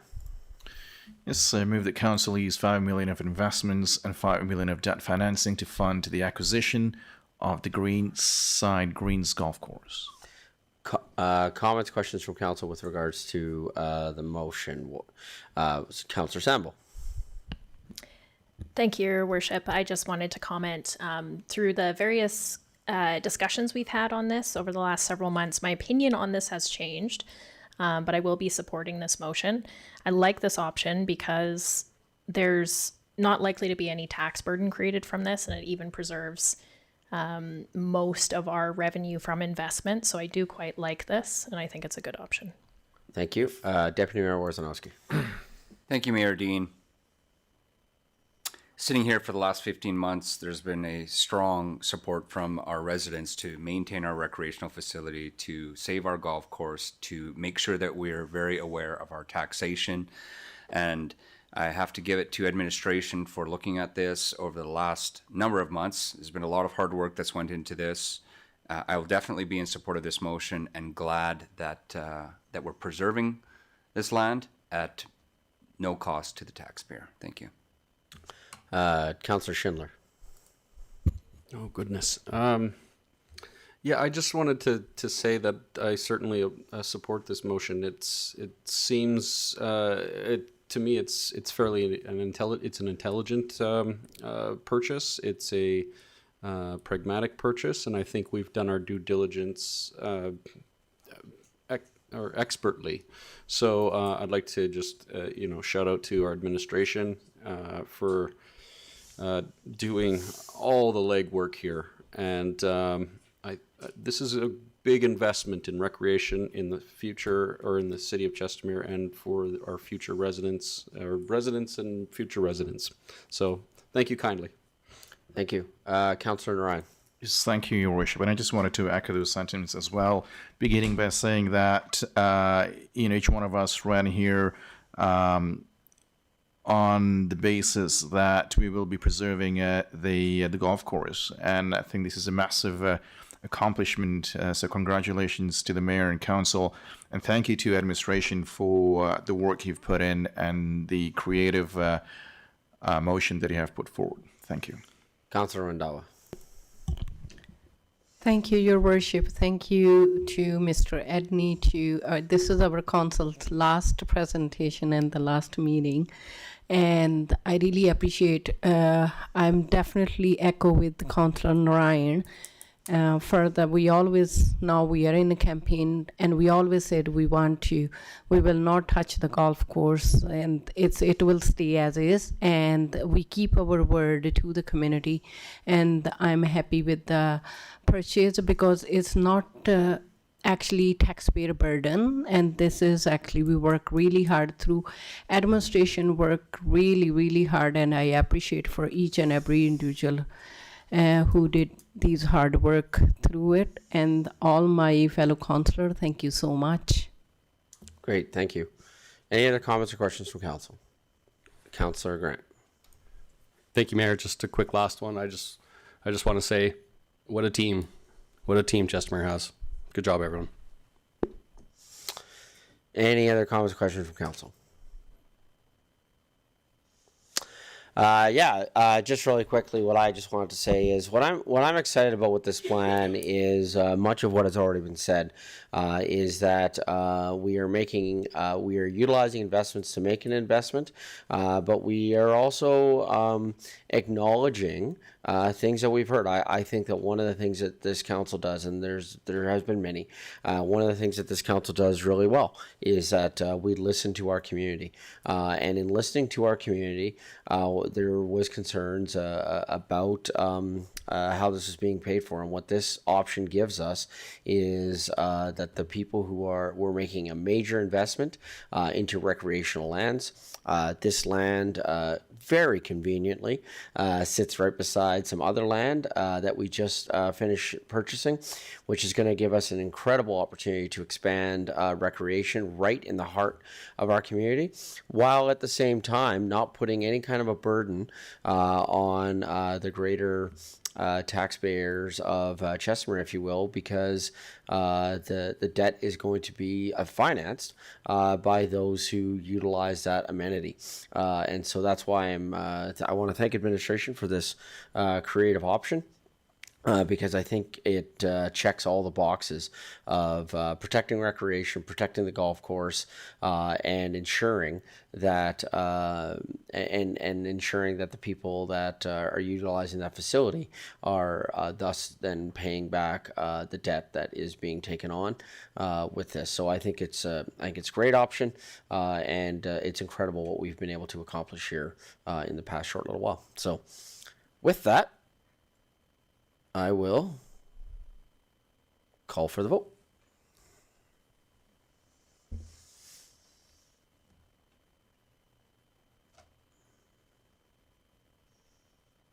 And that's carried unanimously. Thanks, everybody. So then, I believe then that you have one more presentation to come forward. Do you need a quick minute to kind of set that up? Yes. Okay. So we're going to take a quick, is 5 minutes, 10 minutes? What do you need? 5 minutes. Take a quick 5-minute break, come back at 5:50. Thanks, everyone.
Okay, good afternoon, everyone. Coming back now from our break, we are going to need to add something to our agenda. So it's going to be 7.1.5 under, this will be under Office of the CAO. So can I have a councillor make the following motion, please? Councillor Grant. Thank you. I move that council add agenda item 7.1.5 being the bylaw number 041-25 golf course borrowing bylaw. Thank you. Comments, questions? Call for the vote.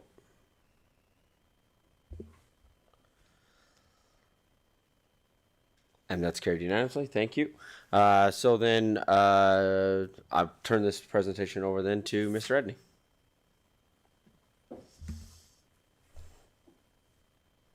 Oh, sorry. Thank you. All right. Thank you, Mayor Dean.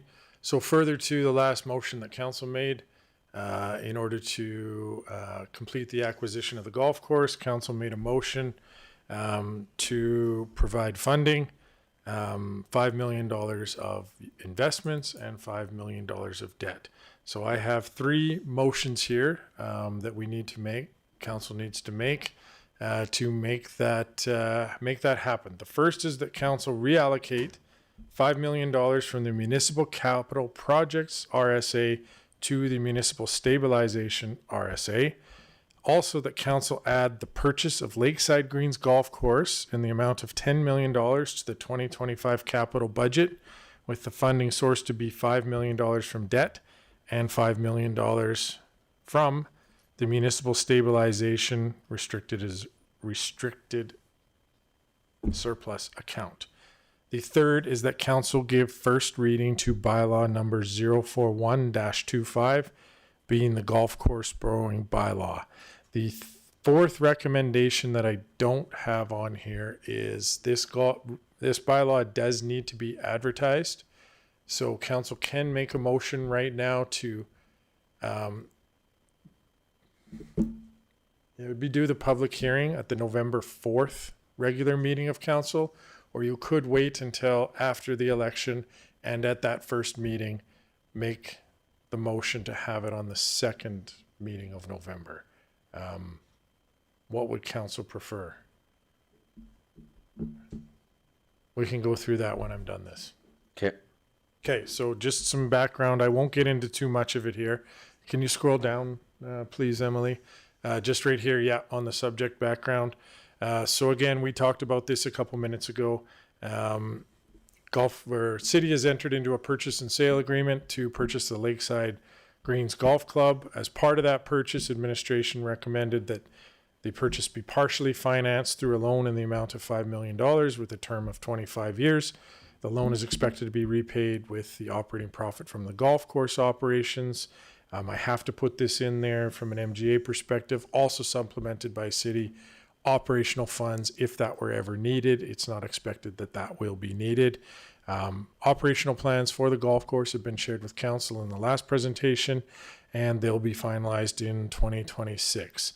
The first couple of motions are strictly related to the cash portion of what we are doing, but Section 251 of the Municipal Government Act stipulates that a municipality may only make a borrowing if the borrowing is authorized by a borrowing bylaw, and that borrowing bylaw must be advertised. It also, in Section 258 of the MGA, stipulates that the project must be part of a budget. So that's what leads to those motions earlier, to add this to the budget and to do first reading of a bylaw. Quickly bring up the bylaw if we can, Emily, and I'll just walk council through that real quickly.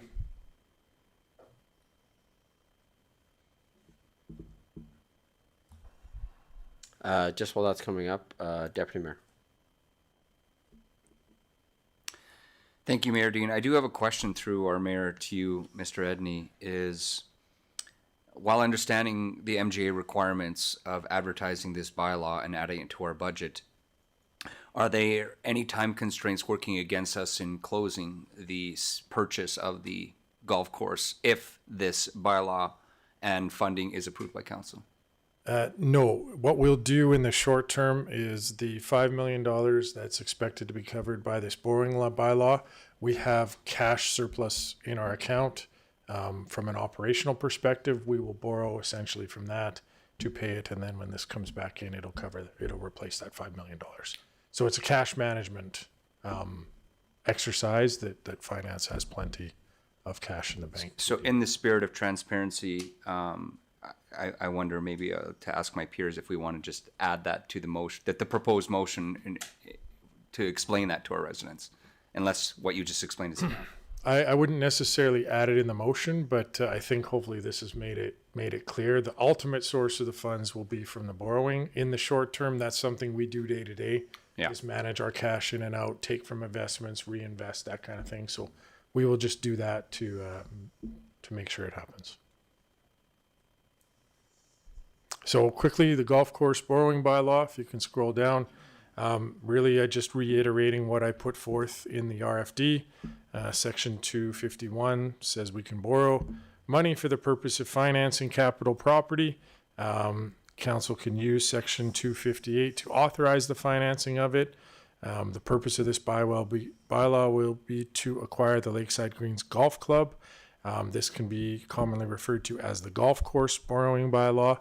The definitions in here are pretty straightforward: administration, bylaw, CAO, city, etc. Council financial institution is an important one. It's a bank, trust company, credit company, or other similar establishment. It also includes the Alberta Capital Finance Authority as well, which was referenced in the RFD. Keep going down, please, Emily. So the purpose of this bylaw is that for the purpose of acquiring the Lakeside Greens Golf Club, the sum of $5 million be borrowed from the Alberta Capital Finance Authority or from an authorized financial institution by way of debenture or term loan on the credit and security of the city at large, of which amount the full sum of $5 million is to be paid by the municipality at large. So basically saying council's authorizing to borrow $5 million and we have to pay it back. The CAOs or my designate is authorized to issue the debenture or enter into a loan on behalf of the municipality. The city shall repay the indebtedness according to the repayment structure. It's anticipated that these will be semi-annual payments, but again, that can be determined with the bank. But any of those particular payment terms, I guess, are something that we could enter into. The term of the loan will not exceed 25 years, and it will be calculated at a rate not exceeding the interest rate from the ACFA or an authorized institution, and it will not be more than 8%. So we are not going to be paying 8%. When you look at borrowing bylaws, given the term of this, it's like a mortgage or something. Potentially those terms could fluctuate, those interest rates could fluctuate over time. It's not expected we will see that happen. But again, we're expecting to pay somewhere in the neighborhood of 4.3%. So the 8 just gives us that cushion in here so that we don't have to redo this borrowing bylaw. Other than that, we shall charge appropriate user fees or recover sufficient taxes to pay the interest, principal, fees, etc. As discussed in the previous presentation, it is expected the operational revenues from the golf course will repay this indebtedness. Everything else in the bylaw after this is our general terms in the bylaw. If you could scroll down just a little bit. Sorry, go back up. Yeah, just the same standard general terms that the lawyers put in. If it's determined to be legal or anything like that, we have, just the standard terms we have in all our bylaws. Are there any questions from council? Council. Nope, doesn't look like. So you're just looking obviously for first reading today. First reading, yeah. Okay, thank you. And then because we don't have a meeting on October 14th, we can schedule it. I would like council to potentially schedule the public hearing for it. Okay, thank you. Deputy Mayor? No, I'm prepared to state the motion unless our chair wants to ask any more questions before. No, I'm good. Okay. Ledge Services, if you're ready, I'll ready to present the motion, or I can have a crack at first reading. So we need to do the first motion in my RFD first. Let's do that one first. That's the first one? Yes. Okay. Deputy Mayor? Thank you, Mayor Dean. I motion that council reallocate $5 million from the Municipal Capital Projects RSA to the Municipal Stabilization RSA. Comments, questions from council? Call for the vote.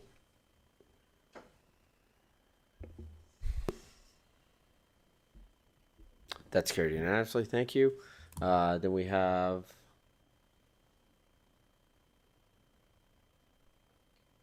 We already did this. No. We need to do this one. We need this again? Yeah. Okay. Can I have a councillor make the following motion, please? But So before basically the motion was council saying, here's how we'd like to do it. Yeah. Here's like the intricacies of where we're actually paying from. Okay. Which lets us pass the borrowing bylaw and move the money out of the RSA. Gotcha. So the reason then, so this could have been done as one presentation, but because it wasn't, because you didn't know the answer of what we were going to do, you couldn't have this as an agenda item. So now you've added as an agenda item, which is why we have to work our way through. Yes. Because there could have been a whole other set of motions if we'd have done all cash, for example. I had a whole different set of motions originally planned for, so. Gotcha. Okay. On sorry. the fly after council's deliberations. Gotcha. Thank you. Okay. Councillor Sambo. Thank you, Your Worship. I'll move that council add purchase of Lakeside Greens golf course in the amount of $10 million to the 2025 capital budget, with the funding source to be $5 million coming from debt and $5 million from the Municipal Stabilization Restricted Surplus account. Thank you. Comments, questions from council? Call for the vote.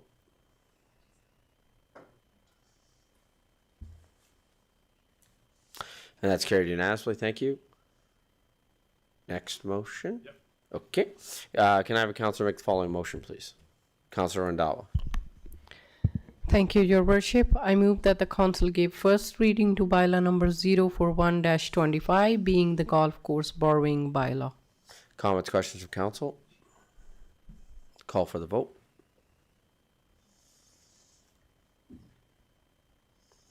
And that's carried unanimously. Thank you. And then now you want to...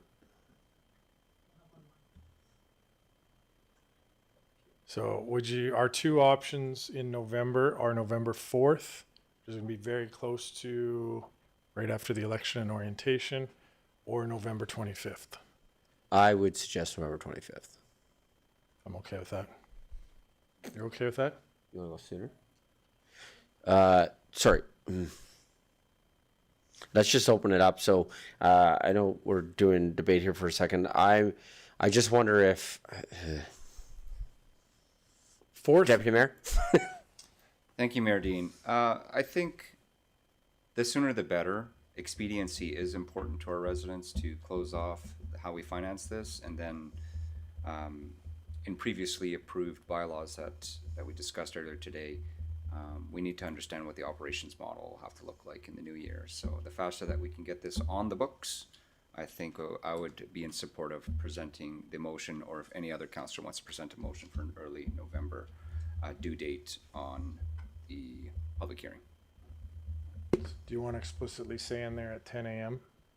Or do we just want to do November 4th, Vanessa? We don't need a time. We can advertise that.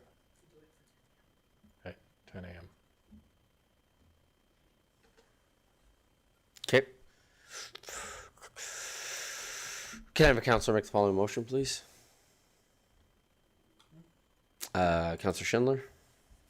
I move that council direct administration to schedule a public hearing for bylaw number 041-25, being the golf course borrowing bylaw, for November 4th, 2025 at 10 a.m. I guess too, in thinking about it, that makes a lot of sense. Because too late November, it's going to be budget season as well. So this could further influence and help budget conversations as well if this is done, because you could do public hearing and second and third at this one, which could, or if you because if you do the public hearing here and you have more questions, you need to bump it to the 25th anyway. Yes. Okay. That makes sense. Any other comments, questions from council? Okay, call for the vote. Yeah. So that's why it gives us 30 days. This is why we couldn't do it in October 14th. And that's carried unanimously. Thank you. Does that finish off all of the items there, Mr. Edney? I think it does. I just wanted to make one comment. Just Director Joe Hall-Watt was just making a point. Nobody asked it, but a borrowing bylaw has to be advertised for 30 days. So that's why we can't deal with it at the October 14th meeting. Right. Right. If anybody was wondering that, why did we cancel a meeting when we could have done this? We need to advertise for 30 days. Great. Thank you for that clarification. Yeah. Okay. I think that's everything for our agenda. Can I have a councillor make a motion to adjourn the meeting, please? Councillor Rendell. Thank you, Your Worship. I really appreciate when you say that. Yeah, because even without pressing my button, you always mention my name. Thank you. I really appreciate. I move that the council adjourn the meeting at 6:12 p.m. Comments, questions? Call for the vote.